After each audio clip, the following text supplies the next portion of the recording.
Well, good evening, everyone, and welcome here to the Launchpad, broadcasting live from our TLP Space Coast studio, just 14 and a half miles from Launch Complex 39A at NASA Kennedy Space Center, where we are counting down L-3 hours, 41 minutes, 37 seconds, and counting till the historic launch of Polaris Dawn.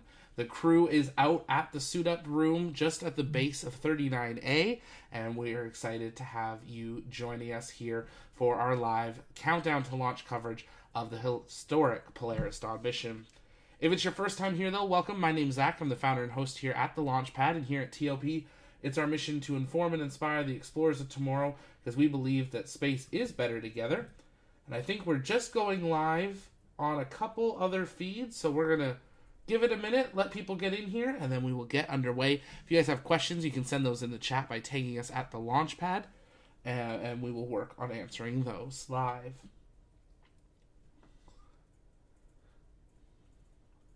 And now that we're live on all of our platforms, well, good evening, everyone. Welcome here to the Launchpad and our live countdown to launch coverage of the historic Polaris Dawn mission from historic Launch Complex 39A at NASA Kennedy Space Center in Florida. My name is Zachary Albert. I'm the founder and host here at the Launchpad, and here at TLP, it's our mission to inform and inspire the explorers of tomorrow, because we believe that space is better together, and we have had confirmation that the Polaris Dawn crew is awake. They were about 40 minutes ago driven out towards the launch complex and are now in that SpaceX suit-up room at the base of Launch Complex 39A. Falcon 9 booster 1083, which previously supported Crew 8, Starlink 6-48 and 6-56, is vertical on the launch pad with the SpaceX Crew Dragon capsule C-207, also known as Resilience, which previously flew Crew 1, Inspiration 4, Jared's first mission, and now Polaris Dawn, Jared's second mission. I'm sure it'll be great for him to be back on board. We are counting down to this historic mission, the first mission of the Polaris program, the first mission to the highest orbit achieved since the Apollo program, the first mission using SpaceX's new EVA spacesuit, the first EVA by a private astronaut, the first mission to see an EVA at the furthest we've gone in a spacesuit by a commercial astronaut, and who knows how many other firsts are going to happen during this mission. The big thing we're watching, the weather. Down here on the Space Coast, it's hurricane season. We love a good weather storm. As you can see on the left side of your screen, there is a hurricane currently in the Gulf, which is one of the things we've been watching, is the development of these storms in the Gulf and the Atlantic, as they do affect not the launch window, but the recovery window. Polaris Dawn is a unique mission that the weather, because it has no abort to ISS option, the weather for landing has to be perfect prior to liftoff, because they can only spend so many days in the Dragon capsule. Now, we've got people tuning in from all over the world, and we're glad to have you joining us here. We got William in France. We've got Signe in Florida. Cap is in Ohio. We got Benhard in Toronto. We got Gwen in Queensland, Australia. We've got Charles in, I believe it's Maryland. Aaron's in Florida. We got Tyler in San Diego. Paul's in South Carolina. We got Laura in Sydney, Australia. Kathy's in Florida. Aaron says he's just a few miles from the launch pad. We'll maybe see you out there during today's launch. We are super excited. We've got our TLP rocket chasers and crews stationed around the Space Coast ready to capture today's mission should we see liftoff. Weather can currently say 40% go, and we are awaiting SpaceX to go live, as they are expected to begin their live coverage in the next about 5 minutes. And once they do, we'll patch them in. But we're going to be answering your comments and questions for most of the night until I actually head out remotely to see the launch. And then we'll be back here to bring you a tracker of the Polaris mission and, of course, be live for that historic spacewalk from Crew Dragon. But if you're just joining us, take a moment, hit that like button, share out the stream, invite people to join us as we continue to count down to launch and send in those questions. We are getting a few updates here and there as things have progressed, but right now the weather at the launch site, we got a little bit of rain in the area, but we haven't seen any lightning as of the last rotation of that board. But one of the screens that you'll see will flash some lightning and wind conditions currently. We want to see all green on that board for today's flight, and SpaceX is monitoring those recovery weather conditions as well. Now, today's mission is very unique in many ways. It's orbit, it's the outcome of the mission, all the objectives. But the second stage of today's mission is going to conduct a very interesting burn. The second stage burn with Crew Dragon will burn long enough to put Dragon into a 190 by 1200 kilometer orbit with no lower parking orbit. So when they have go for launch and liftoff, they're going from 0 to 1200 kilometers in orbit for it, and a very low orbit at only 190 kilometers. They'll be able to stay in that orbit for a little bit before they circularize later on following the spacewalk. So a very exciting mission, and we're glad to have you all joining us here. Lots of people tuning in from all over the world. Ian is in New Zealand. We got Michael in Detroit. We've got Keith in Northwest Ohio. The MJ Theory's in Philadelphia. Bobby is in West Virginia. Kylo's in Salt Lake City. We got Lurin in Spain. Barry's in Colorado. Stefan is in Las Vegas. Lots of people tuning in from all over the world. Roger in Montana. Orion is in Texas. We got Tanya in Wisconsin. Christina's in Oklahoma. Greg is in Sydney, Australia. We're glad to have you here. Let us know in the chat what time it is where you're watching, because I know we got time zones all over the world. It is 12:02 a.m. here on the Space Coast, and we're getting excited as SpaceX should begin their live feed here in the next couple of minutes, and then we'll listen in for what will be really the first update of the countdown to launch for Polaris Dawn.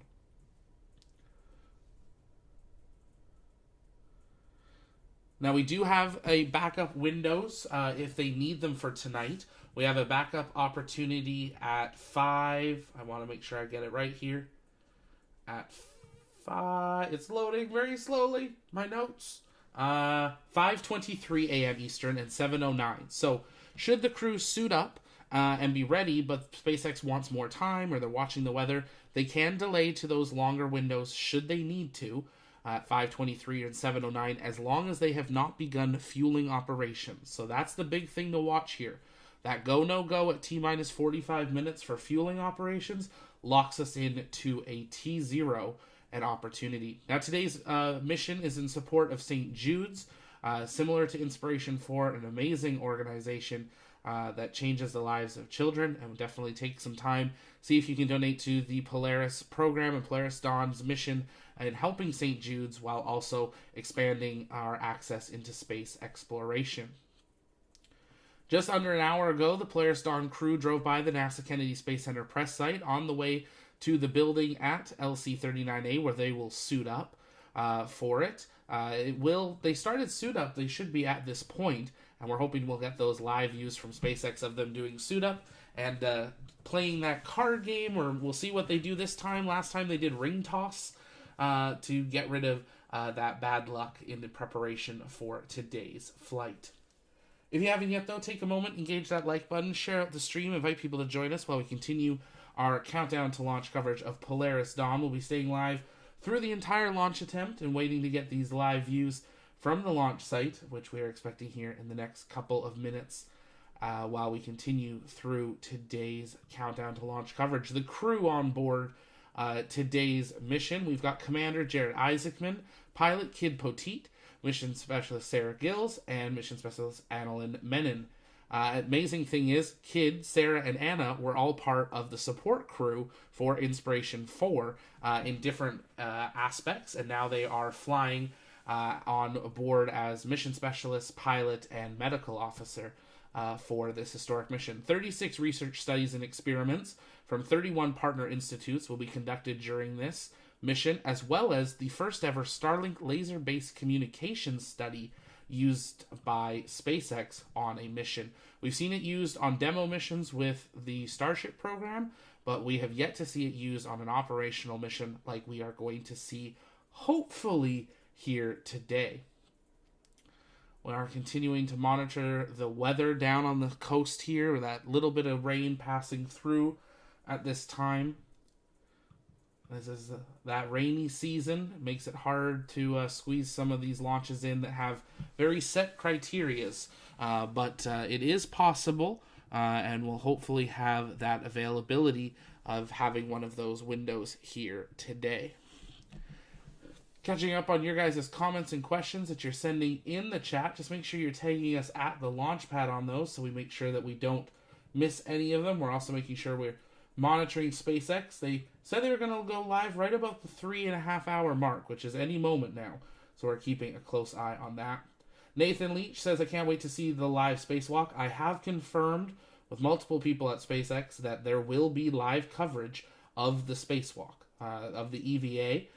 So they are planning that. Of course, things can happen that they could have changed to plans, but that is their current plan, is to have live coverage of that EVA. And of course, we will bring that to you. People tuning in literally all over the world. We got Michael at 12:02. We got Kylo at 10:22. 2:02 p.m. for Laura. 10:02 for Roger. We got 5:02 in the morning for Lewis from Ireland. Welcome. Rich is at 9:02 p.m. on the West Coast. Gary's at 12:02.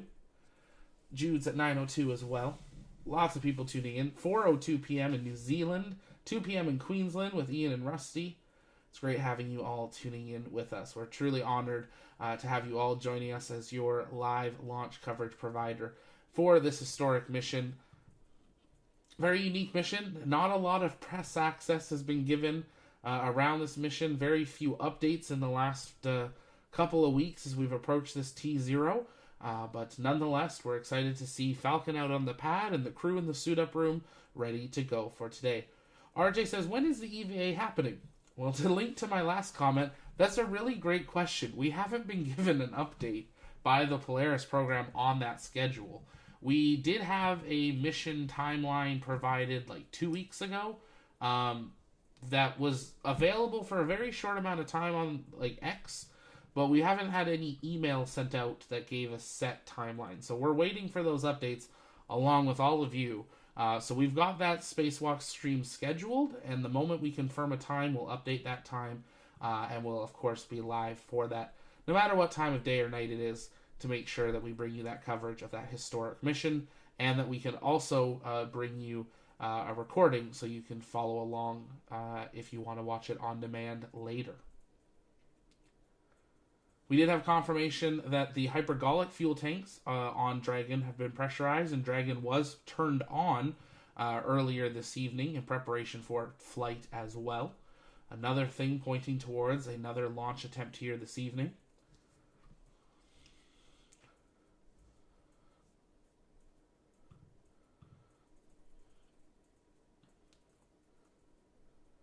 Nathan, when are the astronauts going to do a loop around Mars and then back again?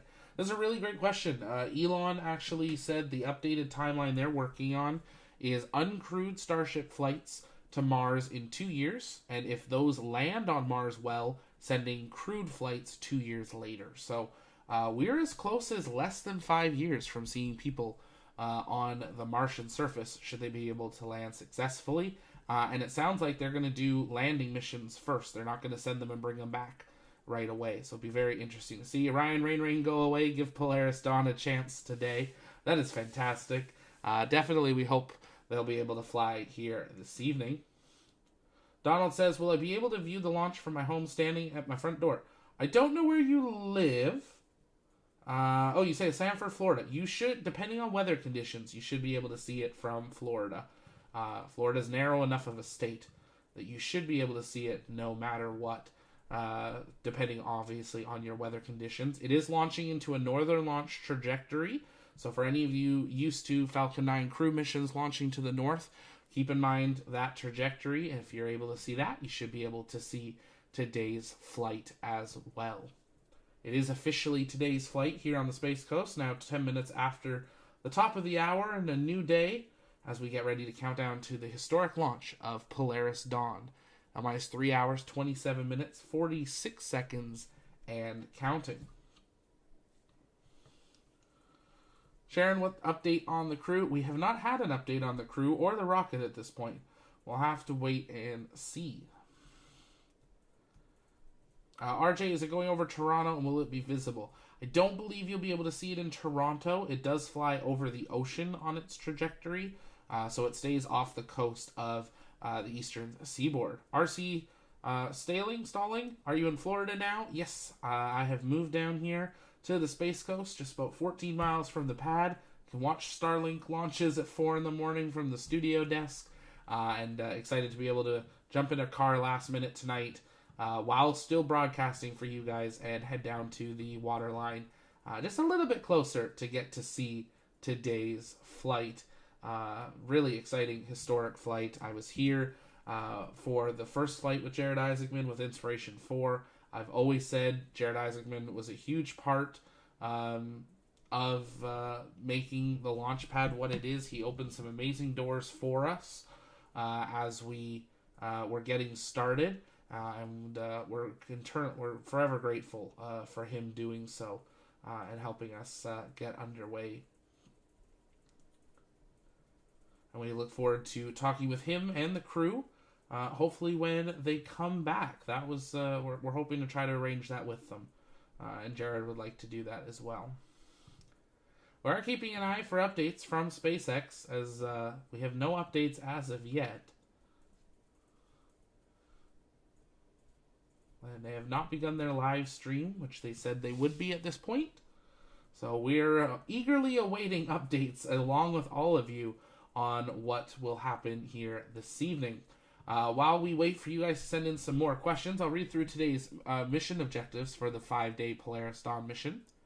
During the multi-day mission to orbit, Dragon and the crew will endeavor to reach the highest Earth orbit ever flown since the Apollo program and participate in the first ever extravehicular activity, EVA, by a commercial astronaut wearing SpaceX's newly developed EVA spacesuits. They will conduct 36 research studies and experiments from 31 partner institutions developed and designed to advance both human health on Earth and during long-duration spaceflight, and test Starlink laser-based communications in space. The Polaris Dawn crew will combine their expertise, knowledge, and passion for spaceflight to further human space exploration. This will be the first human spaceflight mission for mission pilot Kid Poteet, mission specialist Sarah Gills, and mission specialist and medical officer Anna Menon. The mission commander Jared Isaacman, previously flew as Space Shuttle mission commander on Inspiration 4. This will also be the first time 2 SpaceX employees will fly as part of a spaceflight crew, providing valuable insight to future missions on the road to making life multiplanetary.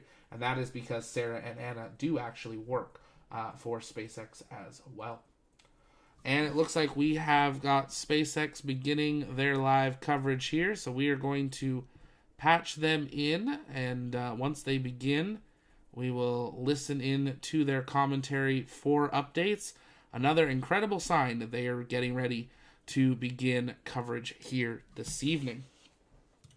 If you're just joining us, though, welcome here to the launch pad and our live countdown to launch coverage of Polaris Dawn, the historic commercial crew flight 5-day mission to conduct a EVA and fly higher than we ever have since the Apollo program.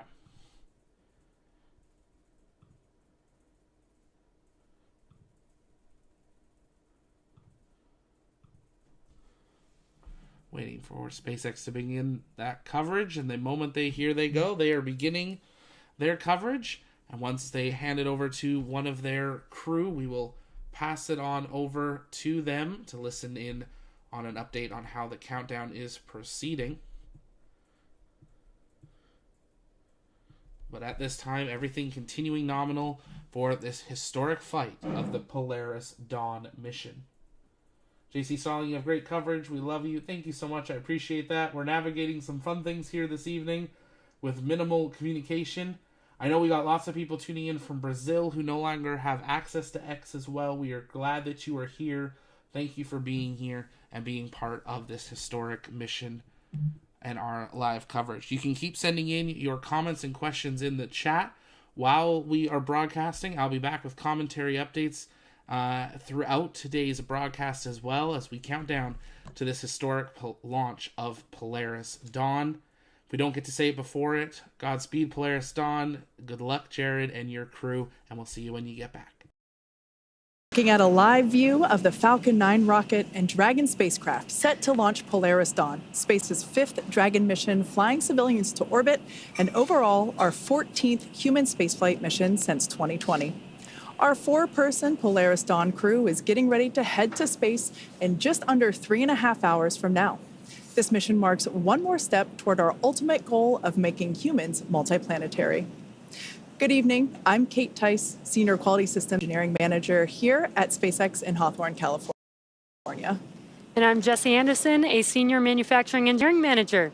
Welcome to the webcast for the Polaris Dawn mission. The Polaris program is a first-of-its-kind effort to rapidly advance human spaceflight while continuing to raise funds and awareness for important causes here on Earth. The goal is to demonstrate important operational capabilities that will serve as building blocks to further human space exploration.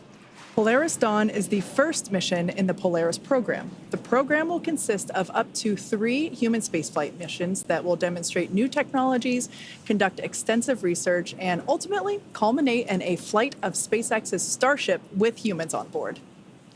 The Polaris Dawn crew will orbit Earth for up to 5 days before splashing down off the coast of Florida, and they will be performing some incredible firsts in space, including the first ever commercial spacewalk in our newly designed EVA spacesuits.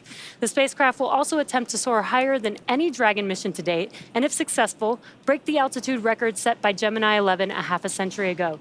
The Polaris Dawn crew will also be the first to test Starlink laser-based communications in space. In addition to those incredible firsts, the crew will conduct a wide range of research in microgravity designed to advance both human health on Earth and our understanding of the impacts on health during future long-duration spaceflights. We'll be going into more detail about all of that later on in the show. All of the Polaris missions will be commanded by Jared Isaacman, an accomplished pilot and astronaut who led Inspiration 4, the world's first all-civilian mission to orbit that helped raise more than $240 million for St. Jude Children's Research Hospital. Building on Inspiration 4, Polaris Dawn will continue to raise funds and awareness for St. Jude while partnering with the organization to provide healthcare in underserved communities around the world. As the Polaris program expands our understanding of what's possible in human spaceflight, St. Jude will continue to strive here on Earth to improve global survival rates for childhood cancer. It is a really exciting day for us here at SpaceX, and it's already been a very busy day for the team. Now, we are currently awaiting walkout of the Polaris Dawn crew from the suit-up room. So while we wait, let's take a moment to meet our crew. As I mentioned, Mission Commander Jared Rook Isaacman served as commander of Inspiration 4, the world's first all-civilian mission to space. He holds several world records, including 2 speed around the world flights in 2008 and 2009 for the Make-A-Wish Foundation. He has flown in over 100 air shows as part of the Black Diamond jet team, dedicating every performance to charitable causes. In 2011, Jared co-founded what would become the world's largest private air force, Draken International, to train pilots for the U.S. Armed Forces. In addition to his role as CEO of Shift,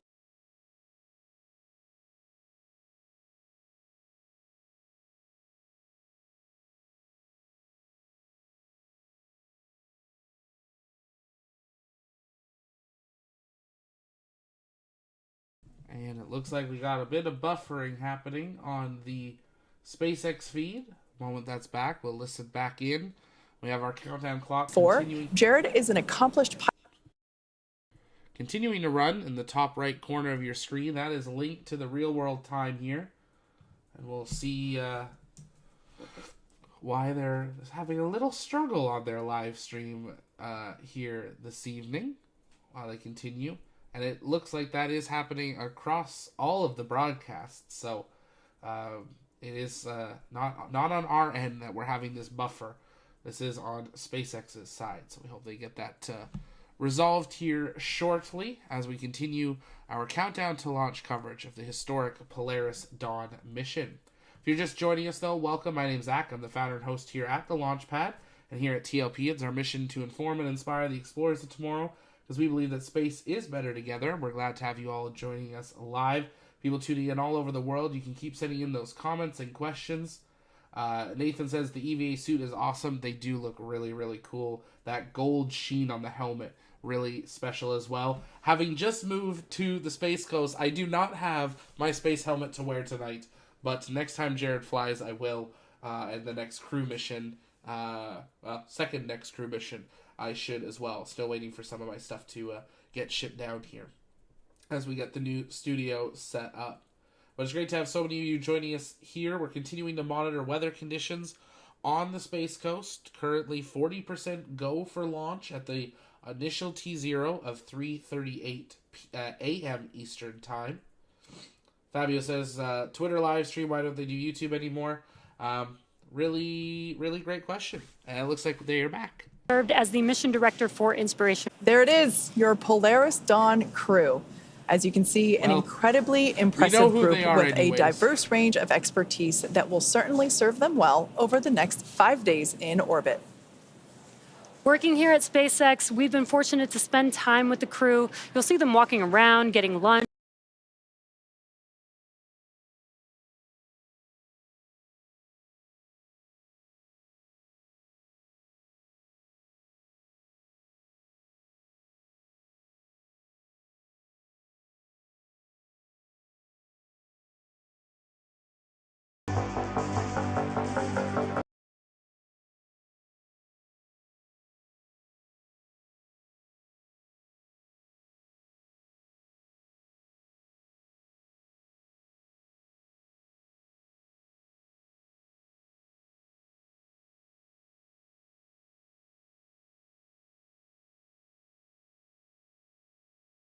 Very interesting here this evening.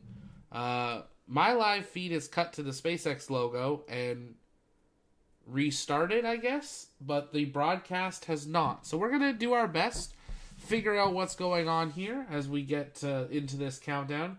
3 hours, 15 minutes, and counting. They're playing a video right now, so you're not missing much at this time, but we're not missing any live views or anything. But for some reason, we're having these glitches in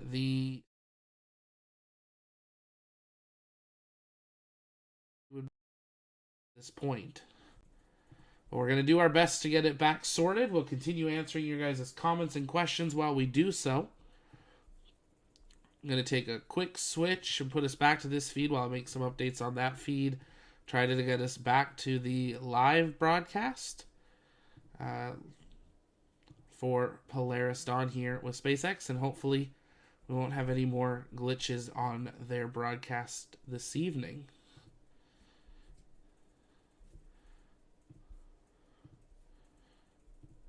And we're back. Anna, you have this And we're back with some beautiful copywritten music, so we're not going to listen to it anyways.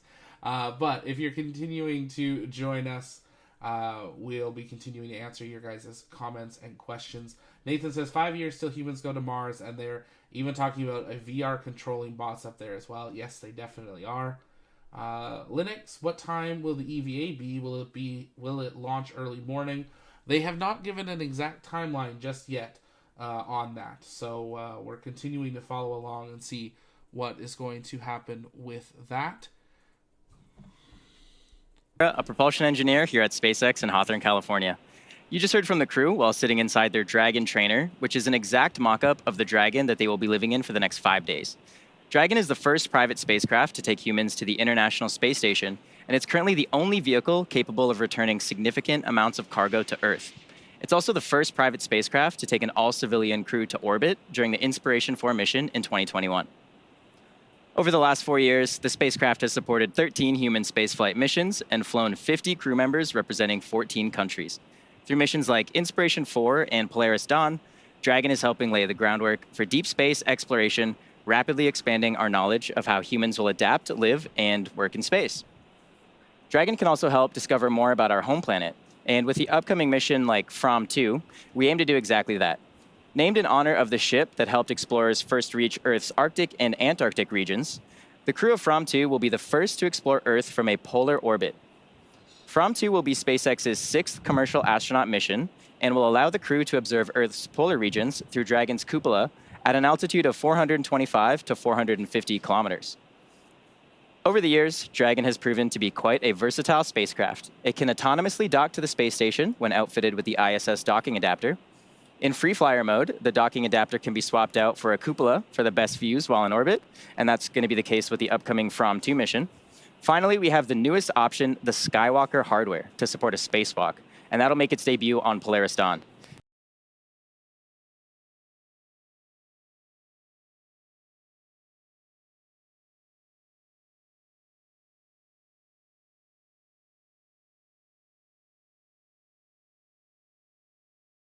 in a role as a trainer.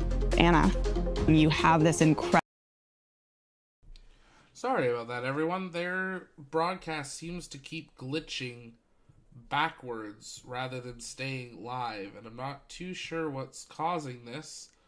We've never had an issue like this before, but we're going to do our best to roll with the punches and keep it live here. We'll probably switch the stream if we have to another system to make sure that we can stay live. But they are definitely having glitches in their broadcast tonight, which is unfortunate with it being such an important mission that we are having these issues. So bear with us while we continue to navigate these and try to stabilize them on our part. But some of these are coming through and are not in our system, but are in the Polaris broadcast as well.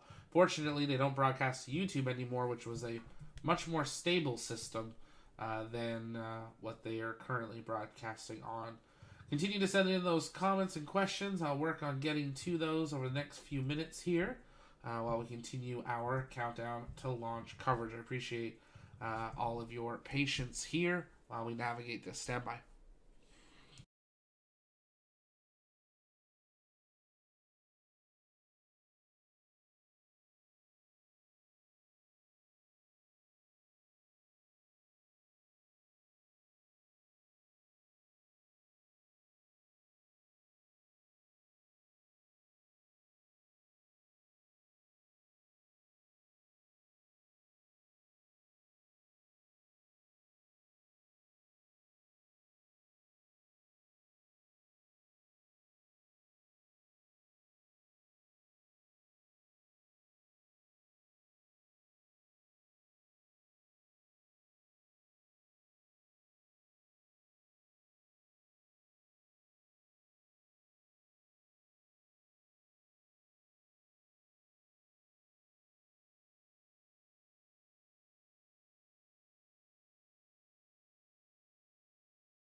Is going well. Just over an hour ago, the crew received their weather briefing. Currently, it's a 60% probability of violation. While the local winds are good, we're looking at scattered showers, thick clouds, possibility of flying through rain, and that's what's got the constraints as high as 60% violation. The good news is for the ascent corridor and around the world, conditions are looking better. It's actually the best weather forecast overall we've had since we started scheduling the launch. The challenge we have is a forecast has to predict good weather in the splashdown locations throughout the 5-day mission.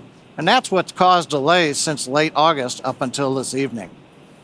Now currently at Space Launch Complex 39A, you can see there on the screen Falcon 9 and Dragon vehicles. They're quiet. The SpaceX ground support team, as we heard a minute ago, they're in the tower and they'll be awaiting the crew whose walkout is coming up. Now we're currently on schedule to launch at 7 hours, 38 minutes and 5 seconds universal time. We have the advantage today of nearly a 4-hour launch window. Now if we're flying crew to the International Space Station, our window would be 1 second long. We have a very short window to the ISS to maximize performance of the Falcon 9 based upon when the space station passes overhead. But Polaris Dawn isn't going to the ISS. We don't need to use a 1 second constraint. Instead, if we do have weather or an issue that might crop up and take some time to clear up, we can delay the launch up until about 11 hours, 15 minutes universal time. But as always with Falcon, once we start propellant loading at T-minus 35 minutes, that will commit us to launching. If we had to hold the countdown at that point, it would be a launch scrub. We would not launch later in the window.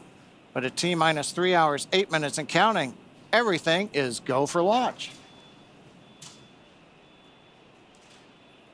As John mentioned, we are getting close to the T-minus 3 hour mark. We are standing by for crew walkout. This view here is one of the doors of the Falcon Support Building, or FSB, and that is part of Launch Complex 39A at Kennedy Space Center. And right behind those doors is where our SpaceX suit-up room is located. Yeah, super exciting. You can see the Polaris Dawn logo there on your screen. But again, this is where the crew will walk out. They'll get to say, some final goodbyes before they get into their Teslas and make their way to the launch pad. So very exciting. I can't wait to see them walk out in their new suits. Yeah, like I said, this is at 39A, and they will be getting into the Teslas to ride up to the pad. Even though it's just a little bit less than a mile, they could do the walk, but we're not going to do that in the Florida humidity. We want to keep them nice and cool. It's a little bit of a walk, as you say. It's not that far, but it's a 3% grade or a 5% grade going uphill. So that's a little bit to do in your suits, even if they're flexible EVA suits. They are made for walking, but walking in space. Yeah, not on the ground. Good point. That's an excellent point. I was actually at Cape Canaveral a couple weeks ago for some work, and I actually did that walk, John, that you just mentioned. Now, I did it kind of in the middle of the day, and there was definitely a grade. I didn't know it was 5%, but it was more than I cared for. Now, we are standing by for the walkout of the Polaris Dawn crew. We are expecting our 4 crew members to emerge from those doors there on your screen. These are the same doors that you have seen other crews emerge out of, including the Inspiration 4 crew that was also commanded by Jared Isaacman. So it's gotten a bit of a facelift since then, so it might look a little different, but it's the same Falcon support building and the same suit-up room that we use to allow time and checkouts for the suits to be put on and make sure that everything fits properly before getting in the cars to head up to the pad. Yeah, Kate, you talked a bit about the mobility of the suits and some of the upgrades we've made for these EVA suits. I'm hoping we get to see some of that mobility just with the walkout here and with the crew just getting ready to get in their Teslas. These suits are really an amazing feat of engineering. The engineering that went into the joints and just the mobility of the hands and the wrists, we're really going to get to see just an excellent view of all of that. It's pretty exciting. I can't wait to see that. Yeah, just like the IVA suits are an extension of the spacecraft, this is going to be even more so. This is essentially, EVA suits are basically a spacecraft in itself. So I really can't wait to see them in these suits. We're very excited for you all to see them as well. This will be our first look at the crew today. While they have done many rehearsals and practices, in fact, there they are now. Our Polaris Dawn crew, SpaceX's 5th all-civilian crew to fly on Dragon. Wow, they just look so cool, don't they? They really do. They came out with their visors down, which I thought was really awesome. And now they got their visors up, raising the roof Some there. nice dance moves. 4 on countdown. Crew walkout is on schedule. Yeah, and you can see even just with how they're waving and moving their arms around, really the IVA suits are not capable of doing that type of motion. So you can really see that even though the suits do look similar, as we've said, there's quite a few upgrades that have gone into these suits. Yeah, I'm personally looking forward to seeing if the astronaut lean back move will look any different than what we've seen with the IVA suits. So yeah, at first glance, they might not look super different from the intravehicular suit or IVA suit that we've seen before. And oh, look at this great view of mission specialist and medical officer Anna Menon there on the far right-hand side of your screen. To the left of her is Sarah Gillis, also a mission specialist. To the left of her, but in a different vehicle, is our pilot, Kid Poteet. And on the very left-hand side of your screen, of course, is Commander Jared Isaacman.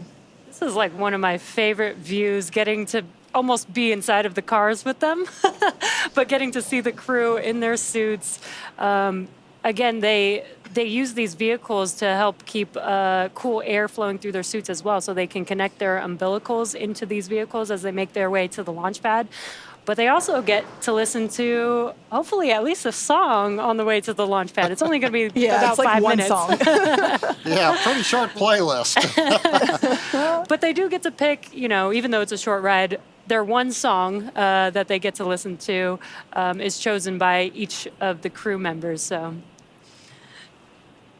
it looks like the SpaceX suit-up team has assisted the crew into the Teslas. The door's closing now, and the crew will be departing up to pad 39A momentarily. I love this view. They all look so excited. Great color palette here, too, with the white of the suits and the white of the Teslas. Looks great. What I'm curious, we haven't seen a shot of license plates, because a lot of time the Teslas have some kind of a slogan or a saying spelled out on the plates. Unique to the mission, yeah. Yeah, I'm not sure if they've got anything for this one. Yeah, I guess we'll see, because they are now making moves. You can see the support vehicle leading the way with the 2 Tesla vehicles, bringing the Polaris Dawn crew on their way to the launch pad. This is core on countdown. Crew transport to the pad is in progress. We can see music is clearly going on as we got some conducting there momentarily. Very excited crew heading to the pad here.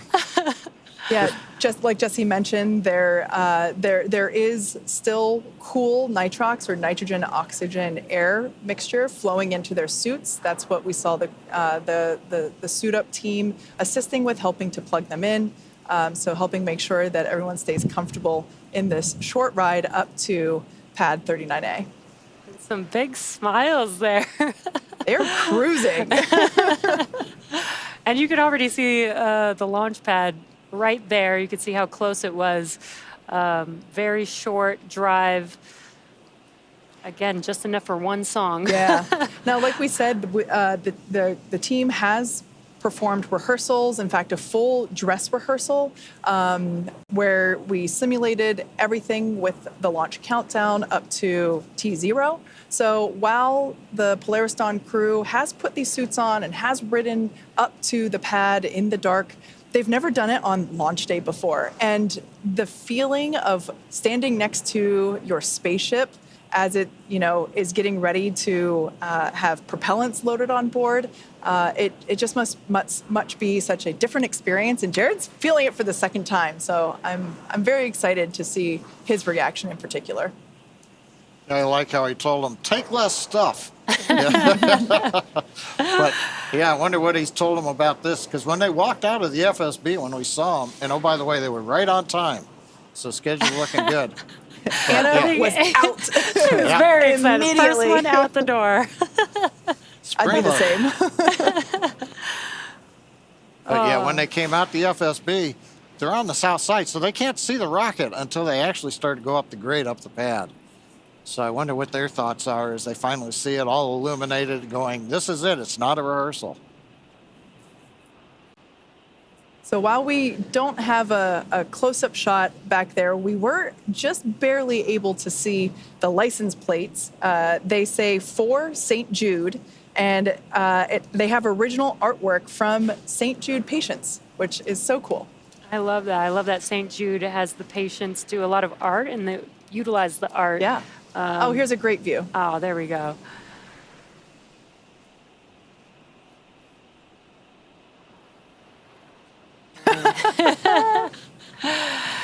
Oh, yeah, some thumbs up. Our commander and pilot have stepped out of their vehicle with some waves and thumbs up.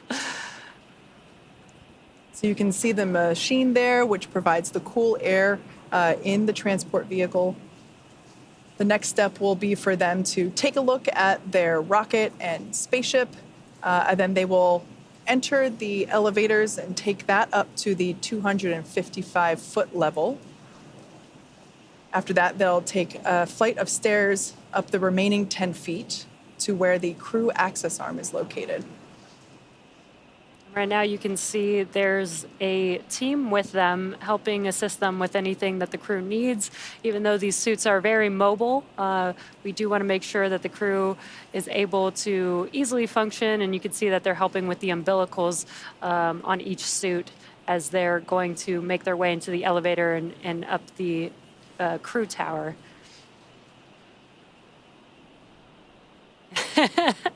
And some excited waves and smiles there. The crew is going to, they're walking over to be able to check out their vehicle, as Kate was saying. And a little bit of a lean back. There's a lean back, yeah. Not quite as much as the IVA suits, but. It is a bit of a challenge where they are, because they're on the side of the vehicle with the strong back, and that'll recline a little bit. Countdown. Crew have arrived at the pad. and Nicole keeping track for us on the Countdown Net, telling us as major events have happened. Again, we're still right on time. But yeah, when they lean back, kind of got an obstructed view of the Falcon 9 with the Dragon on top because the strong back kind of is in the way. But that's just the price of coming up on the elevator side. Oh, yeah. They've got a long way to look up. It's over 200 feet to the top of that rocket. So nice moment here to get some photographs with the entire crew in front of their Falcon 9 rocket. Now, the Falcon 9 that's flying today is making its 4th trip to space. It previously supported the Crew 8 mission as well as 2 Starlink missions. And the Dragon spacecraft that they'll be flying in is Dragon Resilience, which first flew with the NASA Crew 1 mission and was followed about a year later with the Inspiration 4 mission. And as we mentioned, this will be Jared's 2nd time not only flying with SpaceX, but also this capsule itself. Yeah. And we can see there that the first pair, I believe was Anna and Sarah, have entered the elevator. Right about now, they're hitting the button labeled space on that elevator panel. Once again, that goes up to the 255-foot level. once they get to that 255-foot level, they will walk up some stairs, and that'll take them to a very traditional telephone. Well, they'll get to make a phone call to whomever they wish, and they'll be able to, And there they are. They've arrived at the 255-foot level. They've exited the elevator, and we'll see the stairs here momentarily. A lot of people coming out of that elevator. Yeah. And we can see these arrows on the ground marking the direction for emergency egress. So you will notice that they'll give a little wave there, some fist bumps. Like we've mentioned, that there's been a lot of training that goes into these missions, and so they have close relationships with the crew members. And speaking of crew members, like we've mentioned before, Jared Isaacman was the commander of the last mission to fly with this Dragon capsule, which was Inspiration 4. The Inspiration 4 crew walked the very same steps that you see the Polaris Dawn crew making now. And they also had an opportunity to make this phone call that we're going to see take place here. So we got a chance to talk with the Inspiration 4 crew. Here's who they decided to talk to for their last phone call before flying to space. When we got to the top of the launch tower, Jared and I came out of the elevator and went around and up the stairs and had a chance to make that final call with that really old push-button phone. And they still pay the phone bill, so it works. That's great. I chose not to call my wife because we had decided together that we had said our goodbyes after breakfast, and there was no need to kind of repeat that. So what am I going to do to make the most of this moment? Well, I decided to pay it back towards my friend Kyle, who gave me the seat to begin with. And I was so glad that he kept his phone on. So when I called his number and they dialed it for me, and I picked up the phone and said, "Hey, Kyle, how are you doing?" And he just started cracking up. He was really excited that I gave him a call and said, "What are you calling me for?" And so, "Well, I figured I'd give you a call before I get launched off this rock." And he really appreciated that moment. It's another way to include those people that support you along the way. So yeah, I called my friend Kyle, and I think it was the right choice. I hope he appreciated it. For me, that last phone call before leaving the Earth was something that I knew would be significant. And I'm in a situation where my parents have passed away. I'm divorced. I have no kids. And my first, idea was to talk to somebody who had influenced me, somebody that I looked up to. And so I asked to talk to Michelle Obama. And I was really fortunate that we had connections to be able to make that happen. But that phone call is a personal moment, so nobody else gets to share it. So instead of me having that phone call with Michelle Obama at that moment before leaving the Earth, where it would have been just between me and her, we moved it to the day before, so that my entire crew could have this experience of talking with her, which was the right decision. She was amazing. And then that left me with the opening of like, okay, well, who am I going to talk to? And I talked to my brother Langley, which was really great because I didn't know it at the time, but he has early onset dementia. And so this was very special to have that moment with him. Well, and all of my kids fell in love with Langley and started calling him Papa Langley and spent a lot of time with him. He was absolutely fantastic with them. Yeah. Yeah. I chose to call my mom, my brother, and my sister-in-law. And my brother and sister-in-law are actually aerospace engineers. And so they had been such a big part of my journey because after a long day of training, I would be studying and I would call and say, like, what does this mean? And it also really bonded us even more. It was just been such a special journey, all of us together. And then getting to talk to them from the launch pad. I remember my mom just telling me that she was proud of me. And then I just remember hanging up because it's kind of in that moment you shift from the day of launch. There's just so many exciting moments where you're surrounded by people cheering you on. But then after you hang up and you turn towards the rocket, you're just very mission focused. Like, okay, we're doing this now. What a great way to summarize that. We're doing this now. And here they come down the crew access arm. This is basically their final approach to the Dragon spacecraft. This access arm will lead them into the White Room, which is an environmentally controlled room. Helps keep it environmentally stable for the crew and the spacecraft. All love the heart symbol there. This is so exciting to see our two SpaceX employees making their way down the crew access arm, getting ready to ingress Dragon. Yeah, but first, before they do that, they are going to be handed a Sharpie. In fact, it's right there. And they're now going to add their name to quite an esteemed wall of signatures. They're going to sign it next to the X logo, of course, which is for our astronauts that fly with our private missions, next to the NASA meatball for the NASA astronauts. Business Corps on countdown. Crew have arrived at the White Room and expecting ingress imminently. It's quite incredible just to see the number of signatures around that X. You know, we talked about Inspiration 4, which was only a few years ago, and now here we are with Polaris Dawn, which is our 5th all-civilian mission to space. You know, so we're just really getting the numbers up in terms of private civilians going to space. Yeah, I love this. I love this tradition that you get to sign the wall when you get to fly and basically be able to leave a mark at least somewhere right before you lift off to outer space. And what's also super cool is this process of ingress that we're seeing. You'll notice crew members in the basically their black onesies, the ninja suits. And these are all part of the closeout crew. You can see a tablet there in action. They're following along with our electronic procedures, or EPROCs. And what I think is so cool about this mission in particular is that the two women that you see on your screen now are part of the larger space operations team that helped to develop these procedures that the closeout crew are using now. So I think that's such a very cool full circle moment.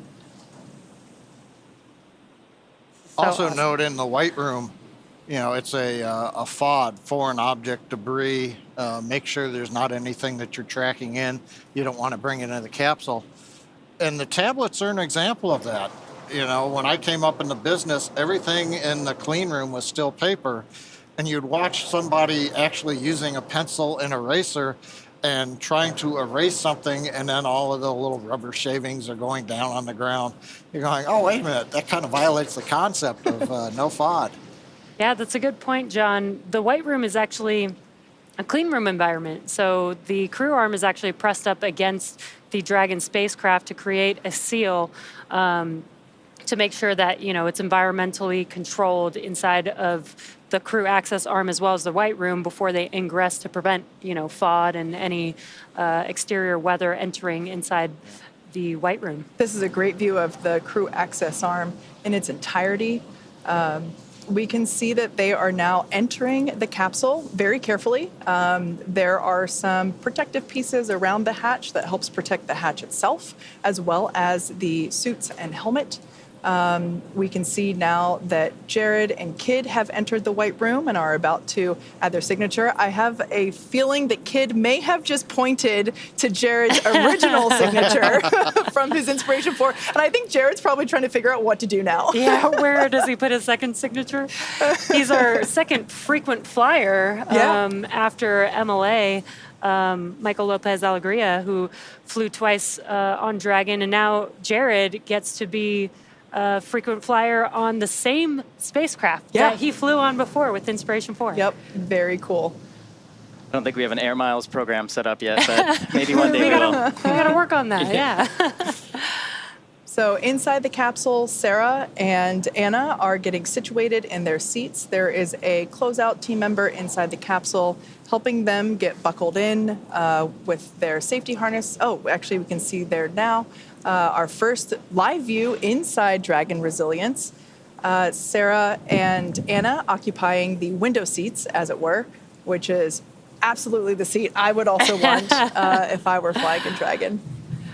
And more importantly, mission specialist seats go in because that'll still leave the center line open for when Jared and Kid go on in. So there is kind of an order to how you get into the Dragon spacecraft. Absolutely. And as we mentioned before, our procedures document all of this down to a T, even down to the fact that the pad preparation crew that arrives in advance of the astronauts, they actually have it in their procedures to make sure there is a Sharpie ready to go in the White Room. So we can see now Scott, or he actually goes by his call sign Kid Poteet, now making his way momentarily, getting a final check for zipper fitment and the finer adjustments of the spacesuit before ingressing into the capsule. Jared waiting so patiently. Yeah, and the crew is there again to help them. They're also helping check for FOD, but you'll also see them as they ingress to protect their helmets from hitting the hatchway as they enter, making sure they don't damage the suits, making sure they don't hurt themselves while they're entering. And that's what that crew is there for, is to help them with every and anything in preparation to get into their seats and get ready for liftoff. We can see the suit up, the closeout team there assisting Kid, make sure he doesn't bump his helmet as he enters. If you're wondering what that green flashing light is, that's actually a hazardous operation indicator used at all of our facilities around Cape Canaveral and Kennedy Space Center. Green means go, as you can see. We will, of course, right about, whenever we have a pad clear period, that status indicator will change to yellow and red, of course. Yeah, Jesse talked about the clean room, the White Room, and the seals around the spacecraft.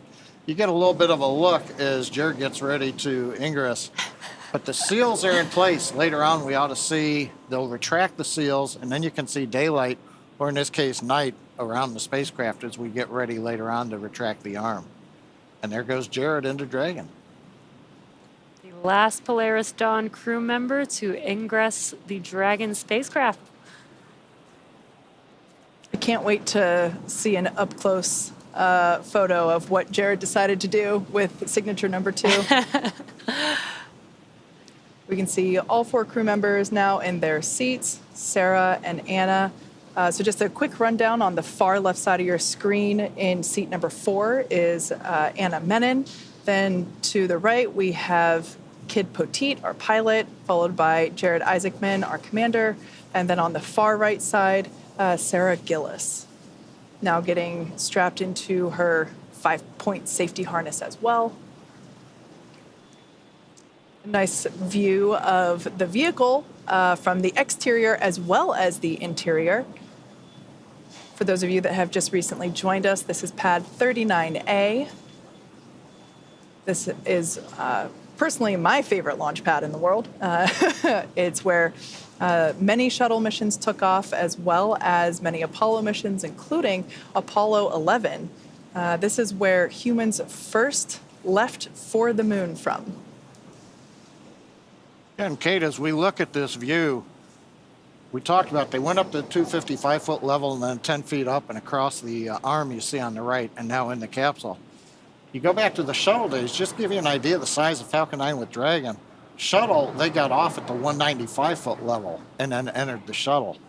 So the actual 255 and higher, that pretty much was to give everybody an overview looking down on the entire shuttle stack. So if you wonder how big the Falcon 9 is, it's taller than a space shuttle.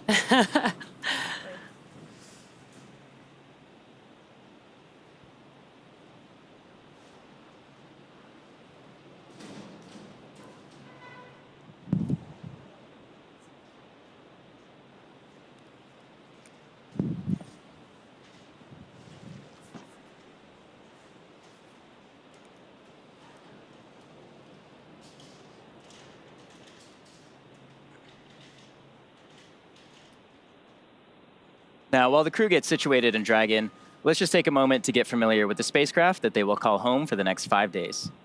Designed to be the safest spacecraft ever flown, the fully autonomous Dragon stands nearly 27 feet tall and 13 feet in diameter. Dragon is capable of carrying up to 7 passengers, but for today's mission, it's carrying the 4 members of the Polaris Dawn crew. The crew will spend the majority of their time in the pressurized section, which is the top portion of the spacecraft. This area allows for the transport of people and environmentally sensitive cargo. Dragon's trunk, which sits just below the pressurized section, not only carries unpressurized cargo, but also supports the spacecraft during ascent, and it remains attached to Dragon until shortly before re-entry into Earth's atmosphere. And as you can see there, half of the trunk on the left is covered in solar panels, and that provides power to Dragon during flight. The spacecraft is equipped with 16 Draco thrusters, which are used to orient the spacecraft during the mission. Each Draco thruster is capable of generating 90 pounds of force in the vacuum of space. These engines are as important to Dragon as the Merlin engines are to Falcon 9. In addition to the 16 Draco thrusters, there are 8 Super Dracos that power spacecraft's launch escape system. In the unlikely event of an emergency, the Super Draco engines can power Dragon half a mile from the launch vehicle in less than 8 seconds. And just like Falcon 9 first stage, Dragon is also reusable. In fact, Polaris Dawn crew is flying today in the same spacecraft that supported NASA's Crew 1 mission and Inspiration 4. There are a few changes that we've made to Dragon for this mission. In order to accommodate a spacewalk, this is the first Dragon to be outfitted with a Skywalker in place of the cupola observation dome. The Skywalker is a structure that is mounted to the top of Dragon, as you see there on your screen, and the astronauts will use this to assist in exiting and re-entering the spacecraft during their spacewalk. This Dragon is also carrying Starlink, making this the first mission to attempt to use the Starlink network in orbit. Inside of Dragon is a router connected to a user terminal in Dragon's trunk. This terminal will be linked to a new device known as the plug-and-placer, which will enable the spacecraft to communicate with Starlink satellites that will be in orbit below Dragon. We're excited to see all of this in action, but Dragon has to get there first. So let's take a look at the rocket that will be taking our crew to space. Dragon will be delivered to orbit today by SpaceX's Falcon 9, the first orbital-class rocket capable of reflight. Reusability allows us to refly the most expensive parts of the rocket, and that drives down the cost of spaceflight. To date, Falcon 9 has performed 369 orbital launches, 326 landings, and 300 reflights. Standing about 65.5 meters, or about 215 feet tall, Falcon 9 is a 2-stage rocket that provides 1.7 million pounds of thrust on its first stage, thanks to its 9 Merlin M1D engines. Today's mission will be the 4th launch and landing for this booster. It previously supported NASA's Crew 8 mission to the International Space Station in March earlier this year. It's also supported two SpaceX Starlink missions. After stage separation, when the first stage has done the bulk of its job for the day, it will initiate 2 burns as it makes its way back down towards Earth. First burn is the entry burn to help slow Falcon 9 down as it prepares to re-enter Earth's atmosphere. And finally, on the first stage, we have the landing burn, which will further decelerate the rocket just enough to perform a precision landing on our drone ship. Just read the instructions. And that drone ship is currently stationed in the Atlantic Ocean. The Falcon 9 first stage is equipped with 4 landing legs made of state-of-the-art carbon fiber with an aluminum honeycomb. Placed symmetrically around the base of the rocket, they're stowed during ascent, and they will deploy just before landing. Moving up the rocket, Falcon 9's second stage. This engine ignites just a few seconds after stage separation and can be restarted multiple times to place multiple payloads into different orbits.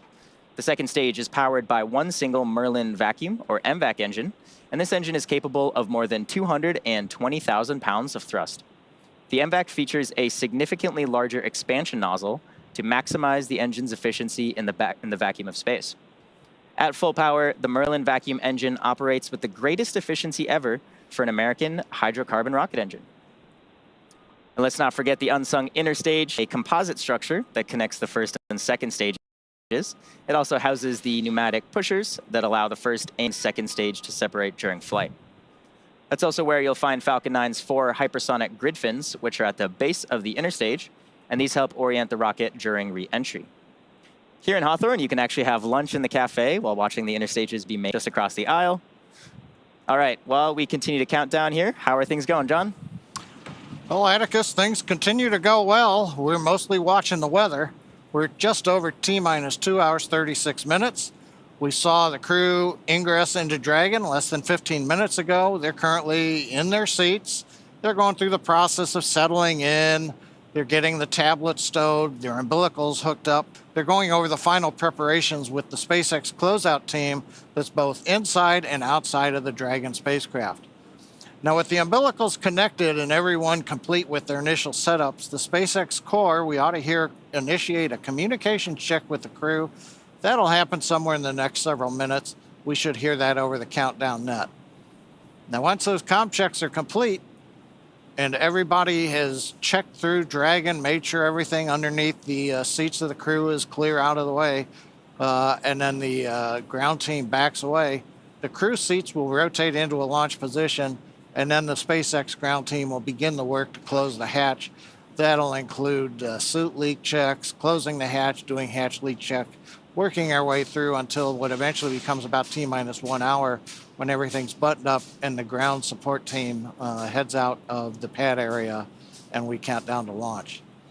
Speaking of launch, right now the launch vehicle, the Falcon 9, is in a fairly quiet state. You can see on your screen Falcon 9 Dragon, crew axis arm in position as we're counting down. Not a lot has been happening with Falcon 9 lately. The SpaceX countdown engineers, they'll be conducting some checks as we hit the 2-hour mark. They'll be going over mostly data that's been collected during checkouts over the past 6 hours as we started the master countdown sequence for the launch vehicle. Now, shortly before the T-minus 1 hour point in the countdown, we're going to evaluate conditions again, determine if we are go to continue towards launch. Now, that launch time is currently scheduled for 7 hours, 38 minutes, 5 seconds universal time, or the very early time of 3:38 a.m. Eastern Daylight Saving Time. So right now, it is early morning for the SpaceX ground support team, the launch team, as well as the 4 crew members on board the Dragon spacecraft. Now, also at T-minus 1 hour point, we load a small amount of the RP-1 fuel, the kerosene fuel that we use in the Merlin engines. That's a process known as engine bleed-in. The fuel is used to cool the thrust chambers before we burn it in the engine. We want to make sure that those engine walls that have fuel in them prior to engine ignition, which occurs at about T-minus 2 seconds, right before liftoff. Propellant loading will begin at T-minus 35 minutes, and then we'll count down to 0, standard Falcon 9 countdown. But before we get into propellant loading, we'll have a couple extra events. One's going to be the removal of the crew access arm. You can see they're stretched out from the fixed service structure. Nice shots from, I believe, drone or helicopter. And you can see the arm extended out, and right now the support team's at the end of it in the white room. We'll retract the arm. As soon as the arm's out of the way, it takes a couple of minutes, then the crew will arm the launch escape system on board the Dragon spacecraft. That enables the Super Draco thrusters, should we need them, both during the last half hour of the countdown. Dragon SpaceX for umbilical comm checks. Go, SpaceX.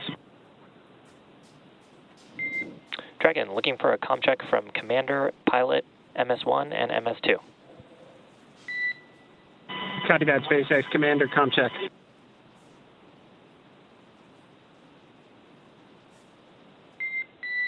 Pilot, comm check. MS1, comm check. MS2, comm check. Core has you loud and clear. Umbilical comm checks are complete. Please report when you are ready for seat rotation.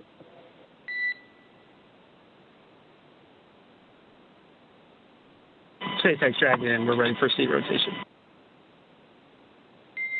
SpaceX copies. I will report when we are initiating.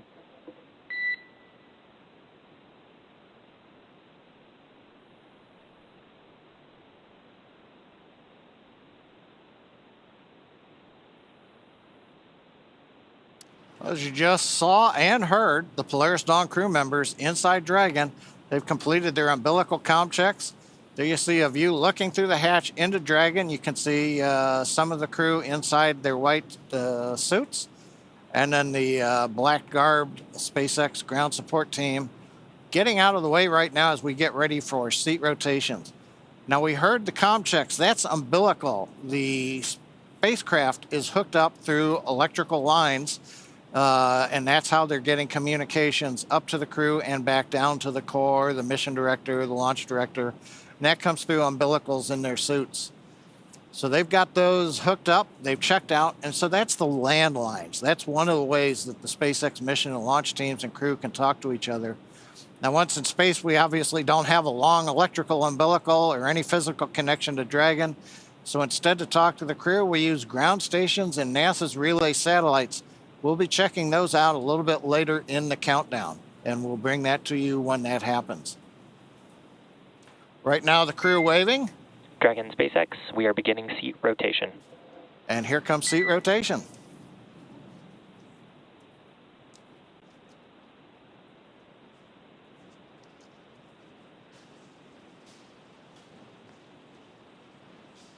So the ground team out of the way, you can see the seats rotating into the launch position.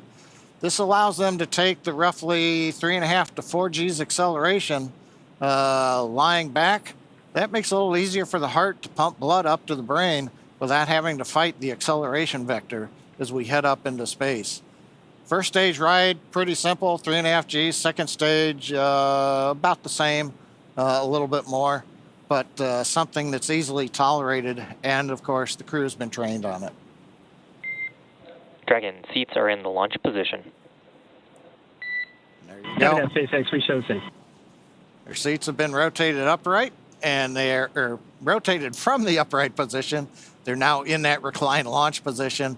That'll also let them more easily see the displays, which are right in front of them, be able to access the displays panels, and of course, as we just talked about, tolerate the acceleration as we head to orbit. Now they're about to begin. Next up is initiating suit leak checks. Make sure the spacesuits are in proper working conditions before liftoff. We want to do that. Then we get into side hatch closure. We've got to make sure the seats are good first, because once we do the hatch closure, then we do a leak check of the entire spacecraft through that hatch. With that successful, as I mentioned, we've got some simple launch escape system checks, mostly just cycling through some conditions. The closeout team will then depart from the pad between T-minus 1.5 hours and 1 hour. And as I mentioned before, once we get through that launch propellant load and go for launch pull, we will then retract the crew arm. We'll tell the crew to close and lock their visors. They'll arm the launch escape system, and then we'll move into propellant load at T-minus 35 minutes. The good news right now, T-minus 2 hours, 28 minutes, 35 seconds counting. The view there on the screen from the helicopter showing Falcon 9 and Dragon with the access arm in position. All systems continue to be go. The only thing we're looking at right now is weather. As we get farther into the count, that'll give us a little bit better idea. Currently, the ground winds are looking good. Upper altitude winds are looking good. The big thing we're looking at is just whether or Dragon, not... you are go for 4.100 section 2 suit leak check preparation. Copy that, SpaceX. Stepping into section 2, 4.100. We're getting really good comms talking to the crew. It's nice to hear the crew and the ground talking up to them. But as I mentioned, things are going good right now. Weather's the one thing we're looking at. We get a little farther in the count, we'll see whether or not we have thick clouds, whether or not we have an issue with rain showers. Keep fingers crossed. Around the world is ready to support the flight, but we've just got to get the weather. And like I always say, we all like to talk about the weather.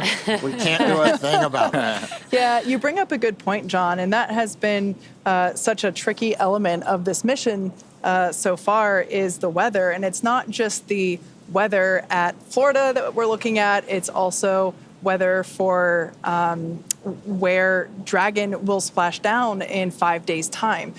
We have to be sure that we can bring Polaris Dawn back safely within the weather bounds. And so this time of year is a little challenging in that part of the world. And we're really hoping that we can stick it out in terms of the... SpaceX Dragon, clear complete. We're ready for leak checks. All right, sounds like we're going to be stepping into the suit leak checks here momentarily. Copy. You are go for Section 3, suit leak check. Copy that, SpaceX. Go for Section 3. So these leak checks, you can see that the crew have brought their visors down into the closed position. At this point in time, we're going to inflate the suits to a certain pressure, hold at that pressure for a couple of minutes, and measure the amount of decay or pressure loss over that period of time. Based on our simulations and our rehearsals, the folks on console know the acceptable amount of pressure for these suits. So they're going to basically take this reading and make sure that everything looks good for all 4 crew members. If we see some sort of pressure decay, it might mean that the helmet isn't fully closed or the zippers are not fully zipped shut. So we do this leak check before closing the hatch, just in case if one of those things occur. And you can see that the suits are starting to inflate. We saw them very mobile without the inflated suits. You'll see them kind of get a little bit more rigidity in those new EVA suits with the pressure inside of them. But still looks like they can move their arms and hands pretty easily so far. Yeah. So we can see the closeout crew standing by as we execute this suit leak check. Like I mentioned, if the suit leak check doesn't check out for one of the crew members, then one of the closeout team members will go in to assist, make sure that there's no FOD in the visor closure or make sure all the zippers are in the right place. Kate, it also looks like you see a bright light on the left-hand side of the screen. In anticipation of a successful leak check, I think they're starting to do the close-up inspections of the seal around the hatch. In the past, that sometimes you get even something as small as a human hair trapped in there, and you can detect that. So they're starting to get a quick look just to make sure that the cleaning steps where they may want to pay special attention. Yeah, that's a great point. The hatch that they are now inspecting is the side hatch. This hatch is only going to be used right now and when the crew returns in about 5 days. The hatch that will be utilized for the spacewalk or the extravehicular activity will be the forward hatch, which is the circular hatch located at the top of Dragon. That is the same hatch that is used in order to dock with the International Space Station. So we're very excited for that spacewalk. It's the first time that any commercial entity has done one, and we're really excited to open that hatch. And Dragon, we see 4 healthy suits.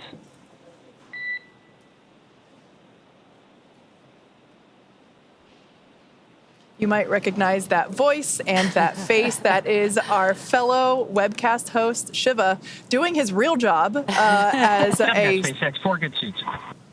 As a space operations engineer. He is our crew operations and resource engineer on console tonight. Some good news there. We got some good suit leak checks, which is very exciting.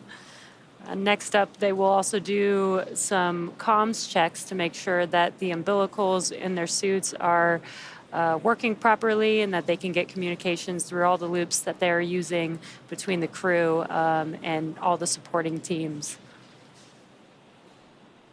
We can see the two pilots are now starting to use the screen in the Dragon. I think this is actually one of the coolest things about Dragon is the entire interface that pilots the vehicle, if needed, is actually a touchscreen. And this is, you know, quite a big development since some of the older eras of spaceflight, right, where we would see lots of physical knobs and switches and all kinds of different interfaces. But Dragon has really innovated kind of across the board, and that includes things like our user interface here. Yeah, absolutely. That's a great point, Atticus. The design teams, when designing not just the suits, but the spacecraft itself. Dragon SpaceX closeout team has performed their final closeout steps. Please proceed to section 4 for side hatch close and report when you are ready for side hatch closure.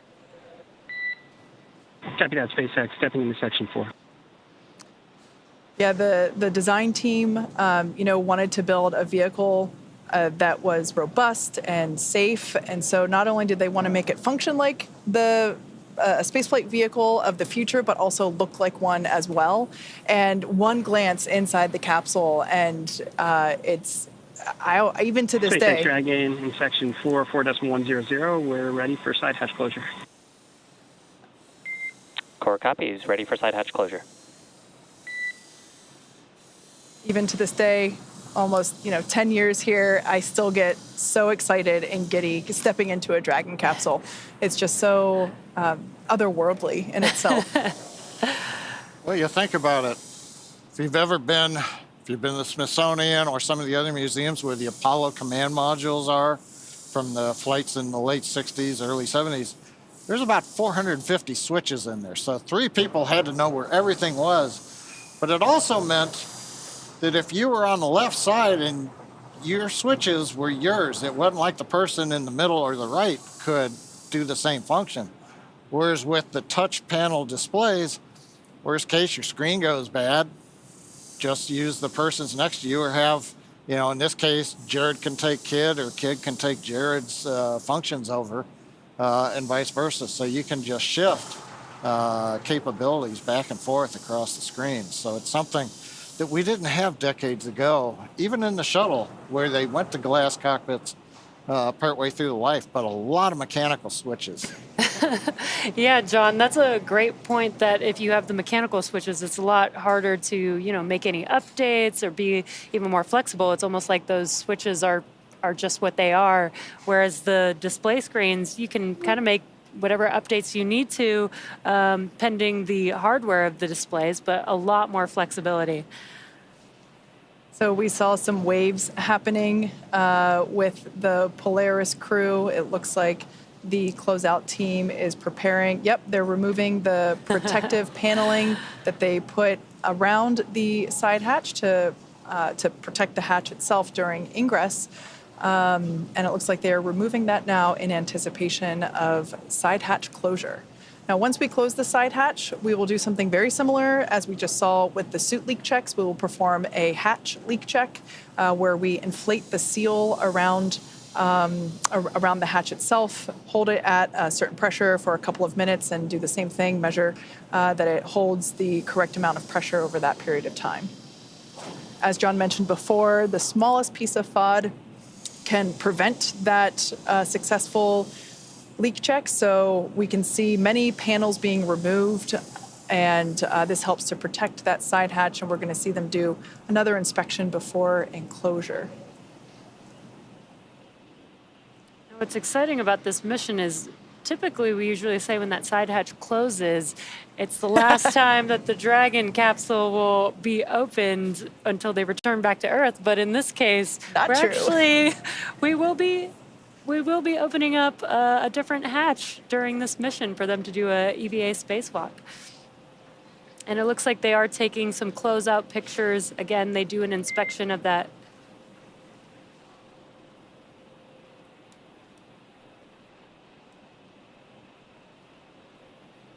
Dragon SpaceX, comm check over to Idris. Dragon has you loud and clear on Idris. Core has you loud and clear. Teacher's comm checks are complete. Please stand by for comm checks with the DC, MD, and LD in the launch configuration. Dragon DC on countdown 1. Comm check. Dragon has you loud and clear. DC, how many? DC loud and clear. Stand by for comm checks with MD. Dragon MD on countdown 1. Comm check. Dragon has you loud and clear. MD, how many? MD loud and clear. Stand by for comm check over Dragon to ground. Dragon MD on Dragon to ground. Comm check. Dragon has you loud and clear. MD, how many? MD loud and clear. Stand by for comm checks with LD. Dragon LD on countdown 1. Comm check.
And if you're just joining us, welcome here to the launch pad. No, it's not your stream that's buffering.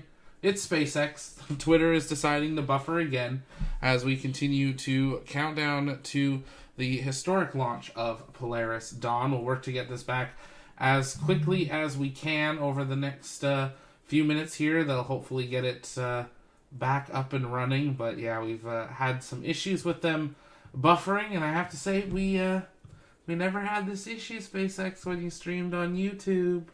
Only when you switched to X have we started to have these issues. So hopefully maybe one day we can go back to that. In the meantime, we're going to take a look back at the weather. Continuing to monitor local conditions. You can see there lightning basically clear everywhere. There is a lightning watch down in Cape Central in the port area. So they have detected some lightning to the south of the launch site, but not to the north, and 39A is not currently in a lightning watch.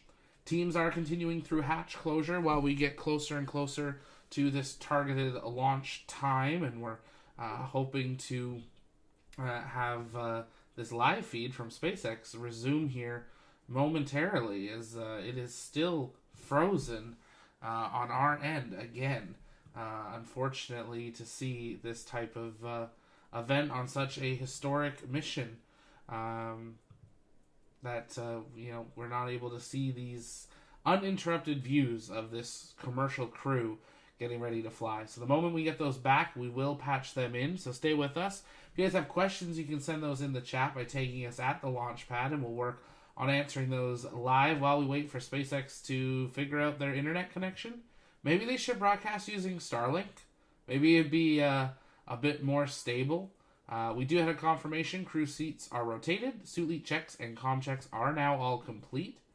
And we are awaiting for the crew to continue on.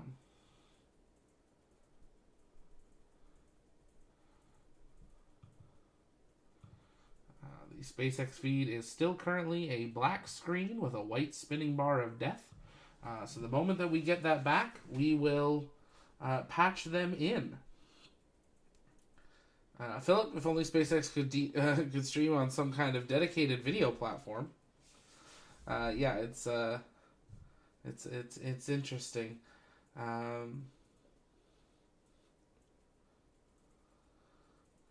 definitely having some sort of issues here this evening, more on the SpaceX side from it, which I know many of the people that work on those teams, and they work incredibly hard, so I feel a little bit bad for them that they're suffering through these internet connections that seem to not be wanting to stay stable here this evening while they continue through this historic launch countdown. Catching up on your guys' comments and questions, you can keep sending them in the chat. Mr. Go says, when we buffer, we do suffer. Yeah, absolutely. The glitches are back, says Fabio. Yes, they are. Jeff says, I want to see them do their spacewalk. Yeah, we're super excited to see this historic spacewalk from Crew Dragon. The moment I get that feedback from SpaceX, we will patch that back in. They are having some technical difficulties here. It's not on our part because we're still streaming and you can still hear me.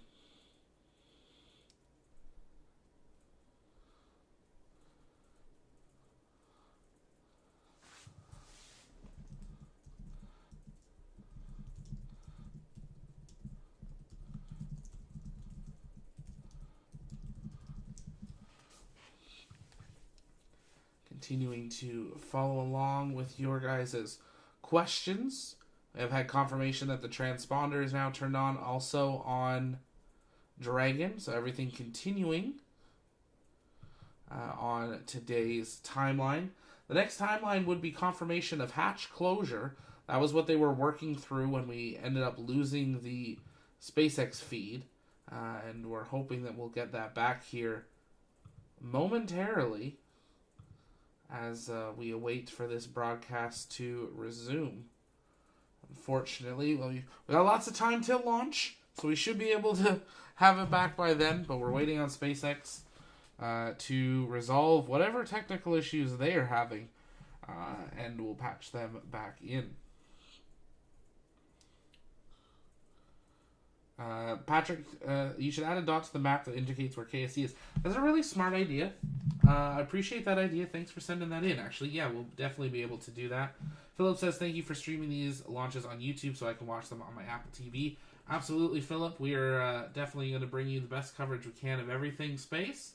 And we're working on bringing our own cameras online here in the near future as well to be able to go live sooner and independently from SpaceX. So in times like this where their streams don't work, we're still able to give you a live view of the pad at least.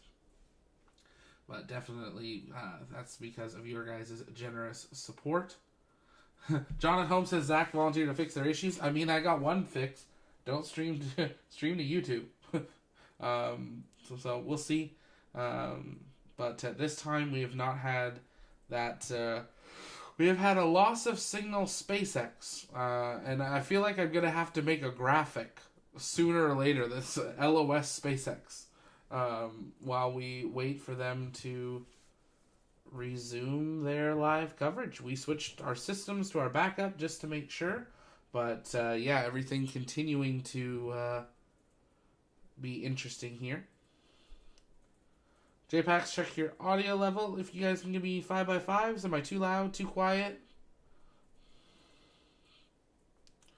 ND Rough Rider, there are a couple other channels that have live cameras at the press site, and we've been trying to get access to those, but there are very limited buildings, and those buildings cost a lot of money to get. So we are working on trying to get cameras out there and trying to hopefully get NASA's approval to do so. But there's the other organizations that have that either have very big pockets or are actually part of other news agencies that already had buildings out there. So that is one of the reasons. It's a harder thing to get out there. It's not like normal media accreditation. It takes a lot more than that. But we're trying. We're working on doing so. We've been working on that for a couple of years already. I'm going to bring this back up to the screen. We're still buffering, but we got an updated image from about a minute ago. So the hatch is still open at this time. So at least we can see that. Teams are continuing to work on that. Oh, it buffered again. Maybe it'll resume. We'll have to wait to see. Matthew, who would be your final phone call before launch? Ooh, that's a hard one.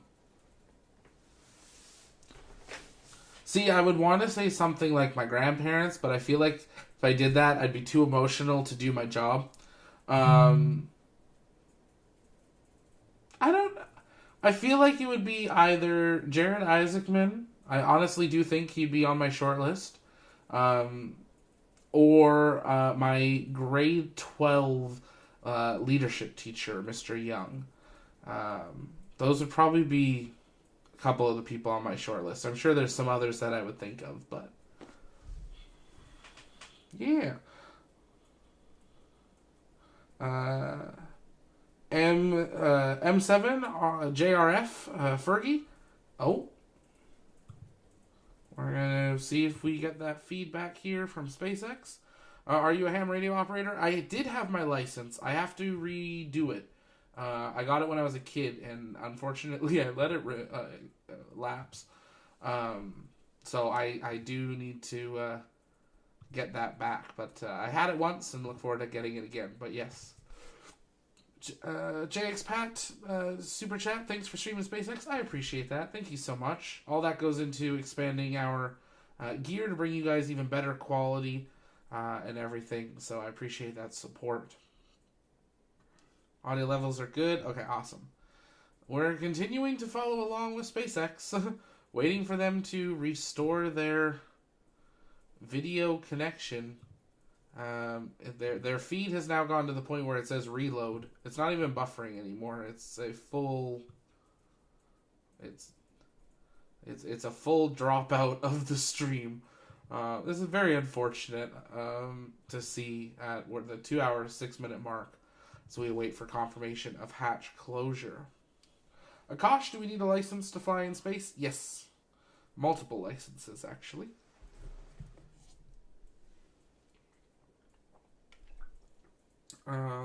Let's see a group in the chat. If you happen to be down here on the Space Coast, where are you watching from?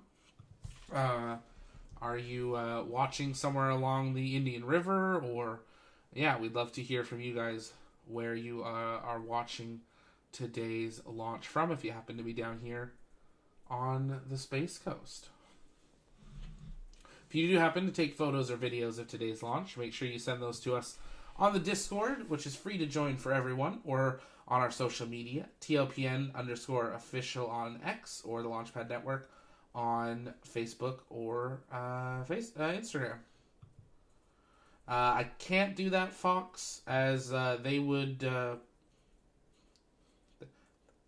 not good things happen when you do that.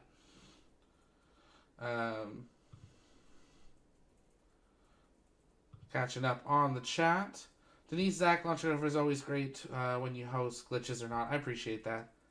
Thanks so much. Stealth, St. Augustine, Florida is where you're tuning in from. What's the trajectory of the launch? It is north. It's a northern launch trajectory. Oh, and it looks like we may have the feedback. Let's see how long it lasts this time. Oh, I cursed. Oh, it might be back. I cursed it. It glitched for a minute, but we might be back. Let's listen in. Our procedures.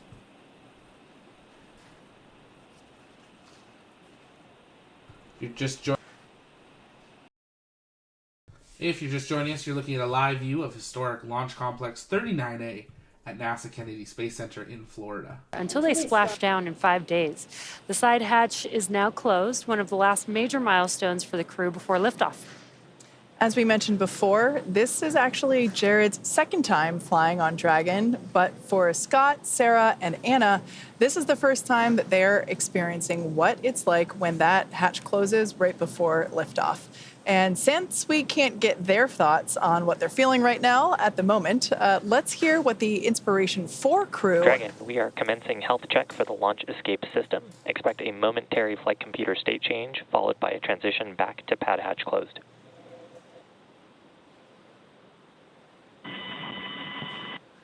Copy that, SpaceX. We're tracking.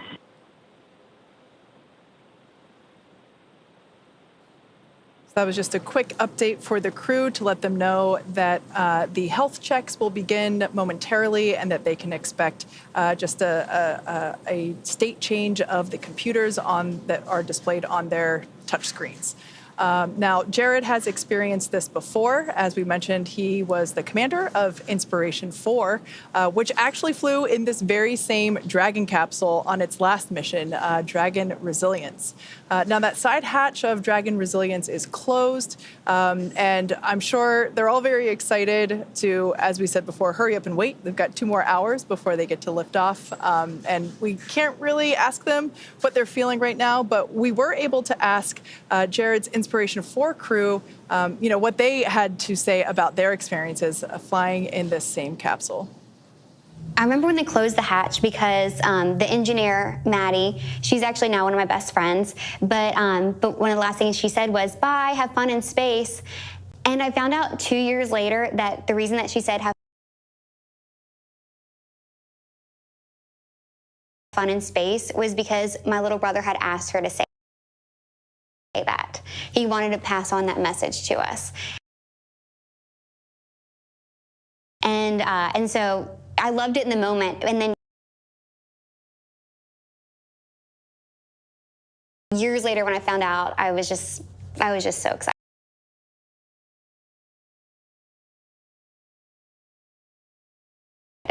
It was just such a special moment because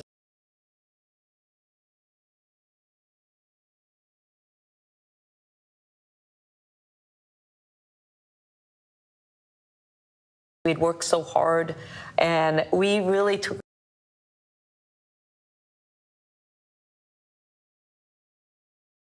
our time. And I just remember just feeling how lucky and grateful I was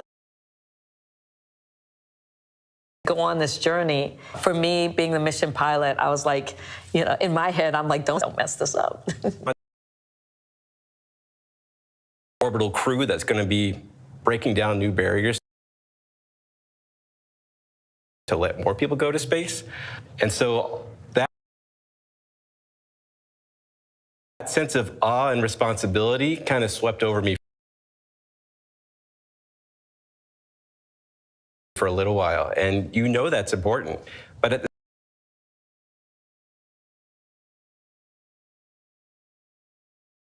same time, it's exciting and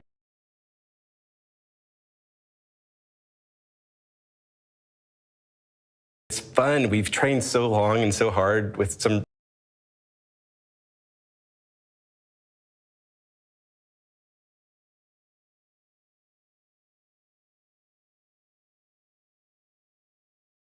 really great people, and now we're here in that moment.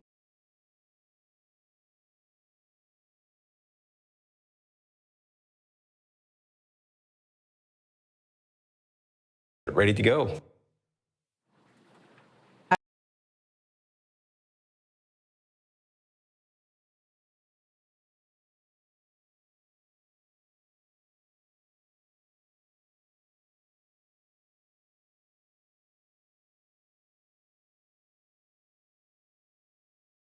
Falcon.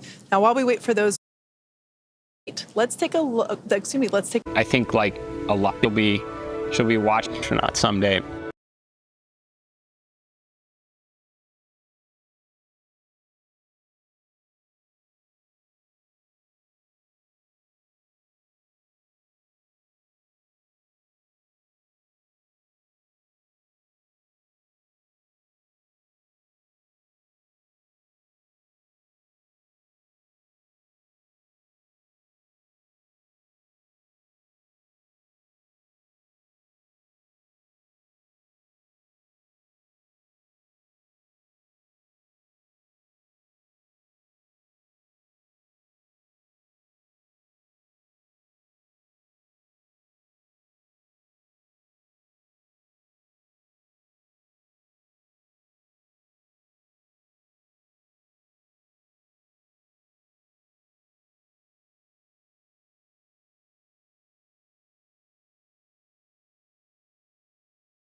And if you're just joining us, welcome here to the launch pad. It looks like they've got that feed back up and running, but it has some beautiful copywritten music. So the moment they're done playing this video, we will patch that audio back in to hear another update on how the mission timeline is running. But at L-1 hour, 57 minutes, 30 seconds and counting, we are back to buffering on the SpaceX feed. I'm really sorry about this, guys. There's unfortunately really nothing we can do about it. This is how SpaceX sends out their feed, and it's the only way we have access to the feed, unfortunately. So we're gonna roll with the punches as we can, and hope that at least for the most important 15 minutes of launch, we have a solid connection. We were doing really well there for about an hour, 40 minutes or so, and now we're having these glitches again. So not too sure what's going on. It'd be nice if SpaceX would say something, but we'll have to wait and see what happens. But it gives us more time to answer your guys' comments and questions from in the chat. So make sure you're sending those in, tagging us at the launch pad, and I will do my best to answer those live here as we continue to watch the legginess of the Polaris Dawn launch countdown.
Thanks, Mike. During the EVA, the Polaris Dawn crew will be wearing our newly designed EVA spacesuits. Building a base on the moon and a city on Mars will require thousands of spacesuits, so the development of this suit and the EVA performed on this mission are important steps towards a scalable design for spacesuits on future long-duration missions. Let's take a look at the making of the suits our crew will be wearing during the first ever commercial spacewalk.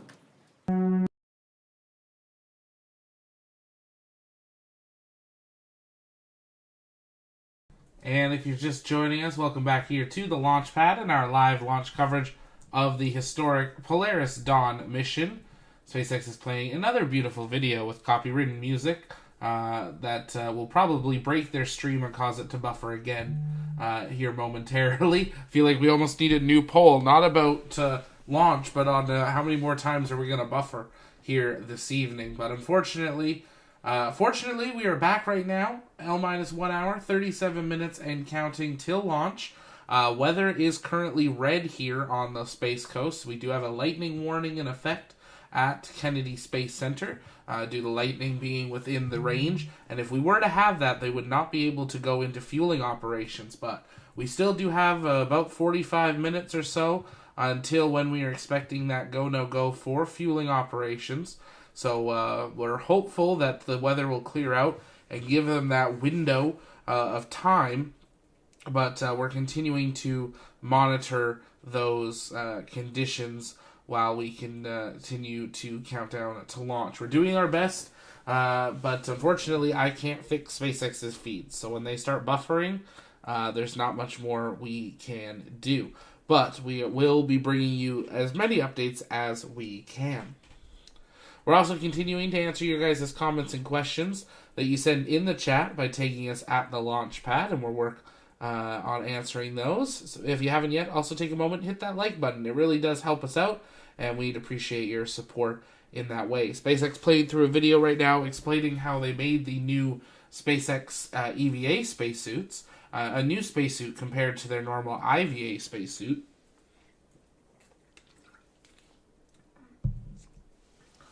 As we continue to count down, coming down to that T-minus 95 minutes, 30-second mark.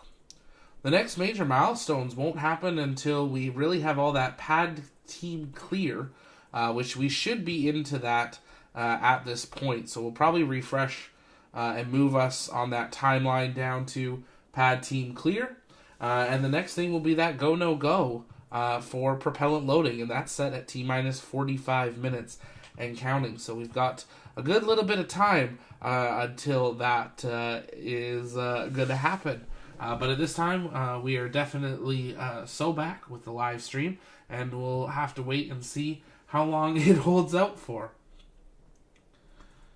HM Doppelganger, they won't be fueling if the weather is no-go when prop load window opens, right? Generally speaking, correct. That is what normally would happen, because especially with crew, but they will not begin fueling if the launch criteria is violated, as there is a risk of if a lightning strike was around the pad. So we'll have to keep a close eye on that as we get closer and closer to that set launch time that's approaching here. But they do have 2 backup opportunities. Should they need to, they are able to push to those, 5:30 and 7. But let's listen back into an update from SpaceX Mission Control. Spaceflight missions. Now, as commander of SpaceX's Crew 1 mission, Mike, I know that you're definitely familiar with that suit. So can you tell us how your experience with the IVA suit was?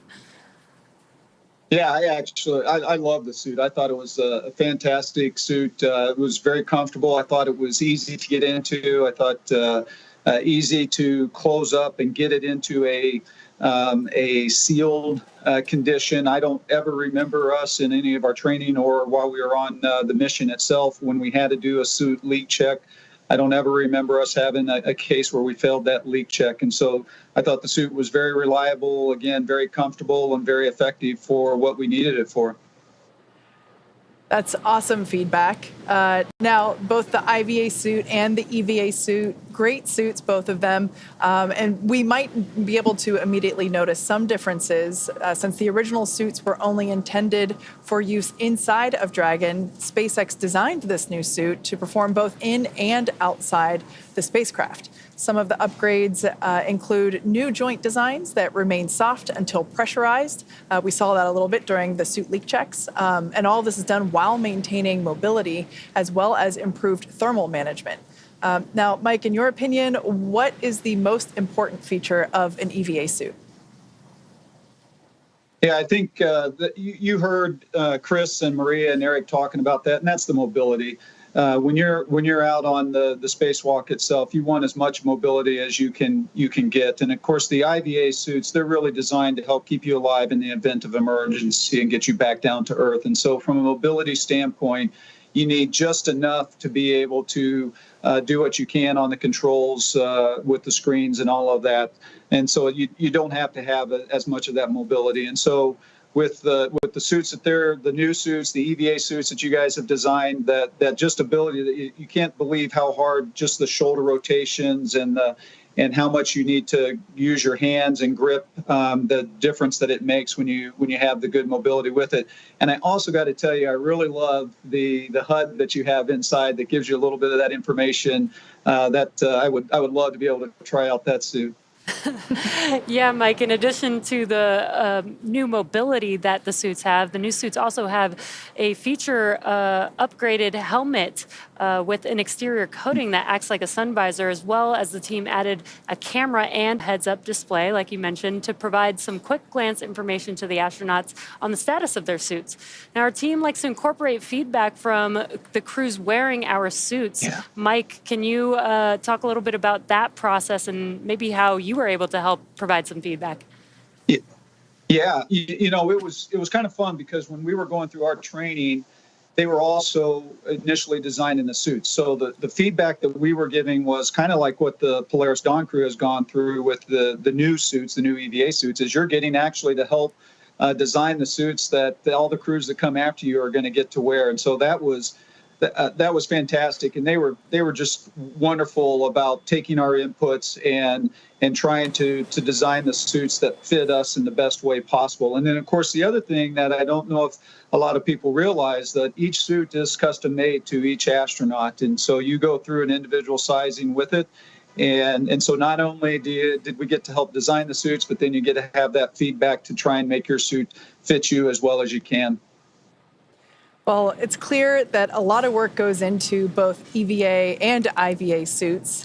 For these EVA suits, I am definitely looking forward to seeing them in action in just a few days.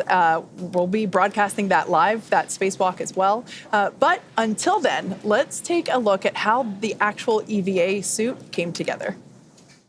EVA stands for extravehicular activity, and it's any sort of operation in space where a human is getting out of the spacecraft. So in the case of Polaris Dawn, we're going to be testing the mobility of the suit. We're going to see if the in-space operation matches the training we've done here in Hawthorne. There's really a lot of different things that can happen during an EVA, and this is the first step for Dragon and SpaceX.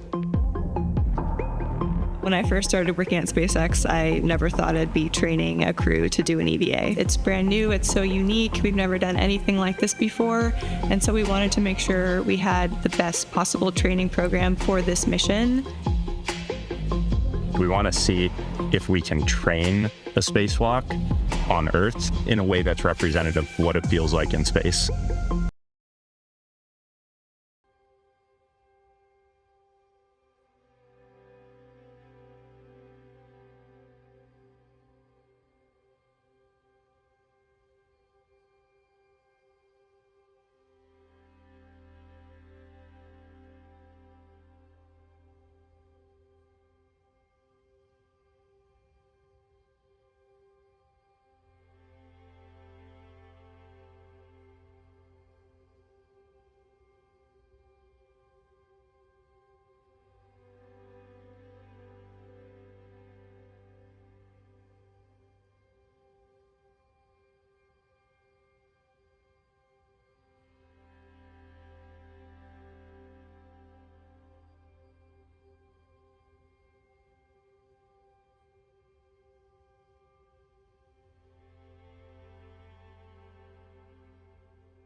EVA is coming together with the EVA suits. Now, as we mentioned earlier, Mike participated in 5 EVAs during his career with NASA. Now, we know you had to go through a lot of training and preparation, but what was your first EVA like? Yeah, it was not planned. It was one of those scenarios where we had a part on the outside of station had failed, and it turns out this was in December of 2013. So it was right before Christmas on the 21st when we went out the door for the first time to repair this pump module. And there is nothing quite like it when you look out that hatch for the first time at the Earth, 250 miles below you, going by at 17,500 miles an hour. There is a ton of emotions that you're going through that you have to process. So it is an experience like none other. Yeah, Mike, you talked about doing a repair for your first EVA. What other kinds of activities did you typically perform during your EVAs on the International Space Station? Yeah, during the course of the five spacewalks that I've done, it ran the gamut. So the pump module that we had to repair on that first one, that was one of those what we call contingency EVAs, and we have a series of those where we've trained for them, but we just don't know if we're going to have to do them. It depends on what happens. And then some of the other ones we are repairing, we replace. That's actually Ike right there on the screen. That's one of I guess that was probably my fourth spacewalk right there. But anyway, there we're actually adding a new antenna to the outside of the space station. And so we really ran the gamut, prepping for adding new things, doing repairs, and then also just doing some normal maintenance outside. So what we're hearing is that in a lot of ways, you had to be a jack of all trades out there, an astronaut, a mechanic, a scientist, handyman, all wrapped into one. Is that a good way to describe it? Yeah, sure. A jack of all trades with a heck of a view. Yeah, that must be pretty incredible, Mike. But changing gears a bit here, the Polaris Dawn crew will attempt to fly higher than any Dragon mission to date. At 1,400 kilometers, this would be the highest altitude orbit for a crewed spacecraft, breaking the record set by Gemini 11 a century ago. Now, looking down on Earth from above, from any altitude, is a sight that few have experienced, and there's even a term for the effect that it can have on someone. The author, Frank White, first coined the term in his book called The Overview Effect, Space Exploration and Human Evolution. Mike, can you talk about your experience when you first saw Earth from space? Of course, I was in the Soyuz, as we were talking about earlier, and every astronaut, when they first get into space, the experience, the feeling is a little bit different. And so when I first got into space, I had that feeling like I was falling. And so I have to admit that when I looked out the window for the first time and looked down at the Earth, there was a lot going on that I didn't quite have that same feeling of the overview effect. It was kind of pinch yourself. I can't believe I'm here, but then it was kind of like, what's going on with my body and trying to figure all of that out. But fortunately, I had some time to be up in space to experience that. And you know, a lot of times the overview effect, people think of it in terms of it gives you answers. You see how we're all connected on Earth, and that is certainly true. But it also, for me, left me with a lot of questions. When you look down at the Earth and you realize there's so many places around this Earth that you don't know about, you don't understand the people, the culture, the language, and so sometimes it gives you questions as much as it gives you answers. Yeah, Mike, that must be a feeling, you know, the feeling of falling for your first EVA. But you've done 5 EVAs, so did that feeling ever change? Did you feel more comfortable, or did it ever get routine, you know, after the 4th or 5th time? Well, yeah, I would never say that it got routine, but you certainly get more comfortable with it. It's always, you still always have those emotions, that intensity. I will tell you that on my last spacewalk, as I was getting ready to come back into the airlock, I just grabbed onto the rail that's around the airlock there, and I just kind of tried to take it all in, and knowing that this was probably the last time that I was going to go outside in space. And so it is certainly a special moment. And as you do it more often, I think it gives you an opportunity to kind of absorb more each time. What incredible views. Now, After you returned to Earth, after that first time in space, what kind of impact did that experience have on you when you ultimately came back to land? Yeah, when you get back to Earth, you certainly miss being in space. You miss that experience. You miss the floating. But I would tell you that there's one of the things that it did for me of coming back to Earth was it made me appreciate all of the little things. For example, the first weekend I was back, I was standing outside my backyard and it was raining. And I was just experiencing the rain because when you're up in space, there's no weather. It never rains. There's no wind. There's no snow. It's just always the same. And so all of those little things, when you don't have them, that makes up what life is like down here on Earth, it makes you appreciate it that much more. Wow, Mike, thank you for sharing that very intimate experience that you had when you came back to Earth. It has been such an honor to have you with us today, but we will see you back here again for our live EVA coverage in just a few days. Yeah, I'm looking forward to it. Thank you for letting me be a part of this, and go Polaris Dawn. Awesome, Mike. See you in just a couple of days. Now, for those of us who have not experienced the overview effect firsthand, here's a little more on the phenomenon itself.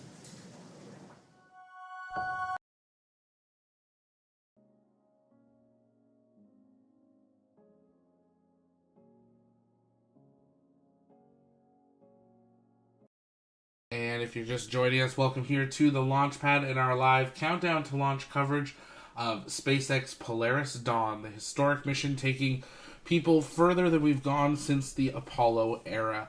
T-minus 1 hour, 20 minutes and counting till launch.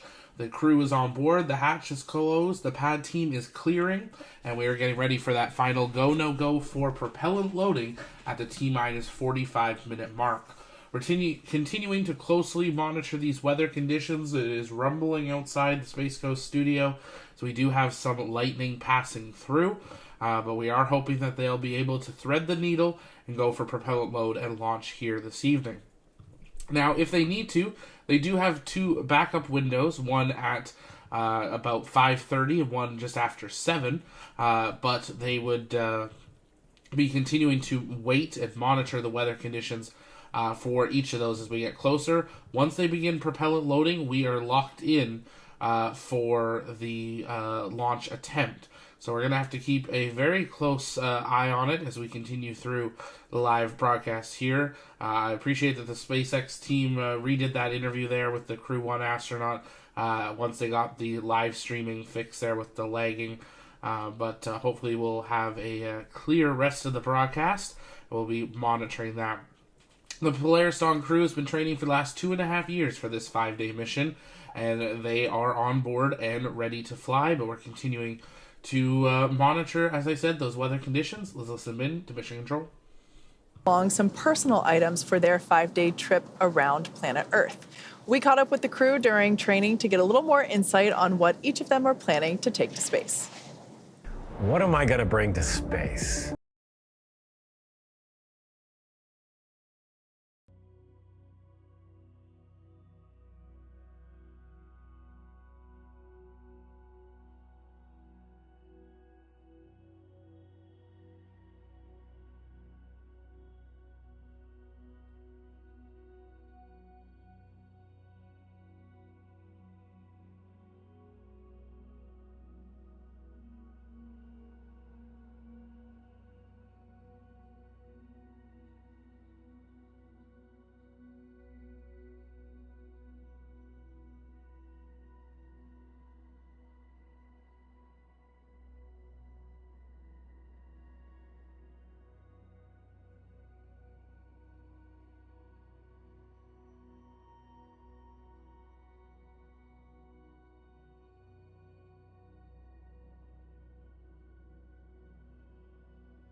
that the Polaris Dawn crew will have flying with them.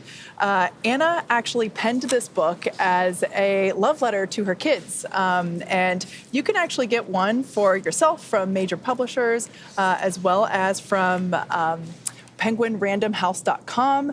The proceeds from this book will benefit St. Jude Children's Research Hospital. And it's just a gorgeous illustration and just such a lovely story. Yeah, my niece is literally going to love this book. I can't wait to get a copy and read it to her. Yeah, I hope Anna is willing to sign copies of it, because I'm sure she's going to get flooded with requests when she comes back down to Earth. Yeah, definitely. That will be so awesome. Yeah. So with that, let's get a status update from John Innsbrucker, who's been listening in on the countdown. Well, the clock is just inside T-minus 1 hour and 16 minutes, and we're continuing to count down to the first launch opportunity. Now, the Polaris Dawn crew, they're sealed in the Dragon spacecraft. We've done the comp checks, suit leak checks. They were successful. The side hatch is closed. It passed its leak check. And at T-minus 90 minutes, the ground support team has left the pad. So it's just the 4 crew members on top of Falcon 9 inside of 39A. Now, currently, the launch teams are not working any significant issues on Falcon or Dragon. The biggest thing we're watching right now is the weather. We're expecting another update in about 15 minutes. As mentioned earlier, we are red for cumulus clouds. The good news is the boundary layer is dissipating, and we are fingers crossed that the weather will stay more than 10 nautical miles away and give us a chance to launch right on time. Other weather, everything else is looking good. The ground winds are good. The upper altitude winds, we're releasing balloons that go up to 90,000 feet. That gives us structural information, wind speed, wind shear information, nothing unusual that we're seeing there. So pretty much just fingers crossed, the weather officer will give us good news coming up at about the T-minus 1 hour evaluation point. So with that, Kate, we're just crossing our fingers for the weather.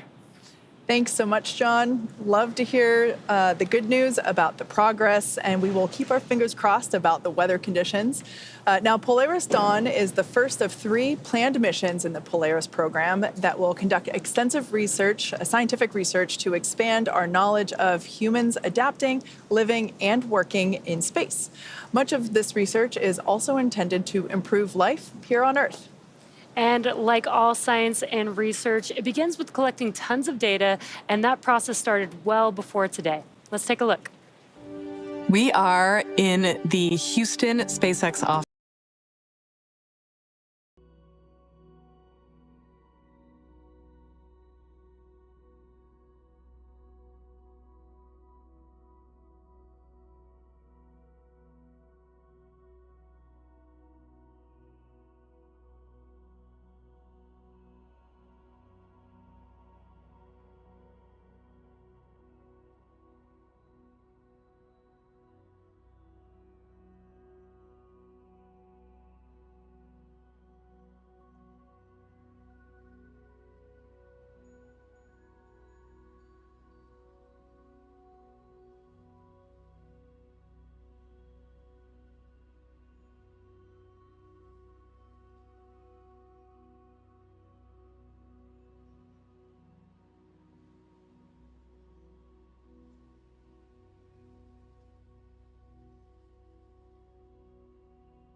is a retired United States Air Force colonel with over 2,200 hours flying fighter jets, including 105 combat hours. Welcome. Thank you so much for having me here today. Now, she spent the last 2.5 decades focusing on human performance in aviation, and now she's overseeing science and research for the entire Polaris program, starting with the Polaris Dawn mission. Super cool. Now, how did you get involved with the Polaris program? Well, I worked for Jared, and Jared actually worked for me when I was still in the Air Force, and he had Draken International. And he came to me in 2021 and told me about the Polaris program and asked me to be part of it as a mission director for science and research. And I was an aerospace physiology major at the Air Force Academy. Wanted to go fly first, but always loved medicine, and so this was a natural fit, and I jumped at the opportunity when he asked me to be a part of this great, amazing mission. That's so cool to see how you guys connected the dots. I'm sure there was a lot of things that went into, the research portfolio that you guys put together. Can you explain how the scientific research portfolio all came together? Absolutely. Initially, when the mission was announced in February of 2022, we had some experiments that were ready to go, but we wanted to pack as much science and research into the 5 days that the crew will be up as humanly possible. So we did a call for research proposal and projects and worked very closely with SpaceX to gather the best and the most feasible that were out there. And we have a complement of 36 different experiments with 31 partner institutions from across the globe going up with the Polaris Dawn crew tonight. Wow, it sounds like there was a lot of opportunity to participate. A lot of work went into that. Can you maybe share a little bit about some of the planned experiments? Yeah, you bet. You saw the crew and Marissa talk about a few of the experiments that they'll be doing while they're up in space. But another one is from the University of Dartmouth, and will focus on bone loss. We know that without gravity on our skeleton, our bones don't need as much calcium, so they begin to leach calcium into our bloodstream, which poses a risk to develop kidney stones. And from what I hear, nobody wants one of those, especially in space. So this will help us understand how early onset begins and maybe mitigate that risk of developing kidney stones as we go deeper into space, back to the moon, to Mars, and trying to make life multiplanetary. Another one focusing on bone health comes from the University of Calgary, and they're going to be trying to identify very early signs of bone loss and looking for any type of structural, physiological changes that occur in this relatively short 5-day mission, so that we can once again begin to understand how early bone health and bone loss begins to take hold in an astronaut. Yeah, that sounds like very important research for spaceflight. And you talked about 36 different research experiments, but I really want to know, I'm going to put you on the spot, what is like the one or two experiments that's like very near and dear to you and the Polaris Dawn crew? Well, I went to the Air Force Academy, and the Air Force Academy has an experiment going up, and it's called SOFIA, which is Space-Optimized Plant Habitat in Array. And it focuses on the growth response of plant physiology in microgravity, as well as in different orbital environments and exposure to different and varying magnetic fields. And that will help us understand potentially root growth and crop production in space. And it's kind of funny because I hated botany at the Air Force Academy, but that's what's going on. Irony. Absolutely. Well, thank you so much for joining us. It's been an honor to have you part of our broadcast, and we look forward to seeing all of these research opportunities come together throughout the mission. Thanks for having me here tonight. Thank you. To date, Dragon has carried more than 1,000 research experiments to and from low Earth orbit and the International Space Station since 2012. Whether it's returning time-sensitive experiments from the International Space Station or bringing back science performed inside the Dragon spacecraft while in orbit, Dragon safely returns at home. While docked with the International Space Station, Dragon can also act as a lab, providing extra room for astronauts to perform their work. And when the space station is fully booked, Dragon also serves as an extra bedroom when needed. Actually, NASA astronaut Michael Hopkins, who joined us earlier, slept inside of Dragon during his entire 6-month stay aboard the station. Dragon can also serve as a lab while orbiting Earth, as I mentioned. In fact, the Inspiration 4 mission in 2021, during that mission, the crew conducted research while traveling weightless at over 17,000 miles per hour. You can see a photo of the crew there on your screen while they were on orbit. And what you see there is also what the Polaris Dawn crew will be doing over the next 5 days in their mission. Dragon's cargo capacity can be allocated for both crew essentials as well as scientific equipment dedicated to microgravity research and experiments. Yes, in fact, SpaceX is currently accepting proposals for research studies and experiments to fly on Dragon. This could be research to understand mental and physical impacts Dragon, while on SpaceX, orbit. We will be cycling the orbit tank isolation valves to equalize low flow pressure.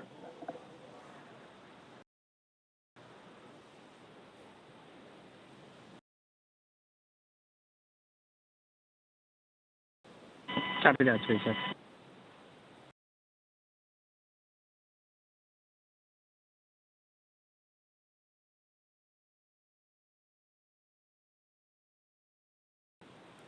Just heard some comms from the core to the crew, letting them know that they will be cycling some air to equalize inside of the cabin. So this could be research to understand mental and physical impacts while on orbit, exploring how to improve training, physical fitness, and mental well-being, or advancing medical care with the exploration of just-in-time training and tools. Now, the selected research study groups will have access to SpaceX's crewed Dragon missions, opening up opportunities for researchers that Research program, visit spacex.com/human spaceflight/research. Yeah, the Polaris Dawn crew will also be the first to attempt to use the Starlink network in orbit. Dragon is carrying what we are calling a Starlink plug-and-placer. Inside Dragon is a router connected to a user terminal in Dragon's trunk. This terminal will be linked to the new plug-and-placer device that is mounted on board. All of this will be responsible for establishing and maintaining a laser communications link with Starlink satellites, which will be in orbit about 200 kilometers below Dragon. Using this hardware, Dragon will attempt to talk to Starlink the same way Starlink satellites talk between themselves, with lasers. No one has ever flown a laser communication system on a human-rated spacecraft before, so there is a lot to be learned here. If this works, Plug and Placer could provide the first high-speed internet experience for people traveling in space. This technology will also help here on Earth by facilitating healthcare access and connectivity to underserved communities around the world. The Polaris program is donating Starlink to St. Jude Global Partners in 5 countries. Strong, reliable internet will help support the St. Jude Global mission by providing partners greater access to online medical conferencing, case and imaging sharing, and diagnostic assistance. Hospitals and foundations that are part of the pilot program will be able to provide better care to patients thanks to high-speed, low-latency broadband internet. The first countries selected to receive Starlink include the Philippines, Brazil, Chile, Peru, and Mozambique.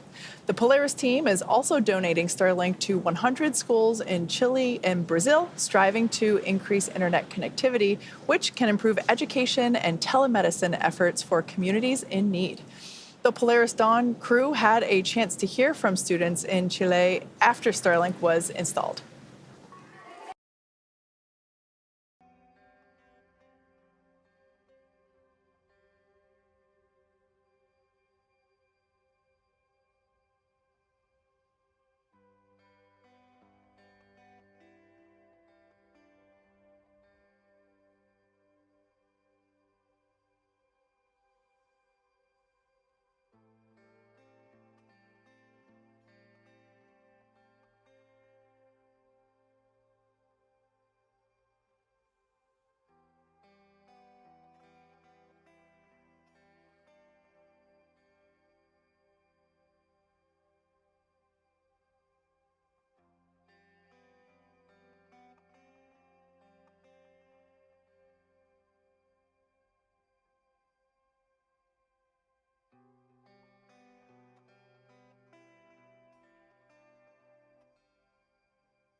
pad and still monitoring the cumulus cloud condition from earlier.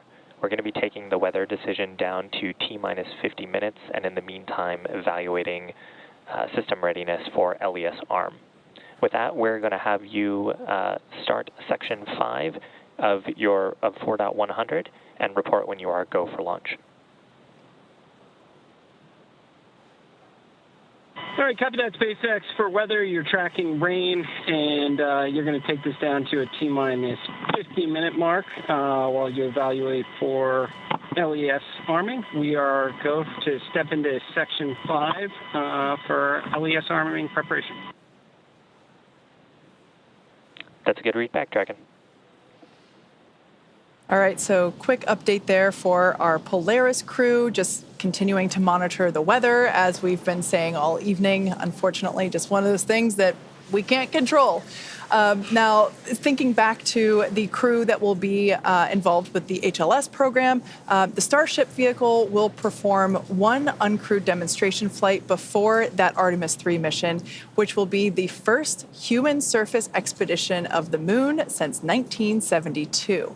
With the ability to deliver cargo and people to the lunar surface, we'll be ready to help humanity build a sustainable presence on the moon and learn how to live off-world before the next step to Mars. SpaceX Dragon in section 5. Crews go for launch. Copy. Crew is ready for launch. Thanks. And great news there. Crew just confirming that they are go for launch while we monitor weather for T0 tonight.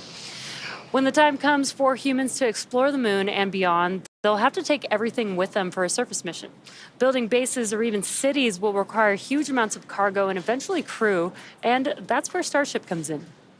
This year is shaping up to be a busy one for Starship. As we mentioned, we recently completed the flight test 4 for Starship. That was on June 6th from Starbase, as you can see there on your screen. Super Heavy booster lifting off successfully there and completed a full duration ascent burn. Starship executed another successful hot stage separation, powering down all but 3 of Super Heavy's Raptor engines and successfully igniting the 6 second stage Raptor engines before separating the vehicles.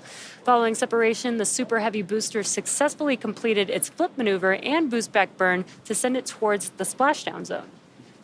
The booster's flight ended with a landing burn, so exciting, and soft splashdown in the Gulf of Mexico 7 minutes and 24 seconds into the flight. The landing was caught by both the onboard camera, as you can see there, as well as one of SpaceX's marine buoys. Meanwhile, Starship's 6 second stage Raptor engines successfully powered the vehicle to space and placed it on the planned trajectory for coast. Starship made a control entry, successfully making it through the phases of peak heating and maximum aerodynamic pressure, demonstrating the ability to control the vehicle using its flaps while descending through the atmosphere at hypersonic speeds. Speaking of the flaps, those incredible flaps, Starship provided live video of those flaps during that re-entry phase via SpaceX's Starlink satellites. And it provided, as you saw, the most spectacular views as we all cheered on the little flap that could as it clung on for dear, dear life. Now, those Starlink-enabled views really just keep on giving. Flight 4 ended with the Starship igniting its 3 center Raptor engines and executing the first flip maneuver and landing burn since our high-altitude test campaign, followed by a soft splashdown of the ship in the Indian Ocean about an hour and 6 minutes after launch. Now, the 4th flight of Starship made major strides to bring us closer to a rapidly reusable future.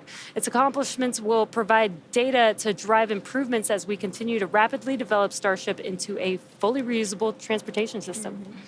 Now, coming up on Flight 5, which is the next flight, we're getting ready to attempt the first ever tower catch of a booster, which you can see that tower there on your screen. Returning the booster after a launch is a core capability to Starship becoming rapidly and reliably reusable. Yeah, that's going to be pretty exciting. And as of August 21st, both towers were fully stacked, which is pretty exciting to see. So stay tuned for exciting updates as we get closer to this next launch. And as always, excitement is guaranteed. Now, for those that recently joined us, as you can see on the clock, we're about T-minus 53 and a half minutes away from liftoff. We did hear from the crew operations and resource engineer that we are awaiting a final weather update at T-minus 50. That's 50 minutes, so in just 3 minutes from now. Weather has been a watch item all evening, in fact, for like the last 2 weeks. And we are hoping that some unfortunate weather close to the pad will dissipate in time. There is a couple of rules that we're watching, trying to hope that that weather clears out from the 10 nanometer range. So we are standing by for that final update from the launch weather officer. But as you can see on your screen, Polaris Dawn crew is pretty comfy in their suits and in their seats. Yeah, they are patiently waiting. They did give the go that they are ready for launch if we do proceed to T0. And again, we do have a couple opportunities for T0 if weather does not look good for the initial T0 that we're planning for right now. Yeah, that's right. But we are standing by, like we said before, just a couple minutes for that final update. Basically a go, no-go update from our weather officer. It's a little deceiving because this view here, these inky black skies, you can't really tell what the weather is or isn't around the pad. Of course, pad 39A here on your camera. And if I were Jared in the capsule, right, hearing that, you're in the capsule, you've done a successful suit leak check, you've done a successful side hatch leak check and closure, and he has flown in this capsule once before. This is Dragon Resilience.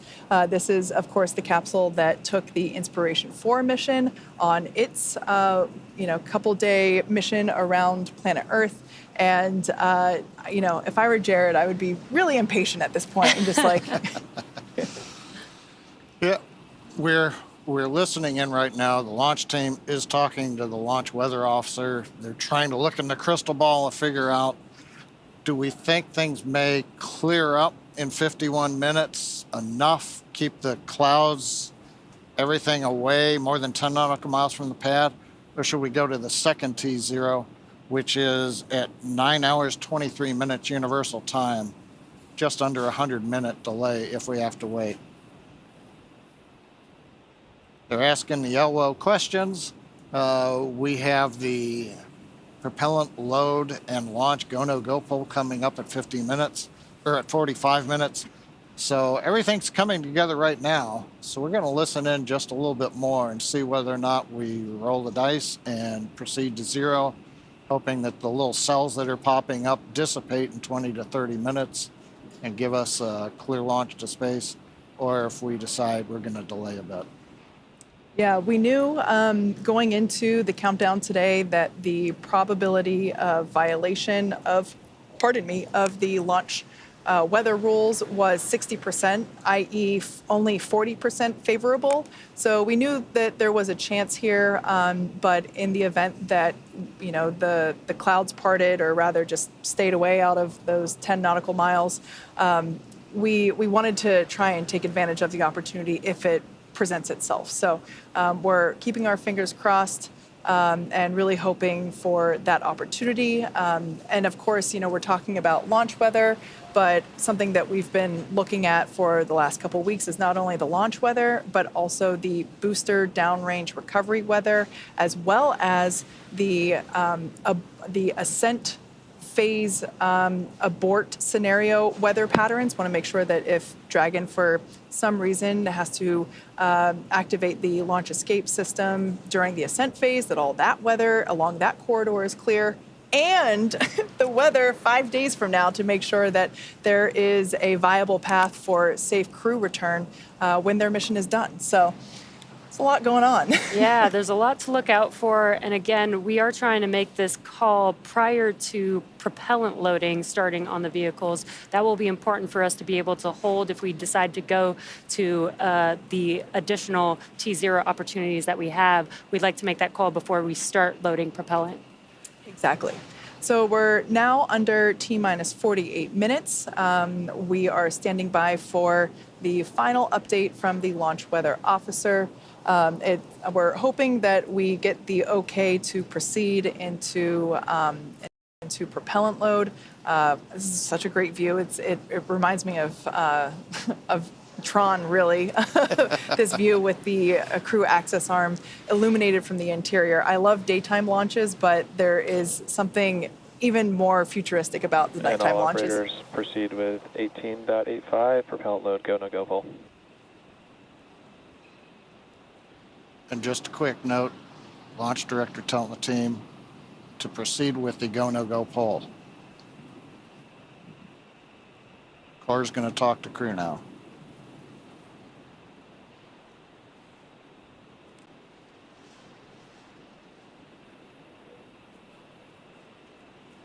Dragon SpaceX for weather update.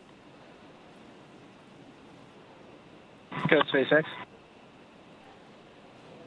Dragon, we're still watching weather. It seems that the T01 opportunity is going to have the best chance of getting us to a launch today. So we're going to be pressing into the propellant load, go, no go pull.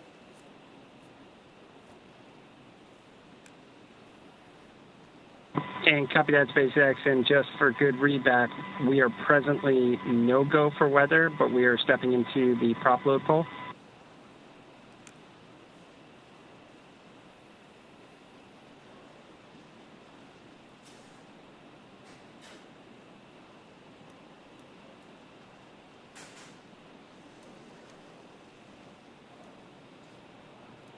And stand by, Dragon. We're just confirming.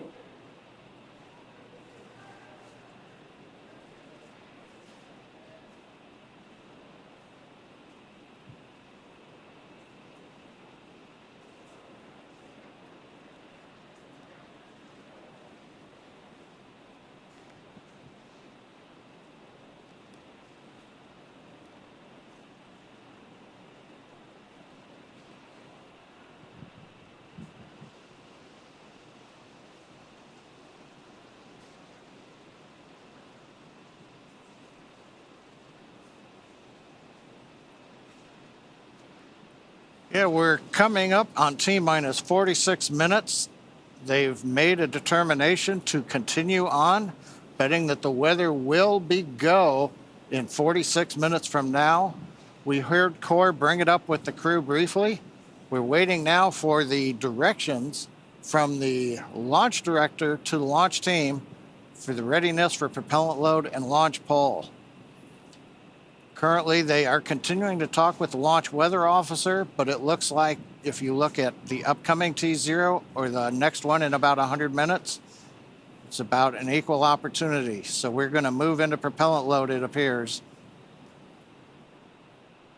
Now, right now, the launch director should be polling and electronically. For awareness, we got one more radar scan. We're evaluating this radar scan. 7 members. We'll get back here. Copy that, SpaceX. We're standing by.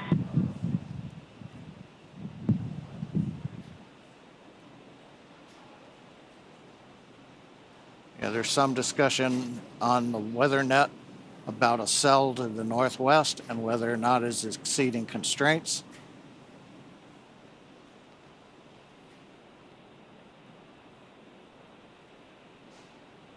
Electronic poll has been completed if we do continue with the countdown. Dragon SpaceX, we're getting meteorological input that we should waive this attempt given the last radar scan. So we're going to pause the clock here and move to our second T0.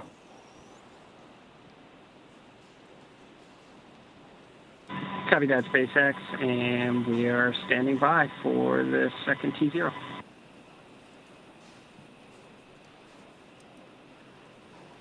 Okay, we're T-minus 44 minutes and 30 seconds, and we have paused the clock for the moment. We got a last-minute update one cell right at around the 10 nautical mile border had popped up on the radar returns. We have to get all the weather clear within 10 nautical miles of the launch pad in order to be able to launch Falcon 9 with the crew on the Dragon. And launch control. The weather LD was on countdown iffy. one. If it would Please clear set the in T-spot time to for the original T0. 092349 UTC.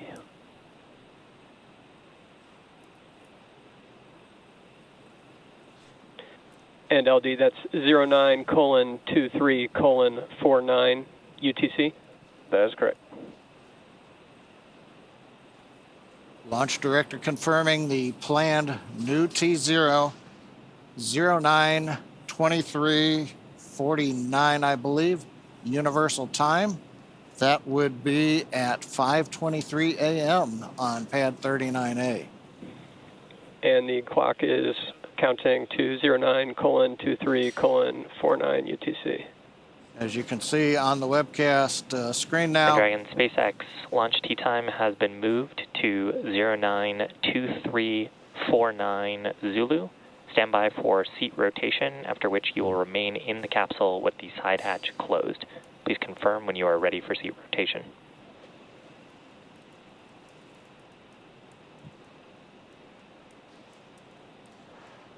Copy that, SpaceX. New T0 09:23:49, and we'll get back to you on that seat rotation.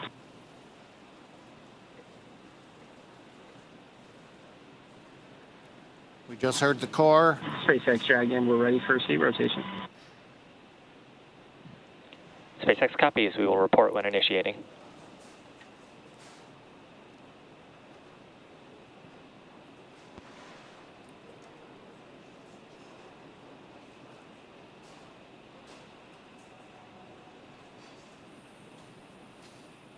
Okay, it sounds like we are now in the middle of seat rotation. With the delay, you see on the screen, we're T-minus 2 hours, 27 minutes. There's a view inside the capsule. They're working on their tablets, getting their updated clock.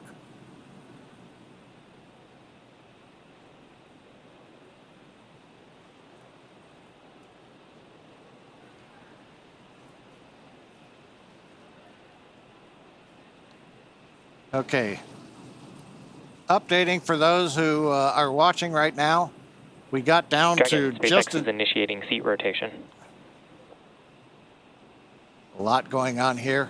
Seat rotation being initiated. We ought to see that on our screen coming up. And seat movement begins. That'll make it a little easier on the crew as we wait for the launch window opportunity number 2 to arrive. They'll be back into a more regular seated posture, and then we'll get back through seat rotation a little bit later on. But right now, inside 2.5 hours now to the planned T0. As we mentioned, as we started the webcast, we had 3 opportunities. We've had to wait. Seats are in the upright position. Copy that, SpaceX. We show the same. We had to wave off the first opportunity just as we got inside T-minus 45 minutes. The weather forecast was iffy at best, and we have elected to go for the second of the 3 T0 opportunities. Next launch opportunity at 9:23:49 universal time. We'll have a third opportunity if need be at 11 hours 50 minutes universal time. We don't know what the weather forecast is. It's fairly dynamic as a tropical boundary layer has come ashore in Florida.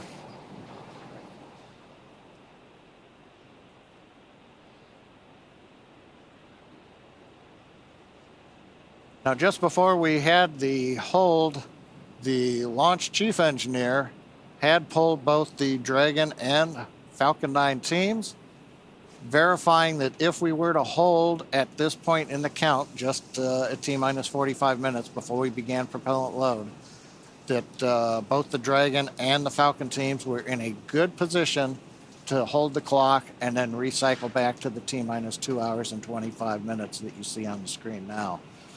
So we had not taken any irreversible steps. In fact, as you just saw, the crew rotation back to a vertical position, give them a little more comfort. They will remain inside the Dragon capsule as we continue to count down. Everything is good for Dragon, as well as for the Falcon 9 team.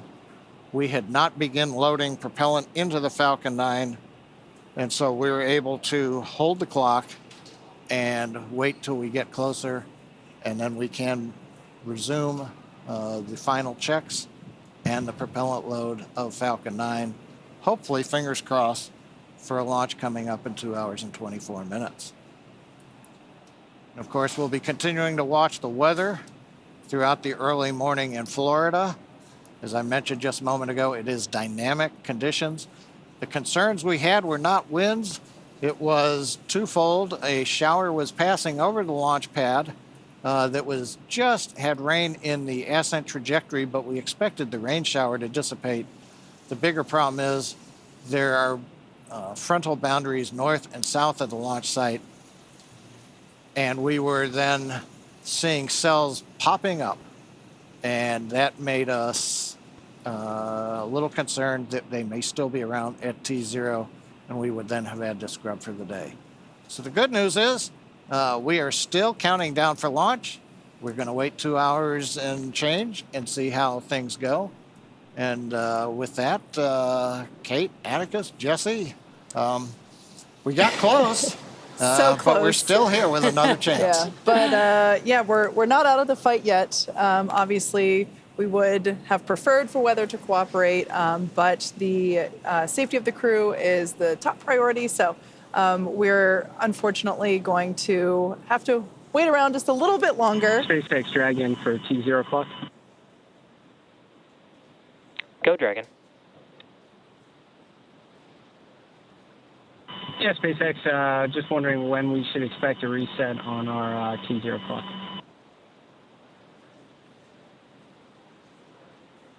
That's in work, Dragon. I'll let you know when we have that updated. Yeah, Core just working through some housekeeping And cut that SpaceX. with the Dragon displays. Yeah, so we're obviously sad we don't get to go to space in 50 minutes like we were hoping, but I'm sure there's nobody more disappointed than the crew on board. But let's take this opportunity to learn a bit more about them. The Polaris Dawn mission has many first-time objectives, so the Polaris program, of course, chose a crew of experts who know each other well and have a foundation of trust that they can build upon as they undertake the challenges of this mission. So we've seen him before on Inspiration 4, Mission Commander Jared Rook Isaacman. As I mentioned, he was the commander of Inspiration 4, the world's first all-civilian mission to space. Jared holds several world records, including 2 speed-around-the-world flights in 2008 and 2009 for the Make-A-Wish Foundation. He has flown in over 100 air shows as part of the Black Diamond Jet Team, dedicating every performance to charitable causes. In 2011, Jared co-founded what would become the world's largest private air force, Draken International, and that trains pilots for the U.S. Armed Forces. In addition to his role as CEO of Shift 4, Jared is an accomplished pilot and astronaut with over 7,000 flight hours. Here's a little bit more about Jared. I think, like a lot of kids, dreamed of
Mission pilot Scott Poteet served as the mission director of Inspiration 4, and he goes by his call sign, Kid. A retired U.S. Air Force Lieutenant Colonel, Kidd served for 20 years in roles that included commander of the 64th Aggressor Squadron, Thunderbird No. 4 demonstration pilot, U.S. Air Force Weapons School graduate, operational test and evaluation pilot, and flight examiner. Kidd is a command pilot with over 3,200 flying hours and has logged over 400 hours of combat time. Following his Air Force career, Kidd served in various roles, including VP of Strategy at Shift 4. Let's hear from our mission pilot himself, Scott Kidd Poteet.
Mission Specialist and Medical Officer Anna Walker-Menon, who also serves as a lead space operations engineer at SpaceX, where she manages the development of crew operations and works in mission control as both a mission director and crew communicator. During her time at SpaceX, Anna has led the implementation of Dragon's crew capabilities and developed critical operational responses to vehicle emergencies.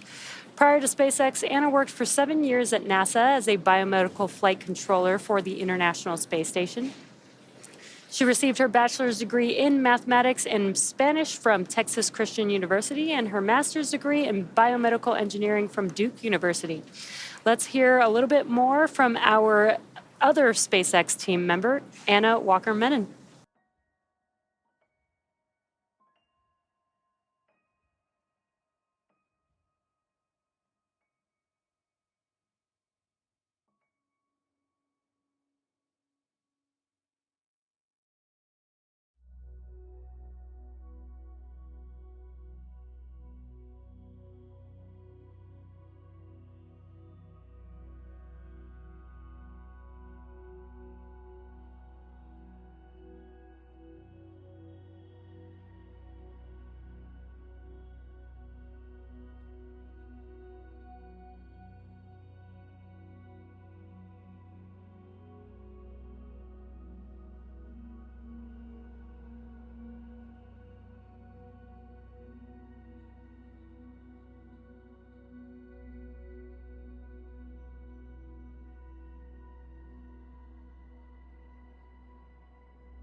Certainly got her wish in terms of having an opportunity to freeze the moment as we had to push off of our initial T0 due to weather conditions. But in those packages, you got some glimpses into the training that the Polaris Dawn crew had to undergo.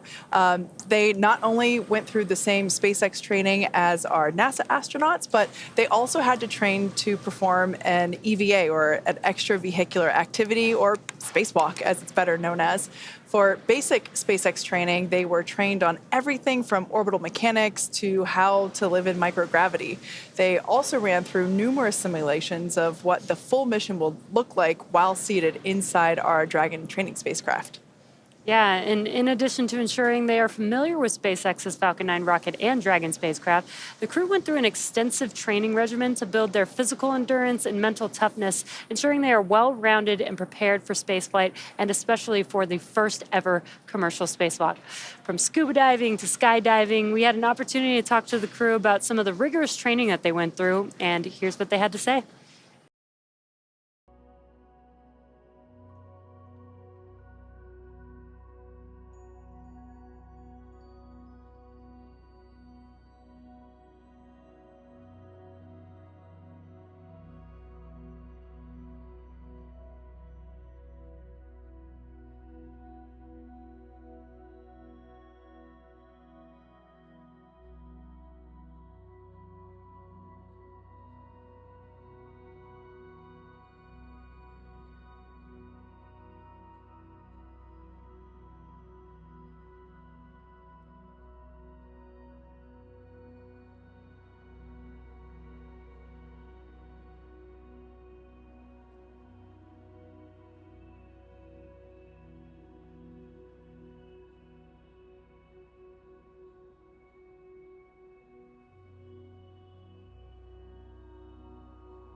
only vehicle capable of returning significant amounts of cargo to Earth. It's also the first private spacecraft to take an all-civilian crew to orbit during the Inspiration mission in 2021.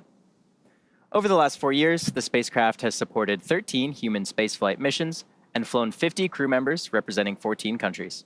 Through missions like Inspiration 4 and Polaris Dawn, Dragon is helping lay the groundwork for deep space exploration, rapidly expanding our knowledge of how humans will adapt, live, and work in space.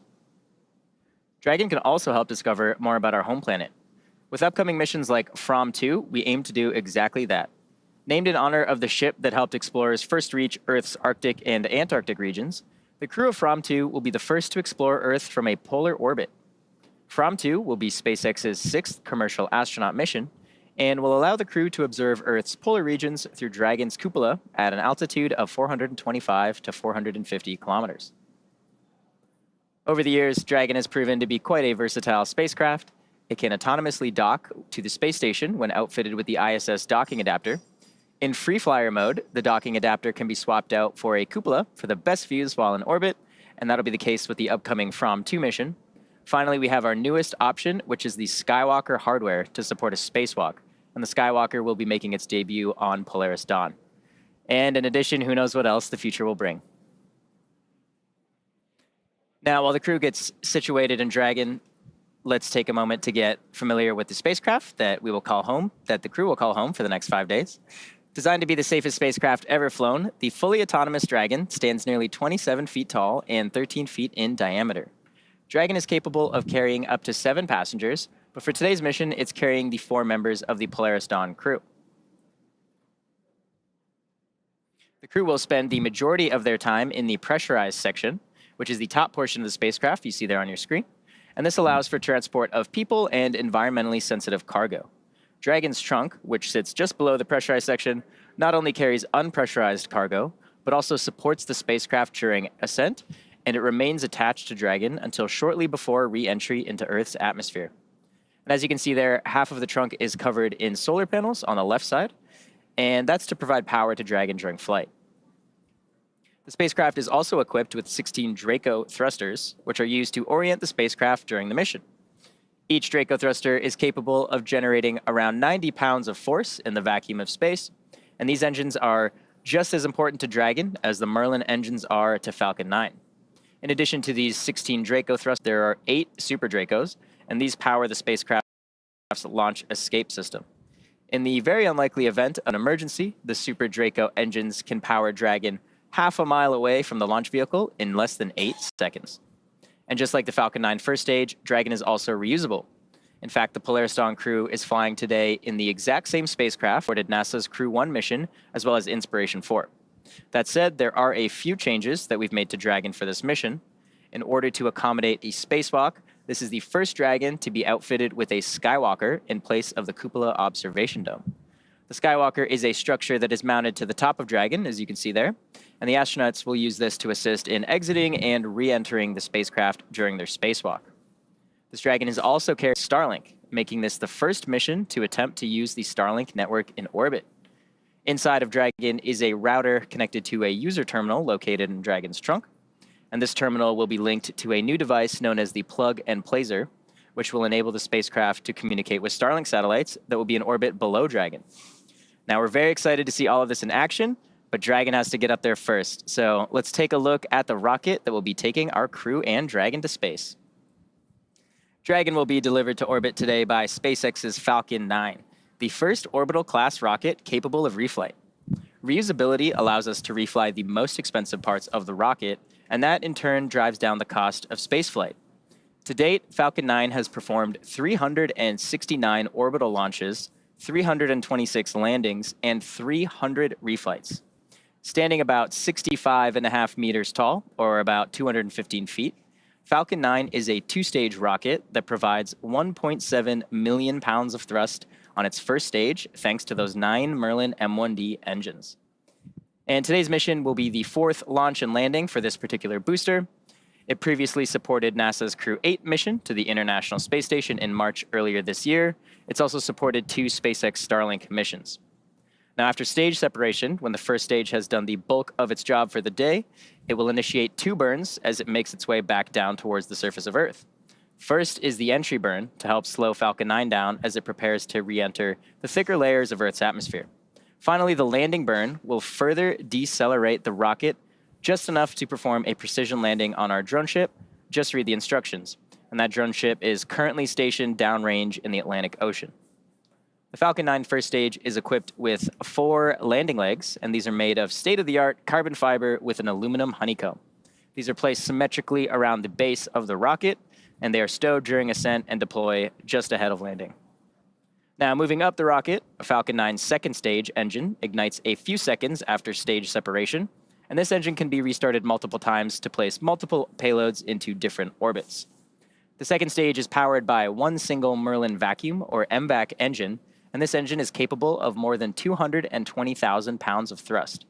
The MVAC features a significantly larger expansion nozzle to maximize the engine's efficiency in the vacuum of space. And at full power, the Merlin vacuum engine operates with the greatest efficiency ever for an American-made hydrocarbon rocket engine. And of course, let's not forget about the unsung inner stage, a composite structure that connects the first and second stages. It also houses the pneumatic pushers that allow the first and second stages to separate during flight. Inside of the inner stage, or rather outside of the inner stage, is where you'll find Falcon 9's 4 hypersonic grid fins, and these are at the base of the inner stage. They help orient the rocket during re-entry. Here in Hawthorne, you can actually have lunch in the cafe while watching the inner stages being made just across the aisle. Looks like we're just at about T-minus 2 hours or so. So while we continue to count down, how are things going, John? Well, Atticus, things are about where we left it before. Inside T-minus 2 hours, you can see with the live shot there of the pad deck, looking at the 2 elevators we used a few hours ago to bring the crew up and the view up on top of the fixed service structure. We do have that light rain shower that we're talking about. Actually, right now, we would be at about T-minus 3 minutes, and the weather would be red. So the good news is when we made the decision to pause the countdown and go to the second T0, we avoided what would have been a scrub right now. Because as you may recall, once we begin loading propellant onto the Falcon 9 at T-minus 35 minutes, you're committed then. You've got to get down to 0 and launch, or you're scrubbed for the day. Now, we did not start propellant loading at T-minus 35 minutes. A little bit of a status refresh. We got down to T-minus 44 minutes and 30 seconds approximately, and we called a pause or a hold in the countdown. We had just finished the electronic poll verifying that the Falcon team was go to load propellant into the Falcon 9, but we did not actually get that far. All evening or early morning, as the case may be, at Kennedy Space Center, we've been watching the weather. The launch weather officer had advised the team that a frontal boundary had come ashore in Florida. That was creating scattered cells that would pop up and occasionally violate the cumulus cloud rule, or in this case, as we just saw with the pad deck view there, or up on top of the fixed service structure, we were getting rain showers with rain higher up in the atmosphere than we would be allowed to fly through. So we continued to count down, fingers crossed, heading for that first T0, which was planned for 7:38 Universal Time. Inside T-minus 1 hour, it was still very uncertain whether or not the weather would cooperate for that first T0. The team took the decision down as far as they could inside of T-minus 50 minutes, trying to get the last little bit of information. But just as we thought we were going to press on and go with the original T0, we saw a cell pop up on the radar map that exceeded conditions. We looked at that and decided to go ahead and hold the clock. We heard the Corps then go back up, talk to the crew, tell them that we were held, and then we recycled to the second T0. Now we have 3 T0 opportunities. The first one is now passing us by as we get ready at 7 hours and 38 minutes Universal Time, 10 minutes from now, and that would have been a scrub. The next one that we are aiming for is coming up at 9 hours, 23 minutes, 49 seconds Universal Time, just under the 2 hours you see there on the countdown clock. There is a third opportunity if we need it at 11 hours, 15 minutes Universal Time. The problem we have is the weather is still uncertain enough that the team can't make a decision whether the second T0 or the third T0 is the best one. We're going to continue counting down, obviously, as you can see on the clock there. The scattered rain showers we see, those should clear out of the way. But we most recently had another no-go condition pop up. The surface electric field, essentially the measure of how the atmosphere is electrically charged, has violated criteria. We're going to continue to watch that. We think that one will clear. Primarily, we're continuing to worry about the cumulus clouds and the possibility of having to fly through rain on the way up the northeast coast of the United States as we head into the orbit at just over 51 degrees inclination. The Corps has talked to the crew on board Dragon. The mission director for Dragon, they have done their readiness polls. We've also checked with the SpaceX Falcon 9 team. They are go. Also, it appears that the next T0, there is no proximity warnings or concerns with any orbital satellites. Sometimes you have to move a launch window a minute or two if there might be a conjunction in space. Right now, it looks like we don't have any of those issues. The big question will be whether or not the weather is going to be go at the next T0.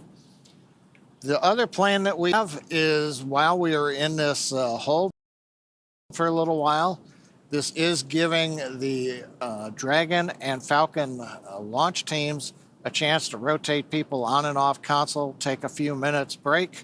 It's been a long early morning for the team. Everybody continues to have support. So, we're ready to support anything that may come up, but we are giving the crew a chance to refresh. The next major event is we continue asking the launch weather officer, what's the forecast look like? What's the forecast look like? The next big one coming up will be at T-minus 1 hour and 30 minutes, just over 22 minutes from now. That's when Dragon is going to rotate the seats back into the launch position. The crew right now is sitting upright inside the Dragon that you can see there. The crew access arm, and there's a view of the crew in their upright posture, and then we'll rotate to horizontal into the launch position to get ready. That'll be a little later in the count than we had done it the first time around, but that's fine. The hatch is closed, leak checks, everything is copacetic in Dragon. So they'll get ready in an hour and a half and go back into the launch position in their seats. We'll continue to bring it down. We'll get inside T-minus 1 hour where we'll do another evaluation on what the launch looks like. And then fingers crossed, we'll be able to press past T-minus 45 minutes and get into the prop load at T-minus 35 minutes. Everything continues to look good. One reminder, the only people on the pad right now are the Dragon crew themselves, the 4 people inside the Dragon. You can see that crew access arm. The seals have been deflated. They're retracted. All of the handholds are out of the way. Everything's been cleared. The only thing really waiting for everybody is ideally we get inside 45 minutes so we can retract the arm. So nobody's going back out to the pad right now. All the vehicles are cleared off. So we're going to just continue to give you status updates as we go along. But Kate, yeah, hopefully the second T0 is the winner. The first one turns out the weather is red right now, and we wouldn't have been able to go. Yep. Well, you know what? It's been a good rehearsal so far. And realistically speaking, while the Polaris Dawn crew, I'm sure, would be delighted to be closer to, wait, how long have we been holding now? Would they be in space now? I'm not sure. My brain is a little mushy at this point. But the point is that they would still be in the Dragon capsule right now, regardless, in their seats, most likely. So they're not really doing anything significantly different physically anyway. Now, we did, as you heard John say, we did rotate the seats a bit so that they could kind of like stretch out a little bit more to be a little bit more comfortable. So, yeah, I'm guessing there's probably some like charades happening or other games involving like hand signs and so whatever they can do while still strapped into their seats. Exactly. Right? Yep. Yeah, Oh, look, there they are. There you can see them on their tablets. All four of them all on four their of them. tablets. I wonder if we've equipped those tablets with any games. I hope so. I mean, they'd have a lot more mobility in these EVA suits to be able to play some more games in these suits versus the IVA suits. So. Yeah, that is definitely true. Gorgeous shot there of 39A. Like we mentioned before, we are in a not quite a holding pattern because we're still progressing with the launch countdown, but we did have to reset the T0 clock due to weather, and we are fingers crossed that our second targeted T0 time will be more fruitful than the first one. Yeah, we are patiently waiting. It is T-minus 1 hour and 49 minutes until our new T0. But yeah, the crew is patiently waiting, relaxing inside of Dragon. And so now during the EVA for the Polaris Dawn crew, they will be wearing our newly designed EVA spacesuits, which we see them wearing in the Dragon capsule. And there you can see the suit on your screen. Building a base on the moon and a city on Mars will require thousands of suits. So the development of this suit and the EVA that's going to be performed on this mission are important steps to a scalable design for spacesuits on future long-duration missions. So let's take a look at the making of the suits our crew will be wearing during the first ever commercial spacewalk. An EVA suit is an extravehicular activity suit, which is a spacesuit that can go outside of the spacecraft to do a spacewalk.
how so much has specialized for this mission with the goal of having the ability to open that top hatch and have Jared and then Sarah go out and test the mobility of the suit and the functionality. And to me, it's just so cool to be able to see the design and the planning that went into all of that to make what is about to happen.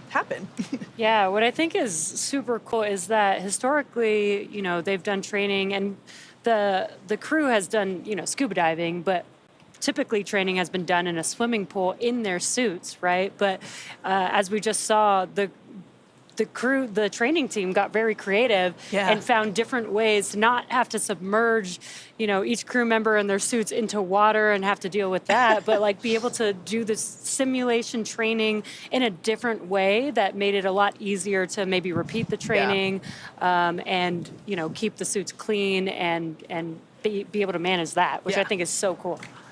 Yeah, I think we really just kind of innovate across the board, right? Just every aspect of the mission, from the hardware to the training itself to just our processes. So it's really great to see all of that. One thing that actually really stuck out to me is the mention of how these suits will sort of be used in the far future. I love how we always keep just the big picture in mind. The goal of SpaceX, make humans an interplanetary species, get to the moon, get to Mars, get beyond. And so we really incorporate that into all of these sort of stepping stone missions, right? Like we're pushing the boundaries, we're doing this first EVA, we're developing these suits, but maybe in a few years, who knows, we're going to be having thousands of people in these suits doing work all over the place on the moon, on Mars. It's just so inspiring and incredible to sort of be a part of that story and get to hear about some of that from the crew. Yeah, and these suits, they look cool, but they're super functional, and thinking about what the future suits, the functionality that those suits will carry is like, I think that's a good point of just like the far future, what will that look like is very, very cool. Well, you talk about the far future, and it may be because it's going on 1 a.m. here and we've got another hour and a half. But in the near future, my question is, Halloween's coming up in the United States. Anybody want to make a mock-up suit and go around trick-or-treat? Maybe your kids, It's like, hey, do you want to dress up in an EVA suit? I bet we're going to see a lot of those this year, huh? Yeah, the different style suits for the costume. You don't have to just stick with the white and the gray, You could use some colors, a little bit like on Apollo lunar suits, where they would use different colored stripes to distinguish the commander, because in the photos, you're always going, who are we looking at? That's so-and-so and that's so-and-so. Yeah. I love that you guys were mentioning, the future and how we're trying to work towards that now. And they mentioned when they were making the spacesuit that they're thinking about the manufacturing. Obviously, I've been in manufacturing for almost my entire engineering career, so I love manufacturing. But I love that we think about that in the beginning stages of the design. I think that's so important because design for manufacturability will make things a lot easier if you start with that versus, designing something that may be functional but is really hard to manufacture and having to go back and make those updates and changes. So I think that's so cool that the spacesuit team really, really focused on that with the suit. Yeah. It's been so incredible to see the progression from the IVA suit to the early versions of the EVA suit to the suit that we see there on your screen.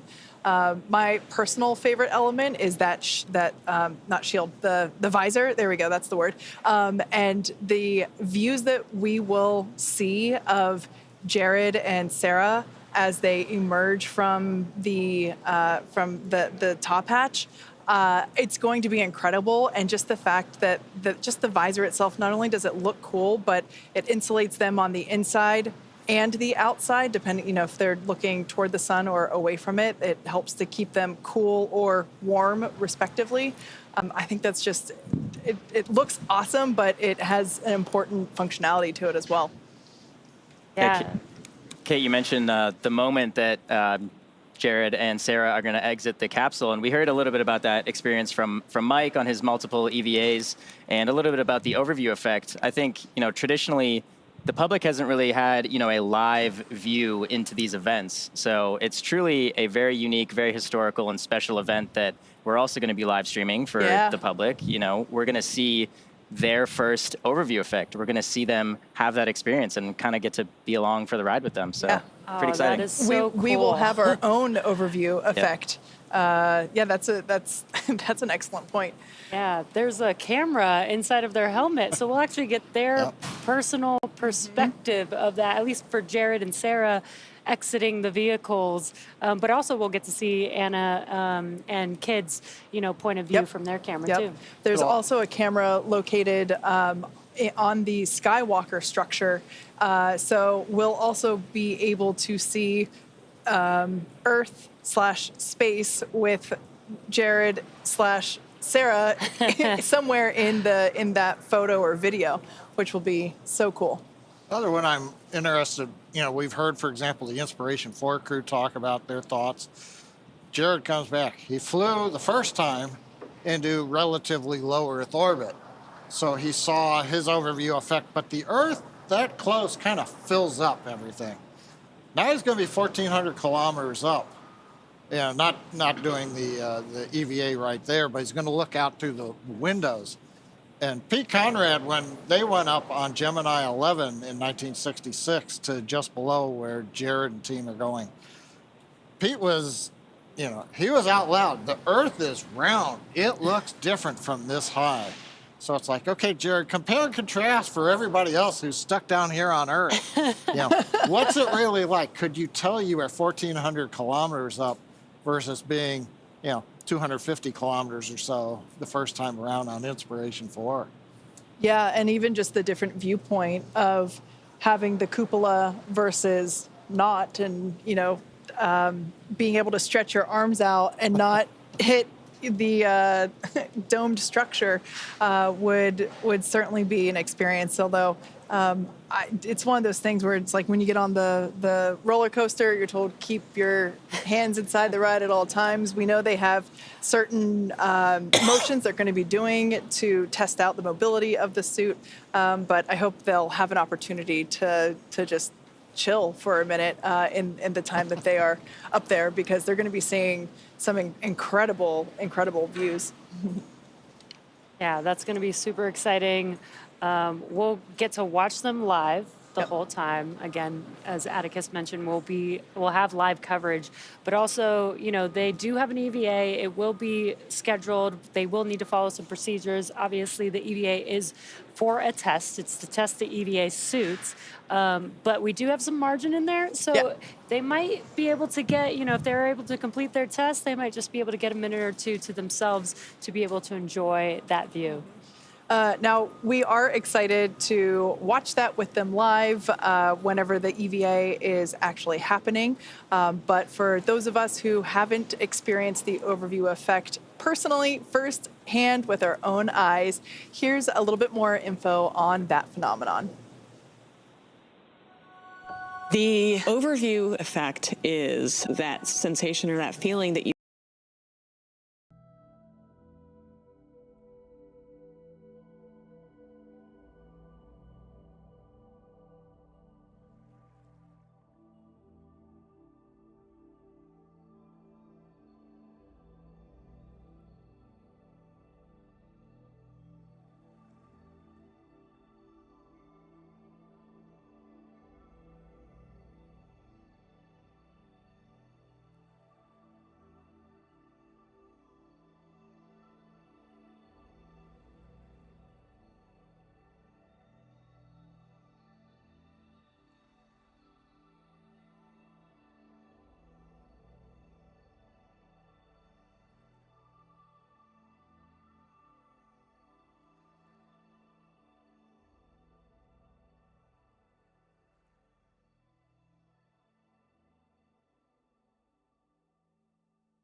So as you can see here on your screen, the Polaris Dawn crew, the seats have rotated back into the launch position. So that is a good sign.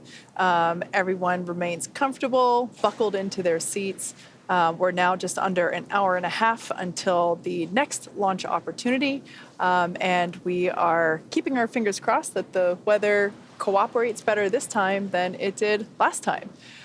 So we saw a little bit there about what these 4 individuals are taking with them into space. I think Jared's advice was kind of interesting. Take less.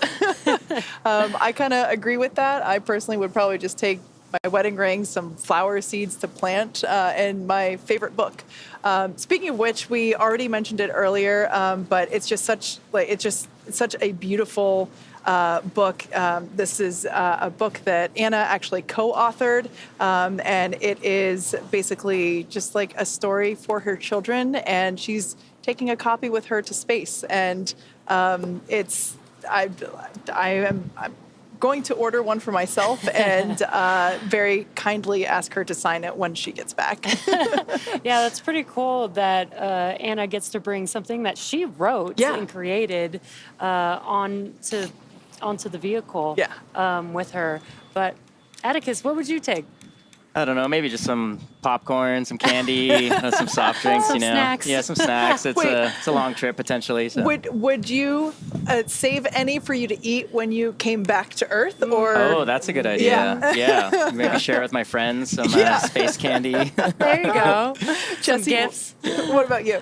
Oh, I would definitely have to bring a basketball. Of course. Basketball has made me who I am today, but what I really want to do is bring Space Jam to real life. That's my plan.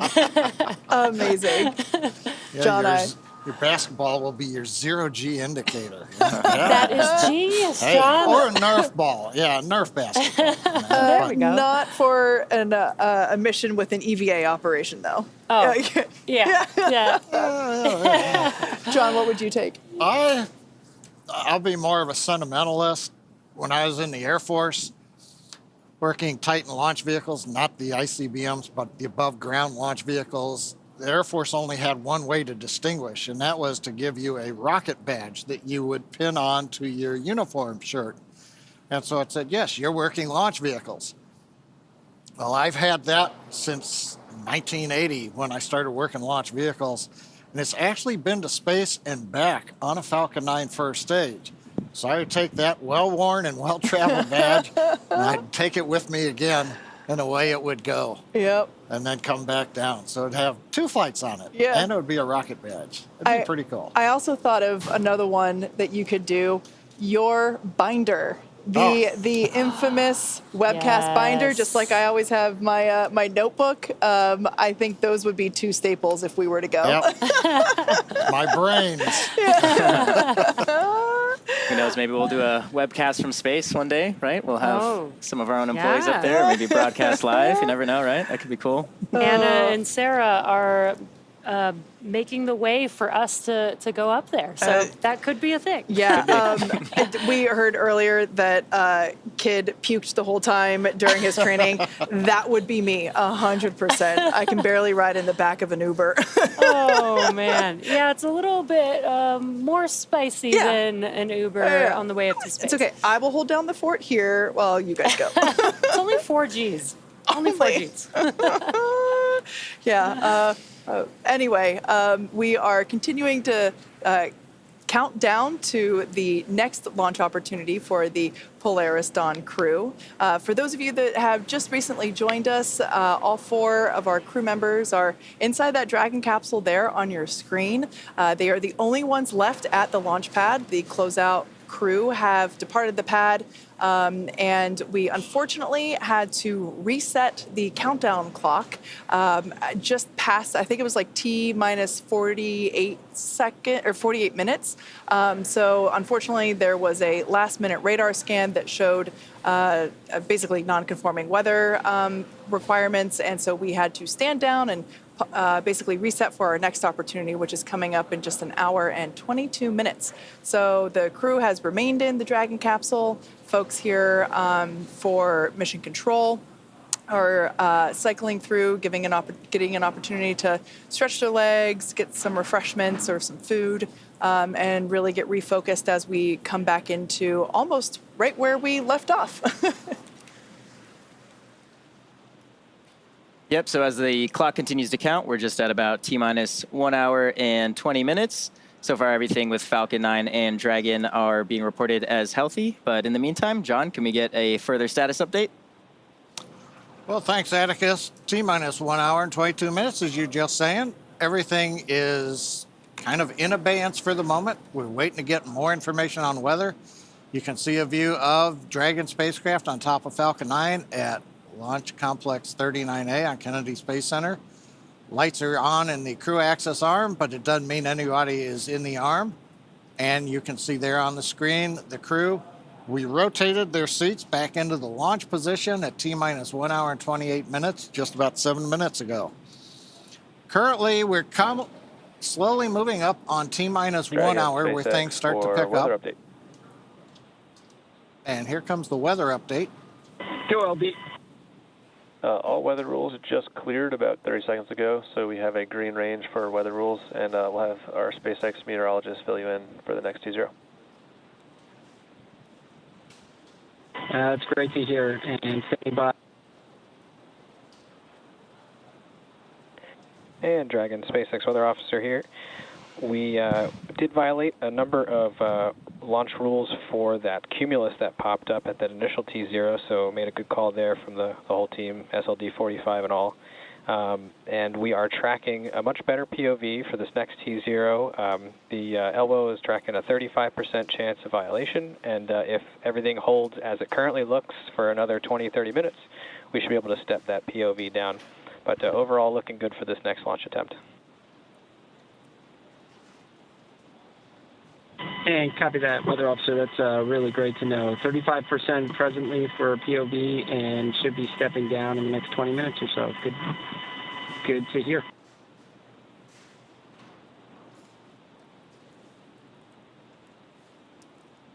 Okay, so they've told the crew that what we're just getting from the launch weather officer.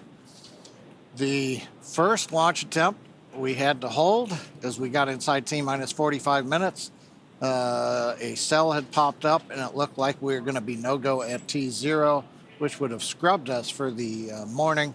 So instead, we held off before we began prop load into the Falcon 9. That preserved a second launch attempt coming up in just under 80 minutes from now. That T0 is planned for 9 hours, 23 minutes, 49 seconds universal time, or 5:23 and 49 seconds a.m. Eastern Daylight Saving Time. Just about an hour or so before dawn there in Cocoa Beach, Florida. So hopefully they'll get a good view if the weather continues to dissipate. As I mentioned, we had the crew rotate seats back into the launch position at T-minus 1 hour and 28 minutes. On the SpaceX Falcon 9 side, the launch chief engineer is going through a technical readiness poll, making sure that the Falcon team is ready to pick up the count as we get inside T-minus 1 hour. Also, amplify a little bit on the launch weather officer. It's always interesting. A probability of violation, or POV as they call it, of 35%. So that means essentially 1 chance in 3 of violating the weather constraints that we would have for a launch. It's interesting. An optimist would say it's a 60% probability of good weather. You know, I don't know why we do the probability of violation, but that's the history. It's been that for as long as I have known it. The big thing that is changing is that the weather was fairly chaotic over the last hour. It's very hard to model and predict as the boundary layer was coming ashore. What they're seeing right now in the weather radar is the boundary looks like it's dissipating. And as the Corps told the crew and the weather officer amplified, we ought to know more in about 20 minutes as we get down close to T-minus 1 hour, in which case the probability of violation may actually decrease, give us an even better chance. Still looking at a variety of things. The rain showers that we saw earlier on the camera lens, making sure that they've dissipated, that we don't fly through rain on the way up. We also want to make sure the big one is cumulus cloud rules. We don't want any thick, high-altitude clouds in the flight trajectory. And then, of course, continuing to watch the winds, but that looks to be pretty good. And if the rain dissipates and goes away, then the electric field intensity, which is currently green and go for launch, should also stay that way. So fingers crossed that the weather will continue to improve and we get a go here to continue through T-minus 1 hour and then prop load and take it the rest of the way on down. But right now, Kate, things are looking a little more optimistic than they were an hour or so ago. Yeah, certainly better. Hearing that we've got a 35% chance of violating the weather requirements instead of 60, that's certainly a welcome improvement. So let's talk a little bit about the research that's going to be going up. So Polaris Dawn is the first of 3 planned missions in the Polaris program, and this will conduct extensive scientific research to expand our knowledge of humans adapting, living, and working in space. Much of this research is also intended to improve our lives down here on Earth. And like all science and research, it begins with collecting tons of data, and that process started well before today. Let's take a look. We are in the Houston SpaceX office.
And if you're just joining us, welcome here to the launch pad and our live coverage of the historic Polaris Dawn launch. We're at L-1 minute, 14 minutes, 30 seconds, and counting.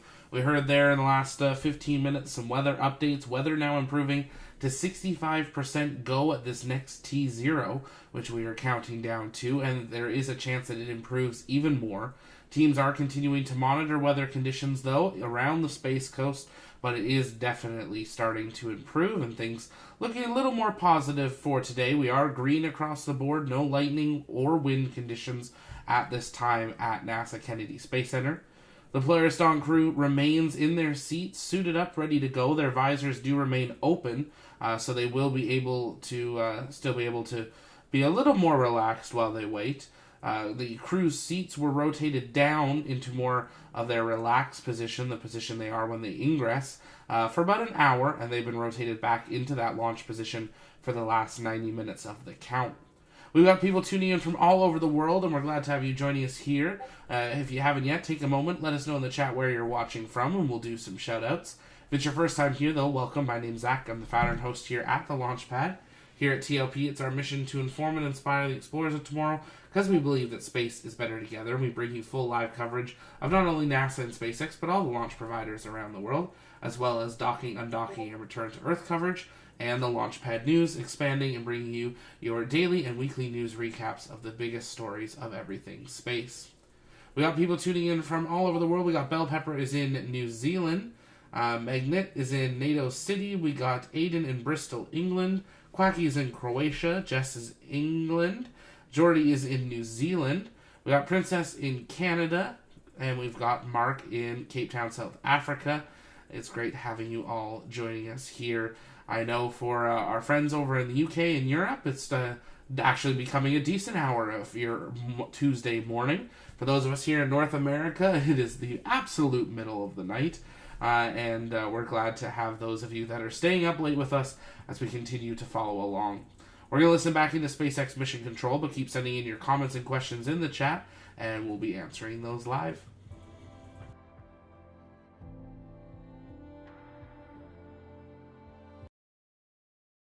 Space station, Dragon can also act as a lab, providing extra room for astronauts to perform their work. And when the space station is fully booked, Dragon also serves as an extra bedroom when necessary. Yeah, exactly, Kate. And actually, NASA astronaut Michael Hopkins, who joined us earlier in the show, slept inside of Dragon during his entire 6-month stay aboard the station. Now, Dragon can also serve as a lab while orbiting Earth. During the Inspiration 4 mission back in 2021, the crew, as you see there, conducted research while traveling weightless at over 17,000 miles per hour, just as the Polaris Dawn crew will be doing over the next 5 days. Dragon's cargo capacity can be allocated for both crew essentials as well as scientific equipment dedicated to microgravity research and experiments. Yeah, and in fact, SpaceX is currently accepting proposals for research studies and experiments to fly on Dragon. This could be research to understand mental and physical impacts while on orbit, exploring how to improve training, physical fitness, and mental well-being, or advancing medical care with the exploration of just-in-time training and tools. The selected research study groups will have access to SpaceX's crewed Dragon missions, opening up opportunities for researchers that might not otherwise have an opportunity to do so. For more information about SpaceX's on-orbit research program, visit spacex.com/human-spaceflight/research. Now, as we mentioned at the start of the show, there are a number of firsts for this mission. The first commercial spacewalk, possibly reaching the highest Earth orbit ever flown for a crewed spacecraft, which, if that happens, it would break the altitude record set by the Gemini 11 mission, which was half a century ago. Yeah, the Polaris Dawn crew will also be the first to attempt to use the Starlink network while in orbit. Dragon is carrying what we are calling a Starlink plug-and-placer. And Dragon, we are cycling the orbit tank isolation valves again to equalize the low-flow pressure system.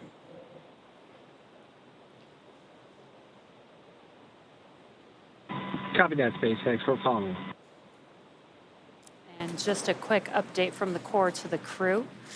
Dragon is carrying what we are calling a Starlink plug-and-placer, and inside Dragon is a router connected to a user terminal in Dragon's trunk. Now, this terminal will be linked to the new plug-and-placer device that is mounted on board.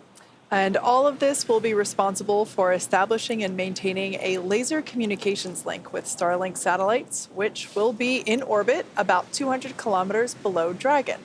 Using this hardware, Dragon will attempt to talk to Starlink the same way Starlink satellites talk between themselves with lasers.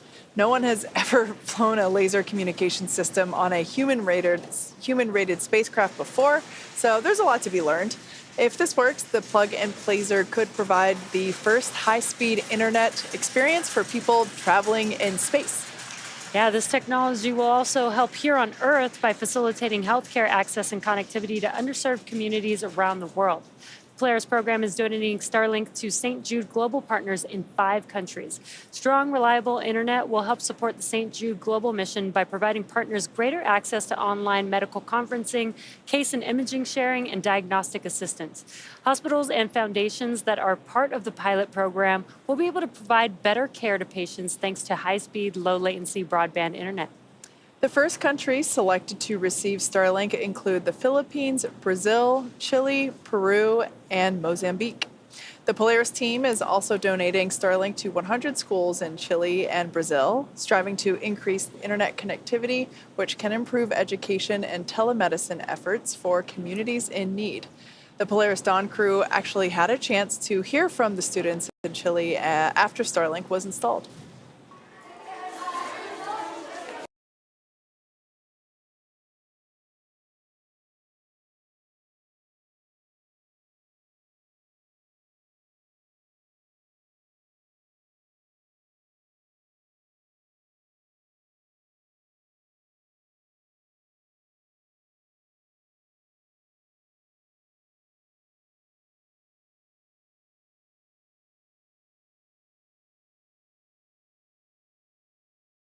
And if you're just joining us, welcome here to the Launchpad. SpaceX playing another video here about some of the Starlink abilities, and really an amazing thing getting to see how this is bringing healthcare and education to more and more places. I know we got people tuning in from absolutely all over the world. We got Greg in Australia, Falcon in Germany, Jess is in America, in California. We got Rob in New Zealand, BXM is in LA. We got Pickled is in Scotland, Jordy's in New Zealand, Helen's in the UK. And we got Tay in Titusville. I think I saw a couple people are maybe supposed to be in class, but they're secretly watching. I see you. Just don't get caught, but I see you.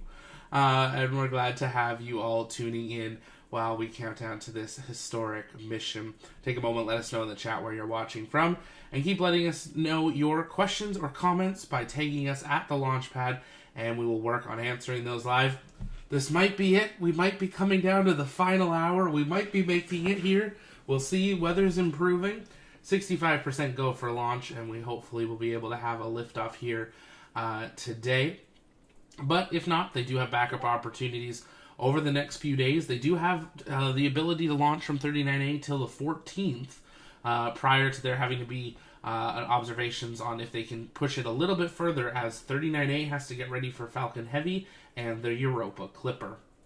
SpaceX doing a little bit of promotion here about their Starship program, which of course we will bring you full live coverage of the Starship 5th flight test. We're also bringing our Starbase camera back online here shortly, so make sure you stay tuned for that, because not only can you watch our Starbase camera, you can actually control it. And there'll be more information on that on our Starbase camera when it's back online. We're just doing a couple little updates to that. Let's listen in to Mission Control.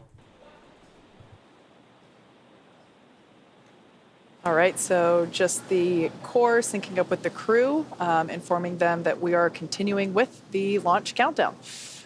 So I was talking about the Artemis 3 program, the Artemis program, specifically the Artemis 3 mission, and how the Starship vehicle, like the one that you see there on your screen, will perform an uncrewed demonstration mission before the Artemis 3 mission. And that will be the first human surface expedition since 1972. With the ability to deliver cargo and people to the lunar surface. SpaceX, section 54.100, cruise go for launch. All right, that is... Copy, crew is go for launch. Music to our ears. Crew is once again still ready for launch. So with the ability to deliver cargo and people to the lunar surface, we'll be ready to help humanity build a sustainable presence on the moon and learn how to live off-world before the next step to Mars. When the time comes for humans to explore the moon and beyond, they'll have to take everything with them for a surface expedition. Building bases or even cities will require huge amounts of cargo and eventually crew, and that's where Starship comes in. This year is shaping up to be a busy one for Starship. As we mentioned, we completed the fourth flight test of Starship on June 6th down in Starbase, Texas, as you see there. The Super Heavy booster lifted off successfully and completed a full duration ascent burn. Starship executed another successful hot stage separation, powering down all but 3 of Super Heavy's Raptor engines and successfully igniting the 6 second stage Raptor engines before separating the vehicles. Following separation, the Super Heavy booster successfully completed its flip maneuver and boost back burn to send it back towards its splashdown zone.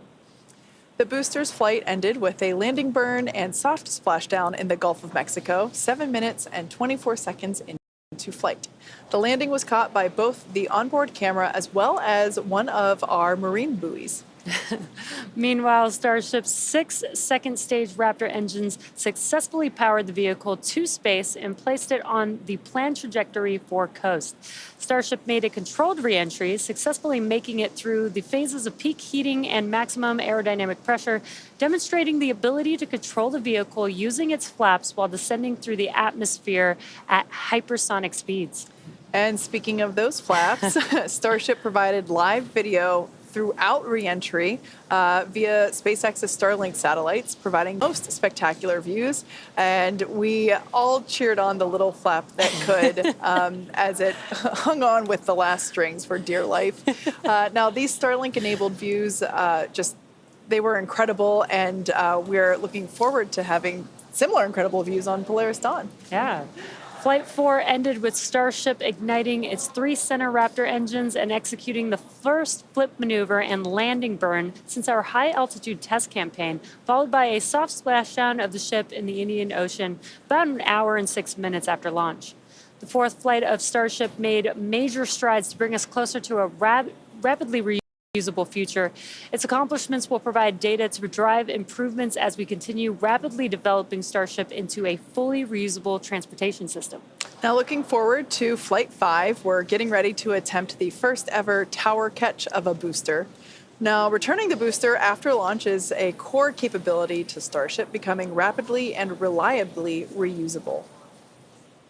And speaking of rapidly, as of August 21st, we had both towers fully stacked, which is so incredible to see. That's a real photo. That's awesome.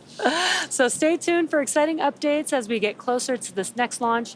And as always, excitement is guaranteed.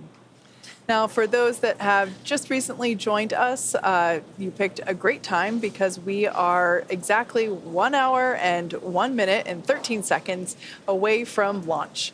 Welcome back to the coverage for the Polaris Dawn mission. The Polaris program is a first-of-its-kind effort to rapidly advance human spaceflight capabilities while continuing to raise funds and awareness for important causes here on Earth. The program's goal is to demonstrate important operational capabilities that will serve as building blocks to help further human exploration to the Moon, Mars, and beyond. Polaris Dawn is the first mission in the Polaris program. The program will consist of up to 3 human spaceflight missions that will demonstrate new technologies, conduct extensive research, and ultimately culminate in the first flight of SpaceX's Starship with humans on board. The Polaris Dawn crew will be performing some incredible firsts in space, including the first ever commercial spacewalk. And this mission will fly higher than any Dragon mission to date, attempting to reach the highest Earth orbit ever flown for a crewed spacecraft, breaking the record set by Gemini 11.5 a century ago.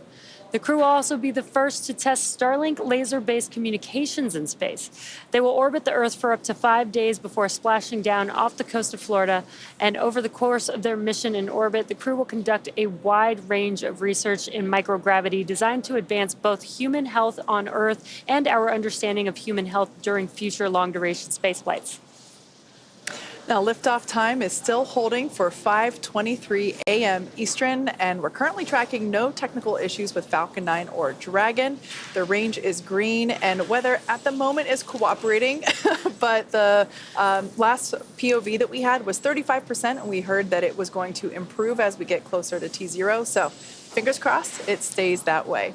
Now, over the last more than 3 hours, I think more like 5 hours at this point, the Polaris Dawn crew donned their SpaceX suits and were then transported to the pad where our crew entered Dragon spacecraft, the one that you see there on your screen.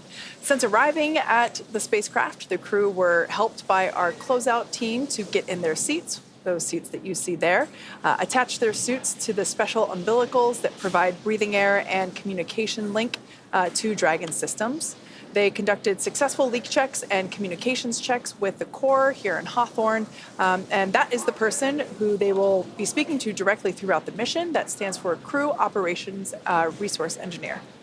Yeah, and the closeout team was able to seal the hatch, which also gets its own leak check. And the closeout team has already departed the pad. Once that hatch was sealed, they were able to clear the area and clear the pad. And now we've been doing some weather checks as we got closer and closer to T0. So again, we will be doing another final go, no go for launch. Before we get to that final go, no go, the next team will do an internal poll, making sure that conditions are right with Falcon 9, Dragon, the crew, the range, and the weather, of course. T-minus 1 hour until liftoff is the final evaluation checkpoint, or the last opportunity for the SpaceX team to adjust the launch time if it's needed. And with everything so far on track, let's take a moment to meet the crew that will be flying today. The Polaris Dawn mission has many time objectives, so the Polaris program chose a crew of experts who know each other well and have a foundation of trust that they can build upon as they undertake challenges of this mission. Mission Commander Jared Rook-Isaacman served as commander of Inspiration 4, the world's first all-civilian mission to space. Jared holds... for a weather update.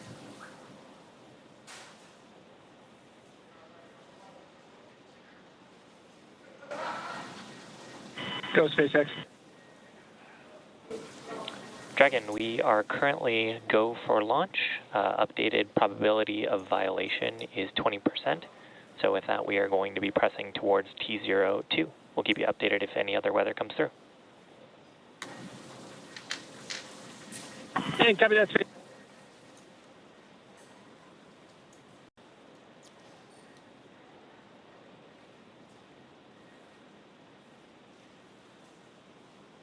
So as we just heard, our opportunity for launching is sounding better and better. The probability of violation for weather rules has decreased from 35% probability to 20%. So that is excellent news. Now let's talk a little bit about our mission commander, Jared Rook-Isaacman. He served as commander of Inspiration 4, the world's first all-civilian mission to space. Jared holds several world records, including 2 speed around the world flights in 2008 and 2009 for the Make-A-Wish Foundation. He has flown in over 100 air shows as part of the Black Diamond Jet team, dedicating every performance to charitable causes.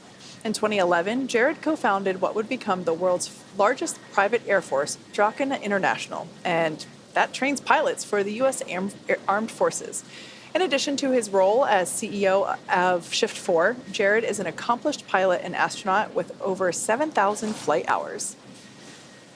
Mission pilot Scott Poteet served as mission director of Inspiration 4, and he goes by his call sign Kid. A retired U.S. Air Force Lieutenant Colonel, Kidd served for 20 years in roles that included commander of the 64th Aggressor Squadron, Thunderbird No. 4 demonstration pilot, U.S. Air Force Weapons School graduate, operational test and evaluation pilot, and flight examiner. Kidd is a command pilot with over 3,200 flying hours and has logged over 400 hours of combat time. Following his Air Force career, Kidd served in various roles, including VP of Strategy at Shift 4.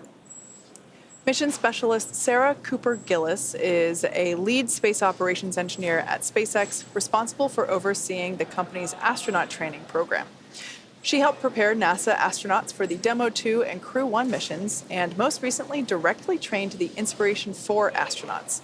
Sarah is an experienced mission control operator who has supported real-time ops for Dragon's cargo resupply missions to and from the International Space Station as a navigation officer and as a crew communicator for Dragon's human spaceflight missions. In 2015, while studying at the University of Colorado Boulder, Sarah started an internship at SpaceX before moving into the astronaut training program full-time. And to cap off the Polaris Dawn crew, mission specialist and medical officer Anna Walker-Menon, who also serves as a lead space operations engineer at SpaceX, where she manages the development of the crew operations and works in mission control as both a mission director and crew communicator. During her time at SpaceX, Anna has led the implementation of Dragon's crew capabilities and developed critical operational responses to vehicle emergencies. Prior to SpaceX, Anna worked for 7 years at NASA as a biomedical flight controller for the International Space Station. She received her bachelor's degree in mathematics and Spanish from the Texas Christian University and her master's degree in biomedical engineering from Duke University. And that is our Polaris Dawn crew and the first SpaceX employees to fly on a SpaceX mission. Anna and Sarah also supported Inspiration 4 and actually served as trainers for the crew of that mission. So I can only imagine how incredible and the feelings that they have and how wild it is to experience a launch from the other side of the mission. Now, as the Polaris Dawn crew prepared for this mission, they had a pretty cool opportunity to sit down with a legend of spaceflight, Apollo astronaut Charlie Duke, one of only 4 surviving moonwalkers from the Apollo program. He flew on the Apollo 16 mission to the lunar surface in 1972, and more than 50 years later, he had some great advice for our crew in advance of the first ever commercial spacewalk.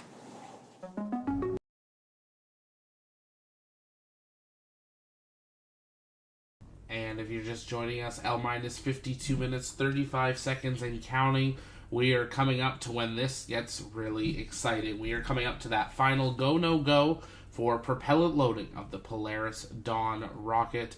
That go, no go is expected at T minus 45 minutes and counting. If we get a go there, the crew access armor will track 3 minutes later, and then 3 minutes after that, we will have we'll have the Dragon launch escape armed, and then 3 minutes after that, we will have propellant loading onto the vehicle beginning at T minus 35 minutes. So we are now just about 5-6 minutes away from this really starting to pick up in the timeline, and then progressing into a rather normal SpaceX Falcon 9 timeline, but very real. As crew is on board, the launch escape system is armed, and we will be committed to a launch opportunity. We heard there the weather has improved. Weather now up to 80% go for flight, an incredible improvement from the only 40% we had earlier, and will be following as that weather continues to be monitored around the Space Coast. Biggest thing we're watching is any lightning and that cloud layer rule. Spacewalks now targeted for the third day of the mission. We'll, of course, bring you full live coverage of that. If you're just joining us, though, welcome here. My name's Zach. I'm the founder and host here at the Launchpad. Here at TLP, it's our mission to inform and inspire the explorers of tomorrow, because we believe that space is better together. And if you haven't yet, take a moment, hit the like button, subscribe. Both are free and really do help us out, and we'd love to have you as part of our community.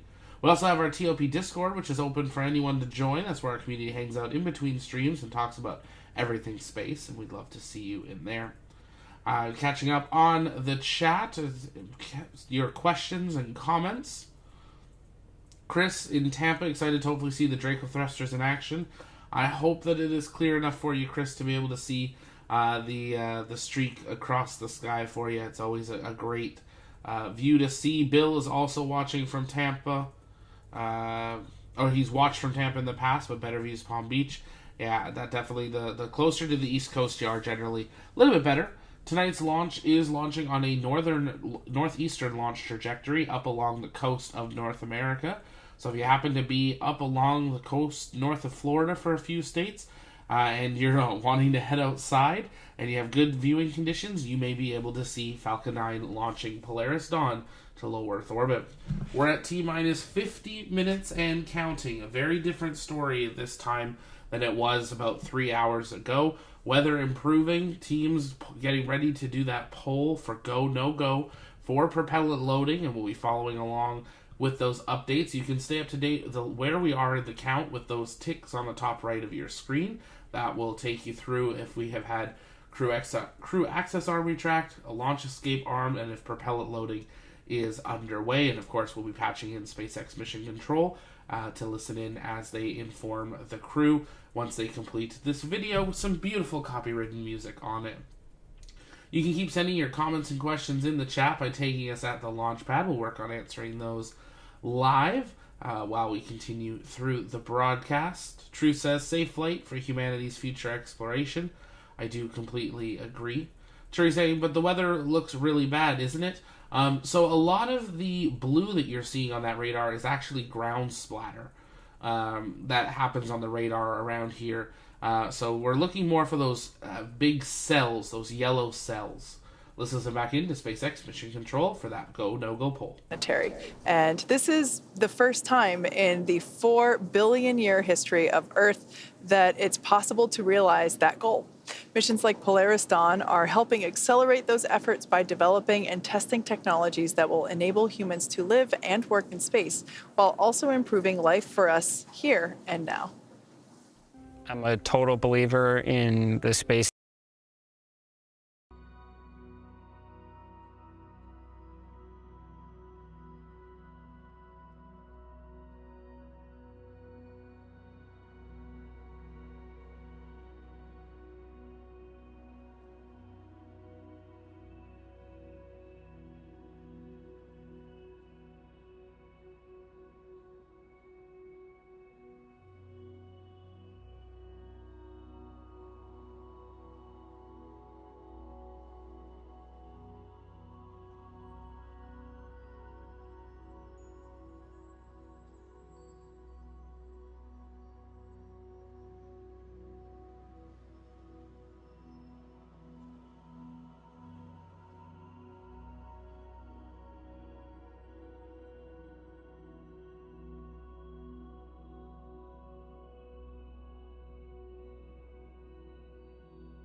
46 minutes.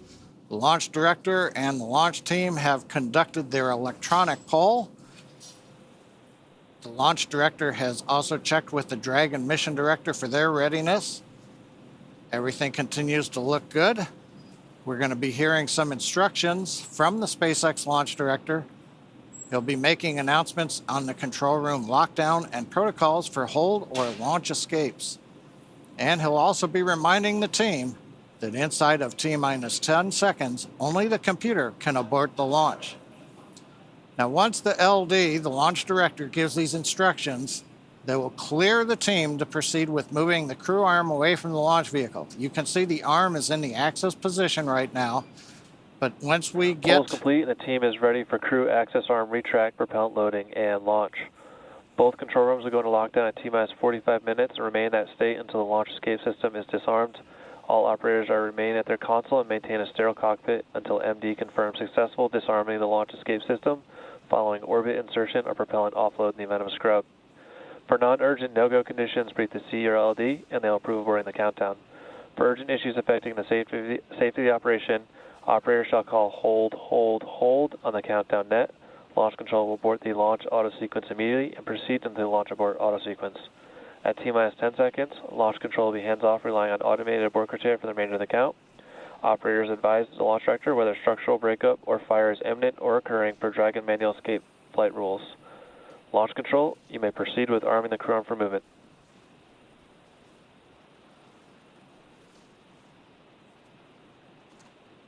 We've heard the instructions. We're waiting to hear them inform the crew that access arm retract has started. We're also watching on the monitors as we see the crew access arm, waiting for it to begin into motion.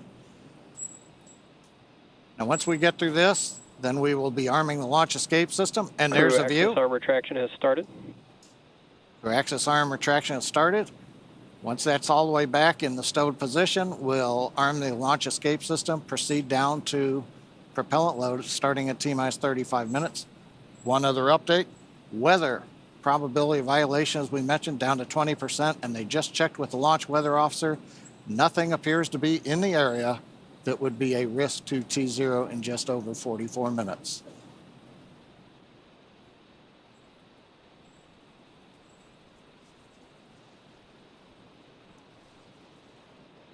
And Jesse, you can see crew access arm starting to come back now. Yeah, this is a very exciting moment here. This is one of the last major visual milestones that we'll see in preparation for liftoff. And soon we should also hear the call out that the Crew access arm retraction is complete. And great call there. That is the conclusion or completion of the crew access arm retraction. We should also hear the call out for the launch escapes. Dragon, you are go for section 6. Close visors and arm the launch escape system. Copy that, SpaceX. We are stepping into section 6. We're going to close visors and arm LES. And there it is. They're getting ready to arm the launch escape system. And the crew is closing their visors, which you can see there. This is in preparation for that arming of the launch escape system.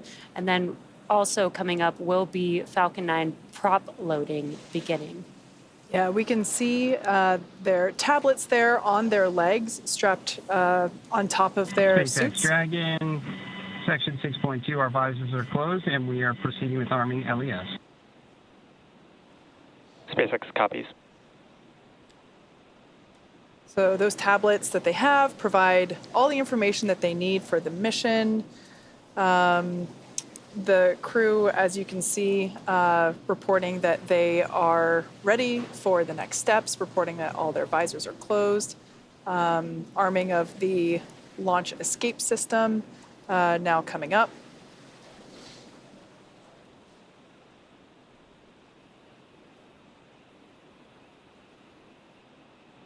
And we're just waiting for the call out. Launch escape system is verified armed. Copy that, SpaceX. We show the same. Yep, that's SpaceX good news. Dragon, we're closing out 4.100. 4.100, a reference to SpaceX copies closing 4.100. It's a procedure the crew is running on their tablets. So with that, the launch escape system is now armed should something happen that requires Dragon to execute an emergency escape. If something were to happen to the Falcon 9 or the pad right now, the system is ready to go.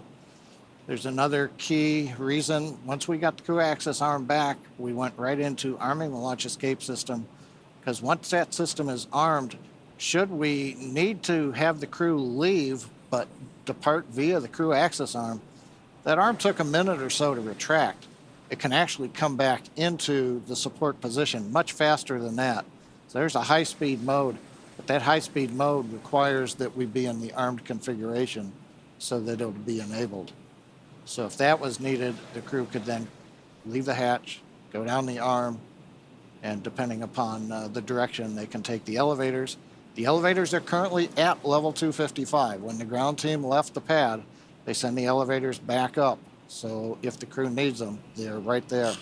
And of course, we have the slide wire basket system on 39A is another way. So there's several ways if the crew had to leave. But the good news is, coming up 40 minutes before launch, everything continues to go well, technically, on Falcon 9 and Dragon, and it looks like the weather has begun to cooperate now.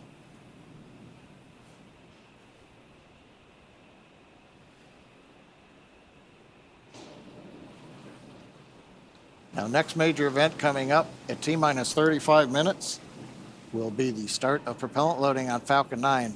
Once we get into that, then we're committed to the T0, even though there's still more time in the window and a third launch opportunity if we need it. We would not be able to take advantage of that if we get propellant going into the Falcon 9. Again, the views from 39A, the arm is retracted. You can't tell it, but launch escape system is armed on the Dragon spacecraft.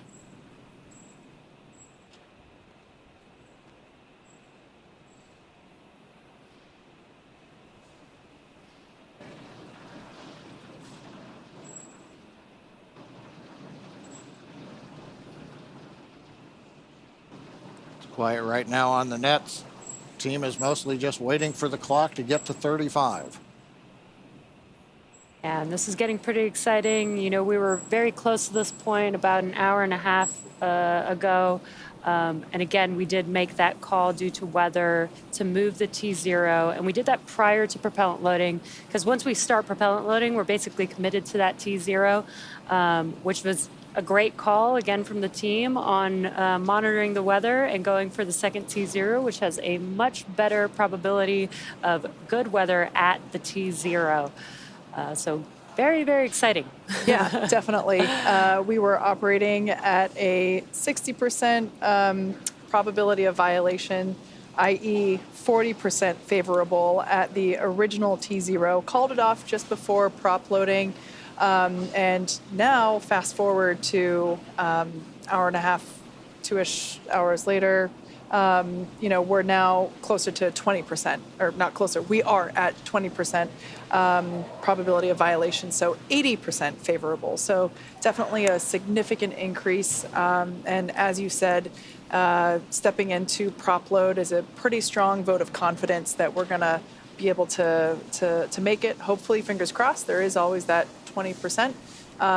But we are optimistic that we're going to see our Polaris Dawn crew in orbit sooner than later. And it shows, you know, this is a perfect example of, you know, why we have all these procedures and these milestones where we're checking in throughout the countdown to make sure that, you know, we have opportunities to make the right decision, again, for safety being the number one thing that we're always looking out for, especially with crew on board, but just for any mission. And we were able to... tanks will vent for the start of propellant load in 5 seconds.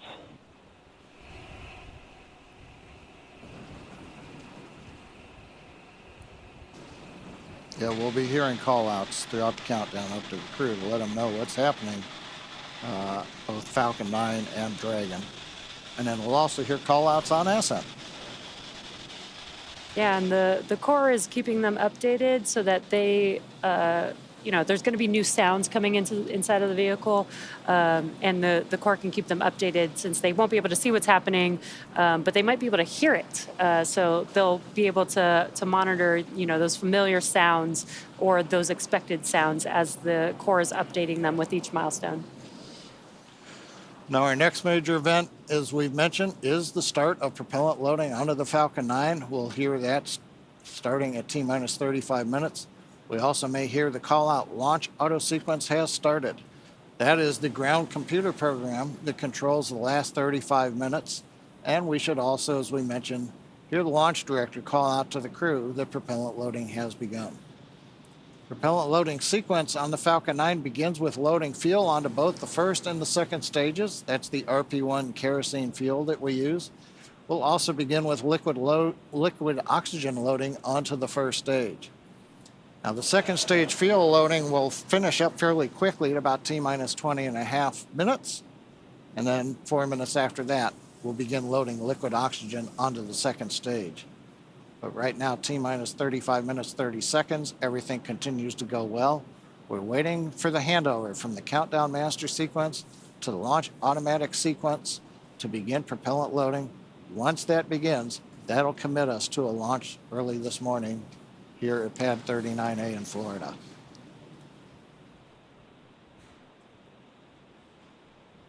We'll listen in now for the start of propellant loading.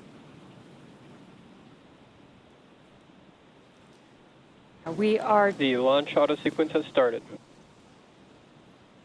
And great call out there. We just heard that the launch auto sequence has begun. This means that propellant loading has begun on Falcon 9. Now we are T-minus 34 minutes and 45 seconds from liftoff. Dragon was loaded with its propellants about a couple weeks ago, just a few miles down the road at what we call Dragon Land. In order to fly, Dragon needs a fuel and an oxidizer. And for the fuel, we use monomethylhydrazine, or MMH, and nitrogen tetroxide, or NTO, for the oxidizer. Now, together, these propellants feed the Draco engines that maneuver Dragon on orbit, as well as the 8 Super Draco engines that would power the launch escape system in an abort scenario. And again, now that fueling for Falcon 9 has started, that means the 8 Super Draco engines inside Dragon are ready, if needed, to launch the capsule away from the Falcon 9 rocket in an instant, should there be any kind of emergency associated with the rocket or the pad. Now, some of you are very familiar with the vehicles on the launch pad today, but for those of you who aren't, no worries. We're about to make you instant experts. Now, on the left side of your screen is a live view of our Falcon 9 rocket with the Dragon spacecraft on top. Together, they stand about 229 feet tall. Falcon 9, of course, is a reusable 2-stage rocket, which means it's kind of like 2 rockets in one, the first stage and the second stage. The first stage is the bottom 2/3 of the vehicle. You can see soot from the previous 3 missions that this booster has flown, and those missions include NASA Crew 8 as well as 2 Starlink missions. The first stage is responsible for accelerating Falcon and Dragon through Earth's atmosphere and into space. To do that, it has 9 Merlin engines at the bottom of the stage. Prior to liftoff, the Falcon 9 first stage is loaded up with nearly 1 million pounds of fuel and liquid oxygen. At liftoff, the Merlin engines use these propellants to provide the first stage with a thrust greater than 5 747 airplanes at full power. And these engines consume about 700 gallons of fuel per second. The first stage accelerates the vehicle through the Earth's atmosphere into space, and then separates from the rest of the rocket at just about 2.5 minutes into flight. From there, the first stage will do what no other orbital-class rocket in the world can do. It will make its way back down to Earth and target a landing on our drone ship. Just read the instructions, which you can see there on your screen. And this drone ship is currently parked in holding position a couple hundred miles downrange in the Atlantic Ocean. Our drone ships are essentially autonomous powered spaceports, and they allow our rocket to land offshore. For reference, our drone ships are about the size of a football field, so while they may look small on screen, they're actually pretty big in real life. Reusability is a critical part of our goal of making life multiplanetary. And to that end, we're working toward qualifying our fleet of Falcon boosters and fairings to support up to 40 missions each. As mentioned previously, Falcon 9 is a 2-stage rocket, and above the first stage is the second stage. The second stage has a single Merlin vacuum, or MVAC engine, and this engine ignites after stage 1 separates from stage 2. The second stage is essentially a smaller version of the first stage, and while the first stage gets us out of the Earth's atmosphere and away from the extreme forces of gravity, the second stage is designed to operate in the vacuum of space and deliver payloads, like Dragon today, to their target drop-off orbit. And of course, we have a great team here at SpaceX that will be monitoring both Falcon 9 and Dragon after liftoff.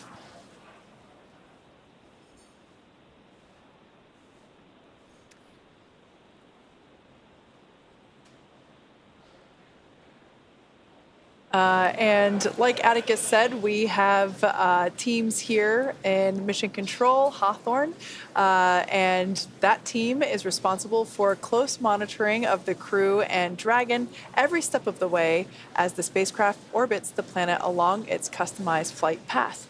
On console or headset are a number of positions who are monitoring the health of the vehicle and crew. The mission director, responsible for mission success, is in charge of that room. And the person that you'll hear talking to the astronauts, and the person we have been hearing speaking to the astronauts, is the crew. Stage 1 cryohelium load has started. The crew operations and resources engineer, or core. The other positions are focused on things like navigation and control of the vehicle, avionics, software, propulsion, life support systems, and communications with ground segments. And different members of the SpaceX team will rotate through these positions throughout the mission to ensure 24/7 coverage of the crew and Dragon through splashdown, which will be about 5 days from now. And it's worth mentioning that 2 of our crew members, Anna and Sarah, have sat in these very seats before as part of the SpaceX team. Anna served in mission control during multiple Dragon missions, including Demo 2, Crew 1, CRS 22 and 23, Crew 3 and Crew 4, as well as Axiom 1. And Sarah has supported real-time operations for Dragon's cargo resupply missions to and from the International Space Station as a navigation officer and as a crew communicator for Dragon's human spaceflight missions. And now they'll get to see what it's like from the other side inside of Dragon. Although Anna and Sarah have trained astronauts for SpaceX missions, they were not exempt from going through that exact training themselves. The Polaris Dawn crew has gone through the same rigorous SpaceX training as our NASA astronauts. Plus, they also had to train to perform an EVA, or an extracurricular vehicle activity. We had an opportunity to talk to Anna, Jared, Kid, and Sarah about their training experiences, and here's what they had to say. And if you're just joining us, welcome here to the launch pad. We are counting down L-28 minutes, 40 seconds, and counting till launch. Propellant loading now underway on board Falcon 9. Today's Falcon 9 booster 1083 is going for its 4th flight after previously supporting Crew 8, Starlink 648, 656, and now Polaris Dawn. The spacecraft C-207 Resilience is going for its 3rd flight after previously supporting Crew 1 and Inspiration 4. It has not flown since Inspiration 4, all the way back September 15th, 2021. That was my first ever launch in person. I remember it dearly, and I'm so excited to be back here to get to see Jared fly again. Paul, thank you so much for that super chat. 10 more to the weather gods. I will pass that along, and hopefully that gets us to 90% go. We'll see if someone else wants to chip in the other 10 there to try to get us to that 100% go for flight. But weather definitely improving down here on the Space Coast. If you're just joining us, though, take a moment, hit that like button, share out the stream, invite people to join us. It's been a roller coaster of a night getting to this point, but we are now under 27.5 minutes and counting till launch. We are now locked in on a launch attempt. No matter what happens, this is it for tonight. They either launch or they don't. They're not able to recycle or scrub another attempt here this evening. They do have backups for the next few days, so we'll hopefully not have to need those, but if we do, they are there. Ted, come on, Zach, tell them it's late/early and they can go anytime now. I wish it was that easy. I really do. And I saw someone say, did Zach get a nap? I wish I got a nap. A nap would have been lovely, but it just wasn't long enough. And I've been doing other things in the background and making sure the stream runs. Luckily, I'm not going to say what we had earlier, but there was a thing with the stream earlier. Hasn't been going on for a little bit, so hopefully it stays not doing that for the next about 45 minutes or so. Mad Scientist coming in there, 10 more to the weather gods. I appreciate that. Thank you so much. Thank you for that support. Hopefully that gets us to the 100%. Now, I mean, if it was a NASA mission, we like, 104%, 110% of power of thrust. So, I mean, if you want to keep supporting, you can. No, you guys are awesome. All that goes into expanding our equipment and bringing you even better coverage. Let's listen back into SpaceX Mission Control, T-minus 26 minutes and counting. And as we mentioned earlier, much of the training that the crew went through was to prepare them to perform that extravehicular activity, or an EVA. Because Dragon does not have an airlock, the entire cabin will be depressurized. So essentially, all 4 astronauts will be performing the EVA. Jared and Sarah will exit the spacecraft to perform their tasks, while Kid and Anna remain inside to conduct their experiments and act as the ears and eyes. The EVA will last about 2 hours from the time that the cabin air is vented to when it is repressurized again. As they prepare for the EVA, the crew... Stage 2 cryohelium load has started. Good call-outs there. As they prepare for the EVA, the crew will go through a pre-breathing procedure, which will involve slowly dropping the atmospheric pressure of Dragon while increasing the concentration of oxygen in the air. This process is similar to what is known as a safety stop in the diving community. This will give their bodies plenty of time to acclimate to the difference in pressure ahead of the EVA. SpaceX designed the EVA suits for the Polaris Dawn crew, and they'll wear it during the spacewalk. The EVA suits protect the crew inside the spacecraft while also allowing them to leave the spacecraft when needed. Upgrades include new joint designs that remain soft until pressurized while maintaining mobility, improved thermal management, and an upgraded helmet with an exterior coating that acts like a sun visor, along with a camera and heads-up display that provides information on the status of the suit during the spacewalk. Let's take a look at the making of the suits that our crew will be wearing during the first ever commercial EVA. And if you're just joining us, T-minus 24 minutes, 7 seconds, and counting till launch of the historic Polaris Dawn mission.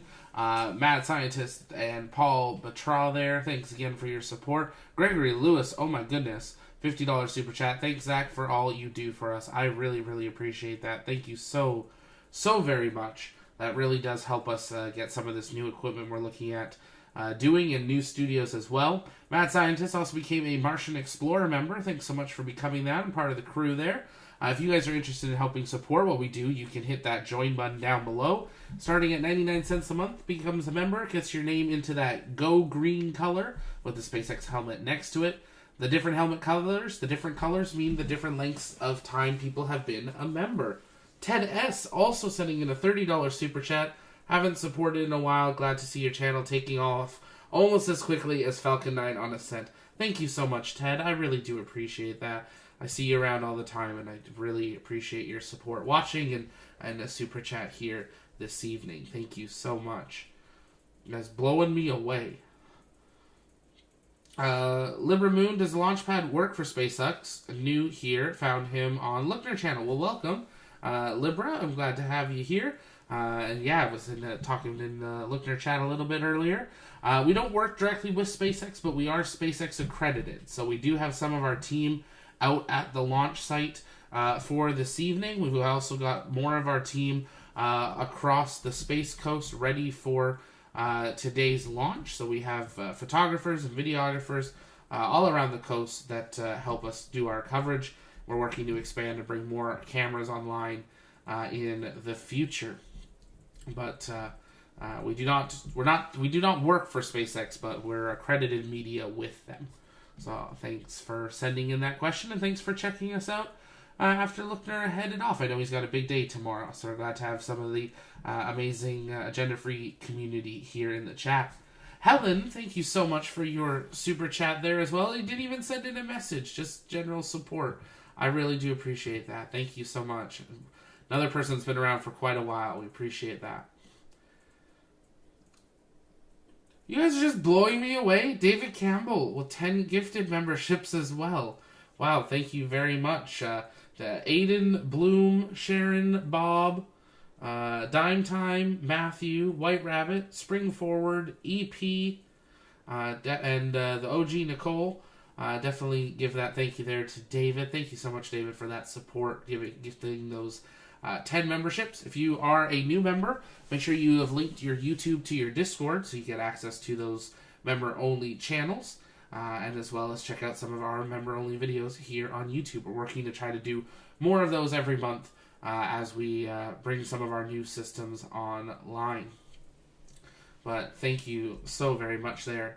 L-21 minutes and counting. This is it. We're getting closer and closer. The crew are visors down. The launch escape system is armed. And we are into propellant loading. Let's listen back into SpaceX Mission Control. Earth, the Polaris Dawn crew will attempt the first ever commercial spacewalk. Here's how it all came together. EVA stands for... And they want to play another video with some beautiful copywritten music on it. So we're going to answer some more of your comments and questions. You can send those in by tagging us at the Launchpad, and we'll work on answering those live. Beluski, this group is happening. I love living on the Space Coast. Watching the launches live is amazing. Isn't it, Beluski? Just moved down here a couple weeks ago, but super excited. Been many times, and now to get to call this place home, super incredible. To just be able to sit on your porch and watch a rocket launch at 3 in the morning and know that crew are on it. I mean, how amazing is that? Adam Green with a 10, I believe, Australian dollar super chat, saying super chat frenzy. Love you, bro. Thank you so much. I appreciate that. It is good to see you, Adam. I appreciate that support. Hope you're doing well.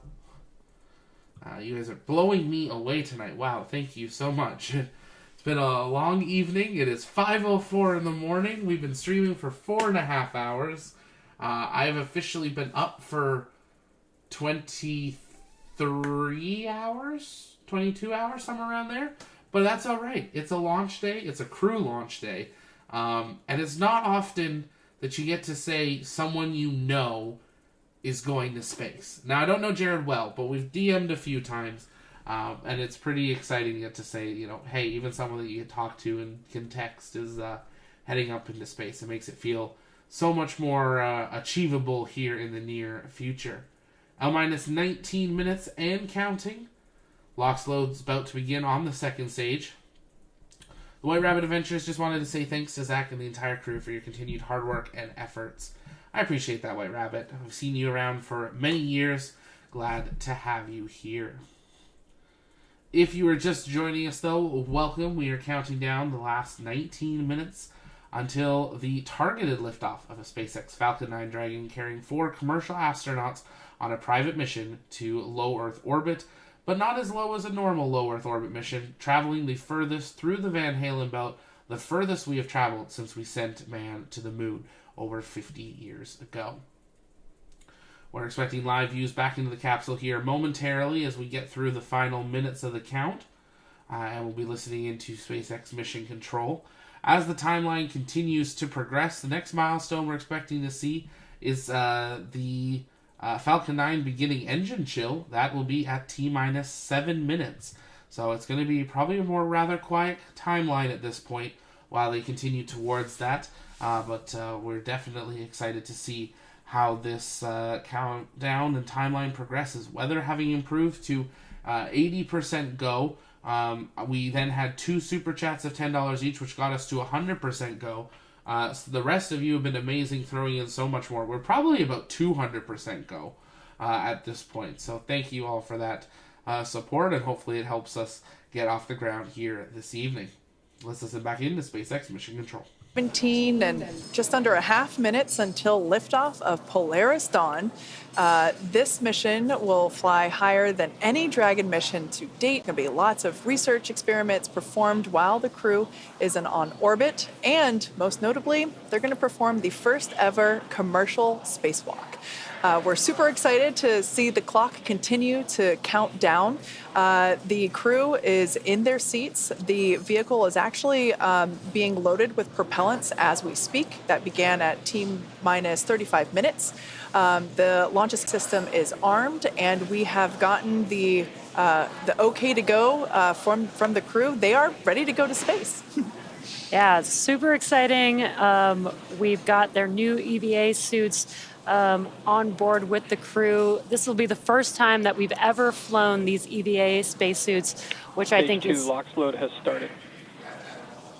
Which I think is one of the most exciting parts about this mission. And we did get a good call that stage 2 LOX liquid oxygen loading is now beginning on the vehicle.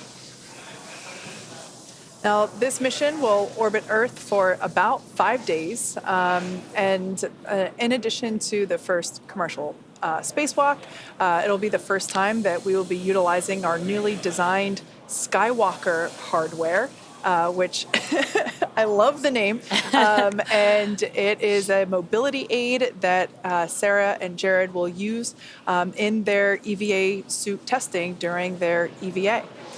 So we are very much looking forward to the launch in just over 15 and a half minutes now. And everything so far looking good. We had much improved weather conditions when our first T0 occurred was 12:38. Wasn't so great. Here we are sometime later, and we're looking at a 20% favorability. So as you can see on your screen, like I said, about 15 minutes from the liftoff of Polaris Dawn. Lots of excitement building here in the building in Hawthorne, just outside of Mission Control. Now, I can only imagine what the crew is feeling as the clock counts down.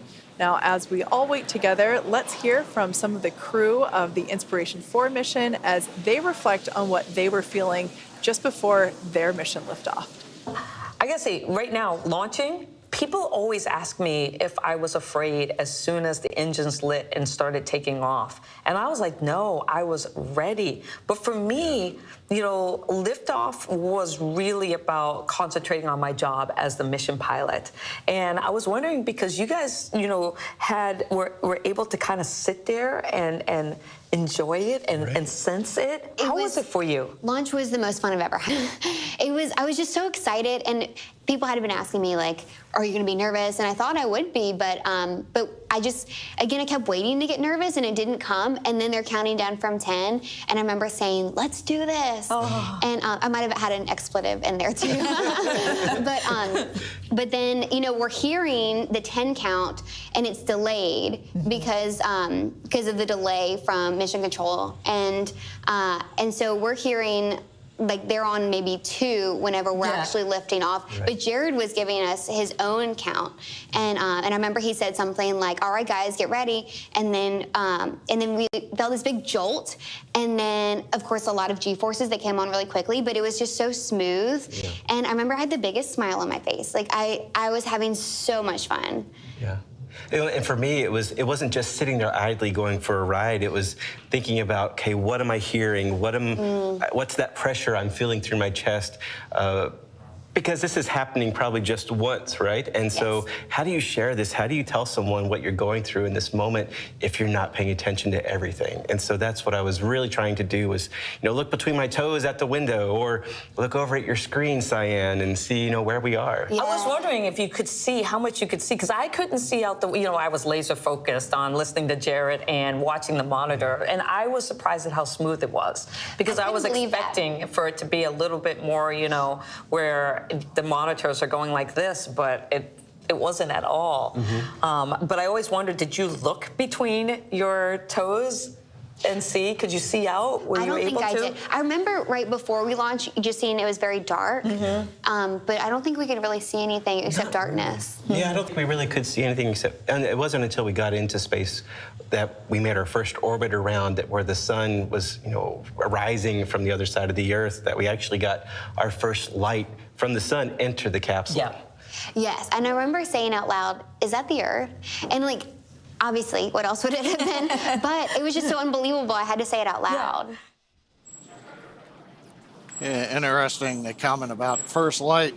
We'll be launching about an hour before sunrise at Cocoa Beach, Kennedy Space Center. But as they head into orbit, I wonder how long it'll take before we get sunlight into the capsules. They're heading northeast towards the sunrise. Yeah, the crew is certainly prepared for some pretty amazing views on ascent. We just heard from the Inspiration 4 crew about some of their experience with their launch. I absolutely love hearing them describe just how smooth the ride is. That's always so surprising to me. We have 9 M1Ds, 1.7 million pounds of thrust, but yet somehow the ride is still smooth. That's just amazing. I was actually just looking back at my Inspiration 4 liftoff notes in my handy-dandy notebook, and Sarah, who is our mission specialist on the far right-hand side of your screen there, was actually the core for liftoff of Inspiration 4. So I'm sure she's having a great 360 moment. Now, as we approach the last few minutes before liftoff, we have some well wishes for the crew. And if you're just joining us, welcome here to the launch pad. L-minus 10 minutes, 55 seconds, and counting till launch. That weather is looking good and everything proceeding for today's flight. Kevin Ferguson, thank you so much for your super chat there. Love the streams. Great work, Zach. Thank you so much. We appreciate that. If you are interested in supporting the TLP network, the Launchpad network, you can hit that join button, become a member, or send in super chats. That all goes into expanding our equipment and bringing you even better coverage of everything space. We just relocated to the Space Coast here in Florida to be on the ground to bring you full countdown to launch coverage of Artemis 2 and 3 and so much more happening here at the Space Coast and around the world. As we come down, L-minus 10 minutes, 15 seconds, and counting. We'll be listening back in to SpaceX Mission Control here once they complete this video of well wishes. I know on behalf of myself and the entire TLP crew, we send all of our wishes to the Polaris Dawn crew to have an amazing, historic flight, pushing this boundary one step further to making humanity multiplanetary. And I've said it many times before, I'll say it again. Thank you to Jared for giving us a chance way back, not even a month into starting the launch pad. He really got this snowball rolling to get us started, to get us to be where we are today. And we'll always be grateful that he was part of that start. L-minus 9 minutes, 33 seconds and counting. Let's listen in to Mission Control. To our SpaceX family, thank you. Today is all of our mission. You are launching with us. Standing in our cycle, please. We'll go into the stage. This is the dawn of a new future in space.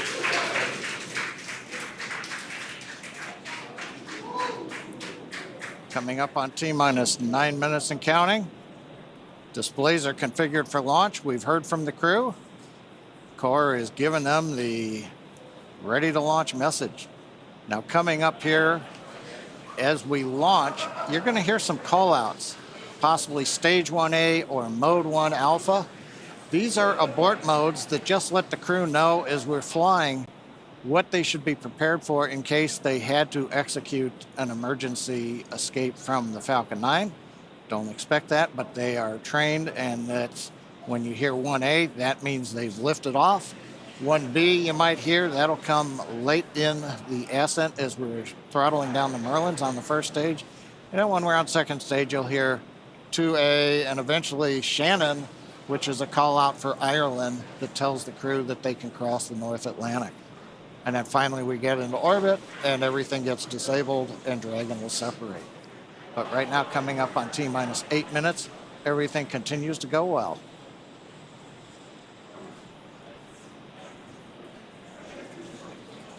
At T-minus 7 seconds, we should hear the call out that stage 1 engine chill has started. At this point in time, when we hear that, we'll know that We're beginning to flow a little bit of the super chilled liquid oxygen through the first stage engines. This helps to basically pre-chill the engine hardware prior to the full flow of that super chilled liquid oxygen. This helps the ignition sequence and helps to avoid any thermal shock to the hardware. At this point in time, Falcon continuing to undergo its propellant loading operations.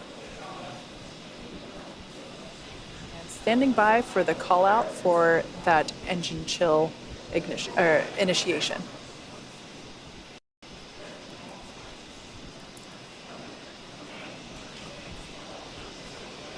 Engine chill has started.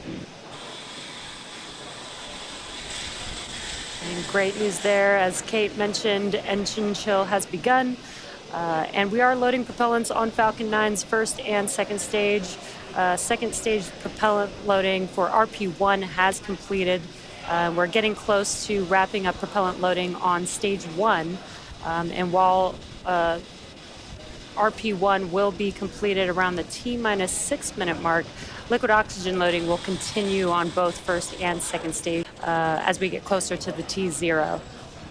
So we should hear a call Stage 1 RP1 load is complete. Perfect timing. Stage 1 RP1, or the fuel for the Falcon 9 vehicle, has completed on the first stage.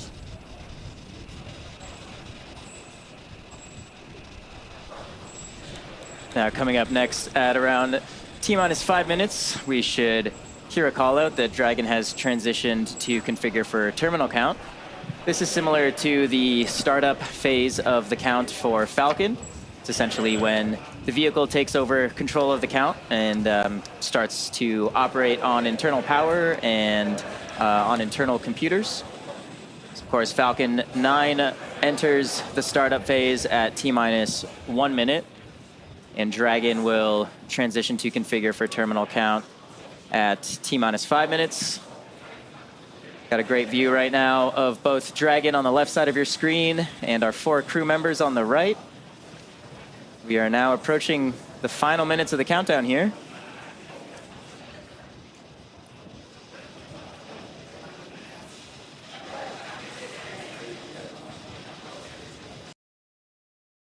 And as we enter those final 5 minutes of the launch countdown, we're going to do it a little bit early than we normally do, but let's see that no-go from all of you in the chat. If you're a TLP member, you get access to those custom TLP launch emotes.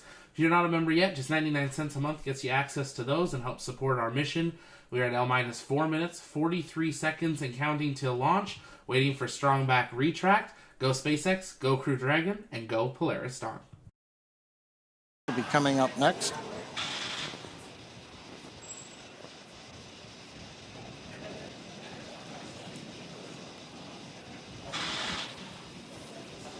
Strongback is retracting.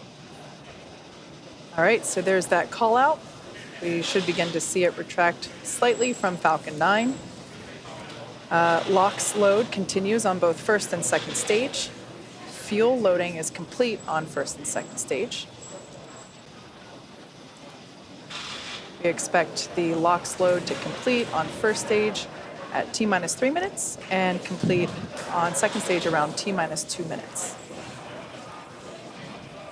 Yeah, we do try and load the liquid oxygen as close to T0 as possible. This keeps the liquid oxygen is at cryo temperature, so it keeps it as cold as possible, which allows it to be as dense as we possibly can keep it while we're loading the tanks. That allows us to get a little bit more liquid oxygen into those tanks. And as Kate mentioned, at T-minus 3 minutes, we should see stage 1 liquid oxygen loading completing. And at T-minus 2 minutes, that will be stage 2 liquid oxygen loading completion. And once we hit that T-minus 2 minute mark, that will conclude propellant loading for Falcon 9. We are coming up here just about 10 seconds or so for that call out of stage 1 liquid oxygen loading.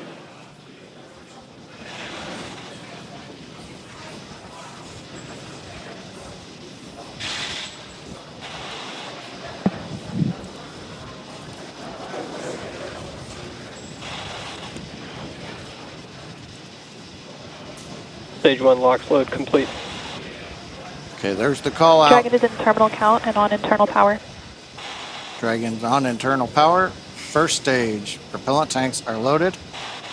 Next major event, approximately T-minus 2 minutes, liquid oxygen load completes on the second stage. After that, at about T-minus 1 minute and 30 seconds or so, we will tell the crew to expect loud venting as we depressurize and drain the lines up the side of the strongback. And then as we get down inside the last minute 45 and then 1 minute, we'll get Dragon into countdown. Falcon 9 computers will go to startup.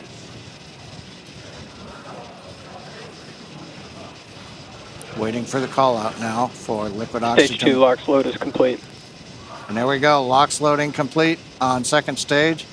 All major propellant activities are complete. Dragon is in auto idle. Dragon's gone to auto idle, one of the states in its flight computer.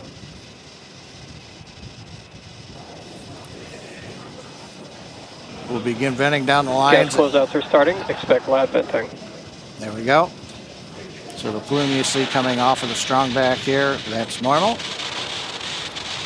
As we come up on T-minus 1 minute, we'll hear Dragon computers in the countdown, Falcon 9 computers in the countdown, flight termination system armed, and then we'll hear the goes. So let's listen in to the last 66 seconds of the countdown.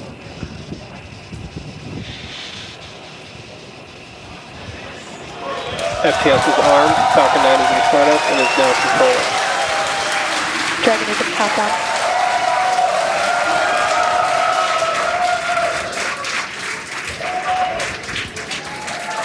Dragon, SpaceX, go for launch. Send that, SpaceX.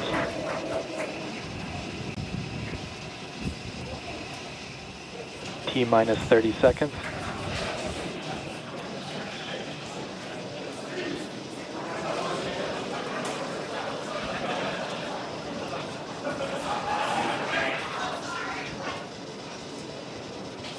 T-minus 15. T-minus 10, 9, 8, 7, 6, 5, 4, 3, 2, 1. Ignition and launch. Go Falcon, go Polaris. Copy, 1 Alpha. Vehicle switching downrange. Stage 1 propulsion is nominal.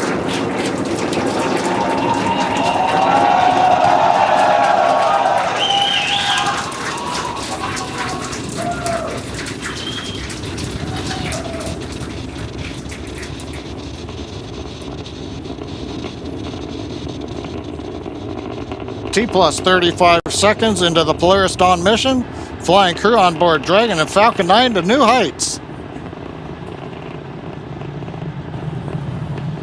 Power and telemetry nominal. And we're throttling down in preparation for max Q. Next call out, the vehicle supersonic. And there on the left side, we've got the Polaris Dawn crew. Supersonic.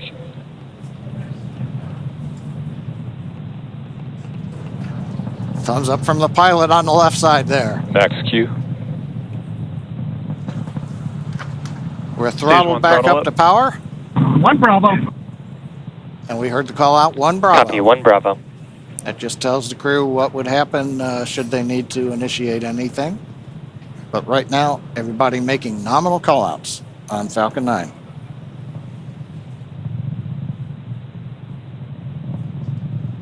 Nice views from the ground camera and nice view from inside Dragon.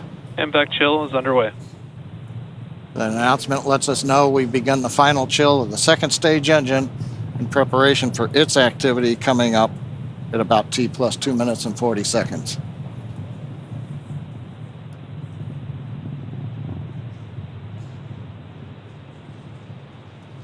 Two minutes into flight. Everything continues to look good. We'll have, in half a minute, 3 major activities. Shutdown of the 9 Merlin 1D engines. Stage Stage 1 separation. throttle down. And then ignition of the second stage engine. Throttle down. We're holding a constant acceleration now for the crew, just below 4 Gs. See, we're coming up 70 kilometers.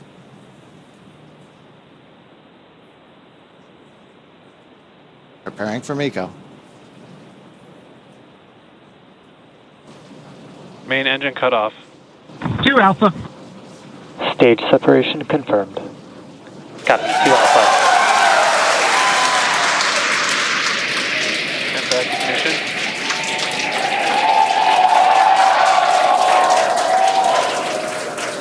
As you can tell by the cheers behind us and the views on your screen, the first stage booster now on its way to attempt landing on Just Read the Instructions. Second stage there on the right-hand side of your screen. You can see that the first stage has not yet reached its apogee. You can see the altitude there. Lots of thumbs up there. Excuse me, from pilot Scott Kid Poteet. Now 3.5 minutes into the Polaris Dawn mission. First stage continuing to make its way up to its apogee. We'll see that altitude begin to slow down. Dragon SpaceX trajectory nominal. Great news there, indicating Dragon copy. That the second stage trajectory is looking good. Now the grid fins have deployed on the first stage. If we get first stage views, we might be able to see the Florida coast in the background. Oh, they're right there. Yeah, we sure can. Once again, our drone ship is attempting to land on, our booster is attempting to land on our drone ship. Just read the instructions.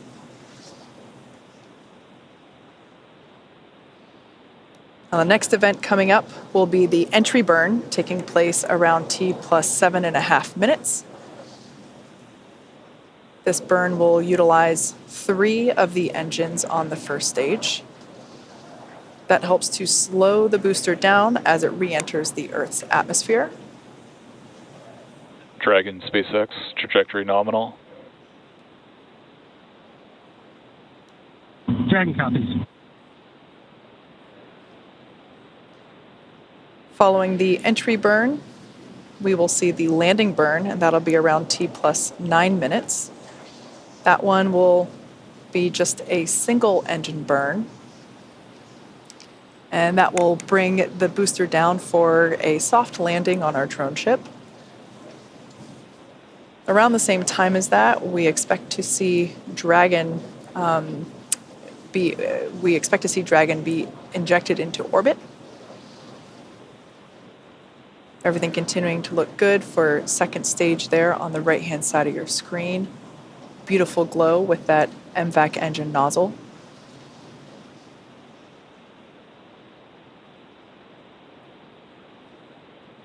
We can see the crew settling Dragon quite... SpaceX trajectory nominal. Dragon copies.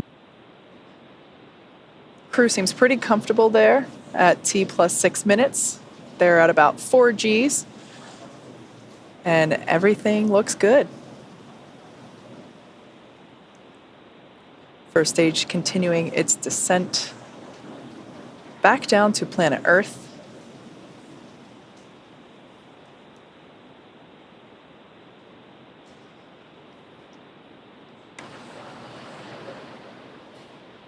We can see the crew remain with their visors down in the locked position. That'll remain that way until they are in orbit. Everything continuing to look great with the second stage engine burn there, as well as the Dragon SpaceX trajectory nominal. Dragon copies. We're about 30 seconds away from the first stage entry burn. This is the first of 2 burns that the first stage will perform.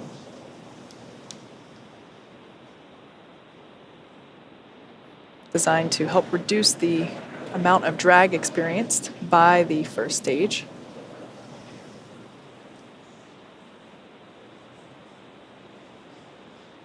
Stage 2 FTS has saved.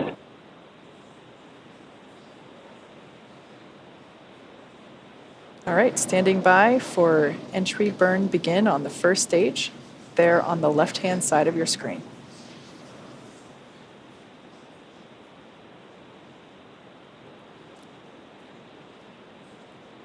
And right on time, you can see on your left-hand screen that the entry burn has begun.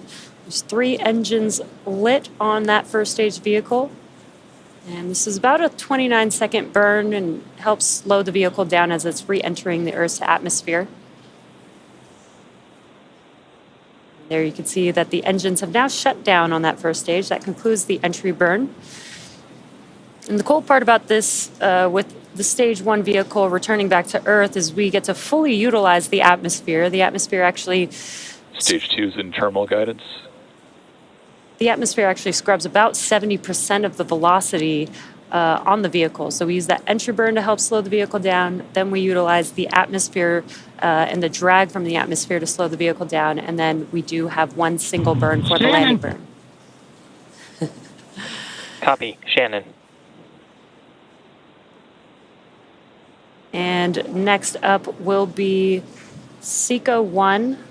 And that is second stage engine cutoff 1, and that'll be on the second stage. That MVAC engine on your right-hand screen will shut down and allow the vehicle with Dragon attached to coast. MVAC shut down.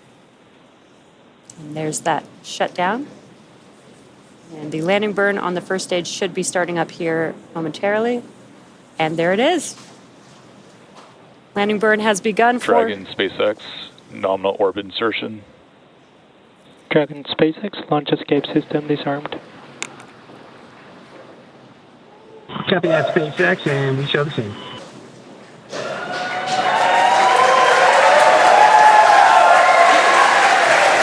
And a lot of events happening right there, but you can see that the stage 1 vehicle has touched down.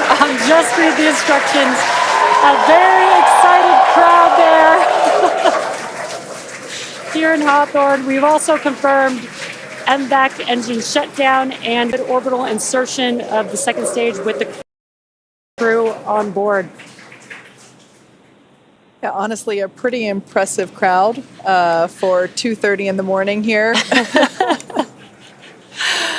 We can see the crew enjoying their first taste of microgravity there on the left-hand side of your screen. Now that the MVAC engine has shut down, they are able to just kind of float free. We might catch a glimpse of the 0G indicator. Can't quite tell if they've... Oh, it looks like it's in the upper right-hand corner. It'll come back into view here. Once again, they will keep their visors on until given the okay by core here on the ground.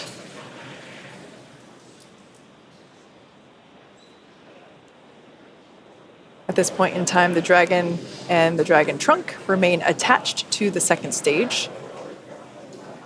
Second stage is basically safing itself in preparation for the separation from the Dragon trunk. Of course, the trunk will remain attached to the Dragon capsule all the way up until the point in which we begin re-entry operations. The trunk is what will help provide power to the Dragon capsule while it is on orbit using its solar arrays.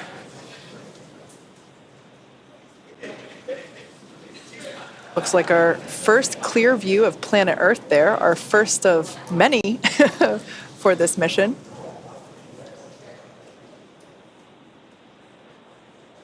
And the next event coming up will be the separation of the Dragon from the second stage.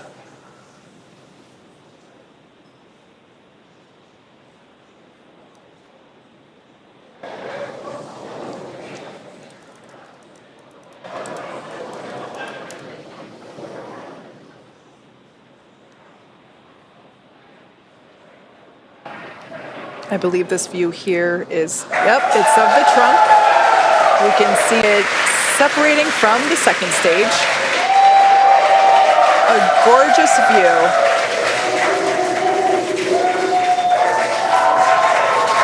We can see that Polaris Dawn. Separation confirmed. And copy that, SpaceX, you show the same.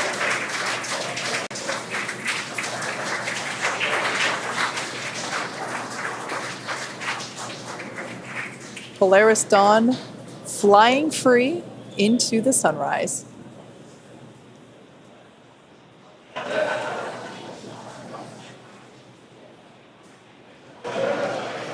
We're now at T plus 13 minutes and 5 seconds into the mission.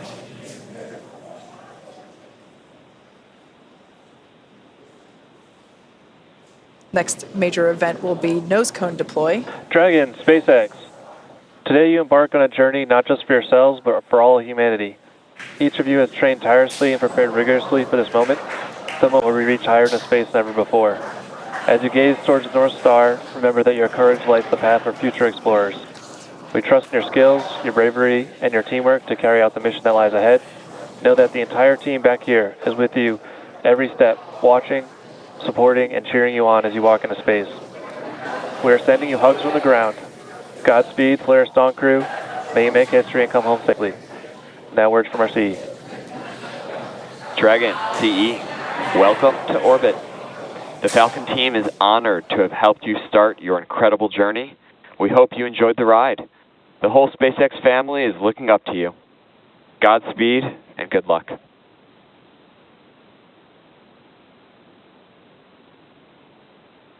LD, CE, message received. We appreciate the kind words. We wouldn't be on this journey without all 14,000 of you back at SpaceX and everyone else cheering us on. We appreciate it, and we're going to get to work now.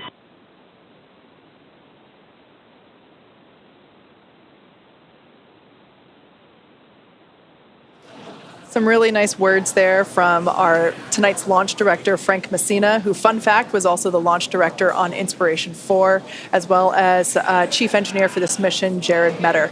Really nice to see some endearing, or hear some endearing words up to the crew. Well, and with that, the Polaris Dawn crew, they're now in orbit. T plus 15 minutes, and they are scheduled to spend up to the next 5 days in space.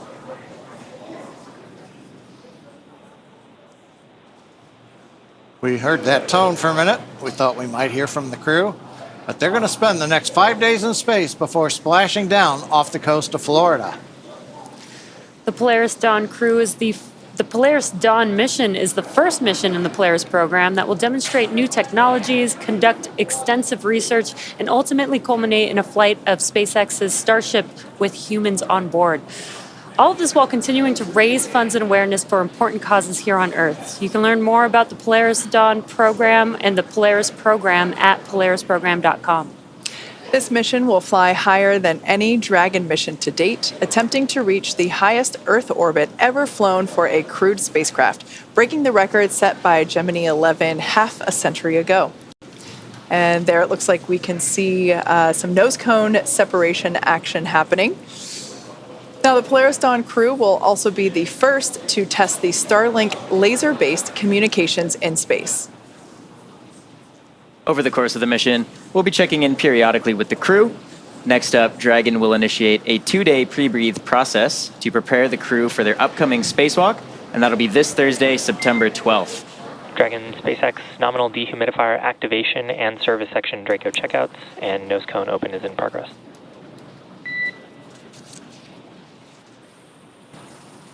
Copy that, SpaceX. We are tracking. And again, that's Thursday, September 12th for that spacewalk, so please be sure to tune in for our live coverage of this historic milestone.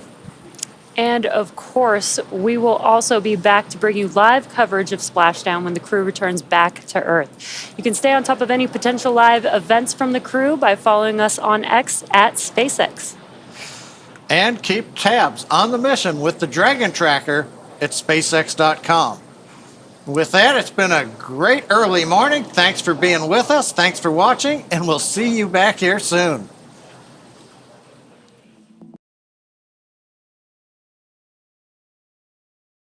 And what an amazing, historic day. Polaris Dawn has launched. That's going to do it for our live launch coverage, but our Dragon Tracker is now live, where you can stay up to date on the latest of everything Polaris Dawn.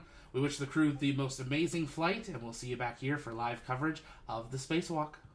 We'll see you next time, because space is better together. Good night, and go Polaris Dawn.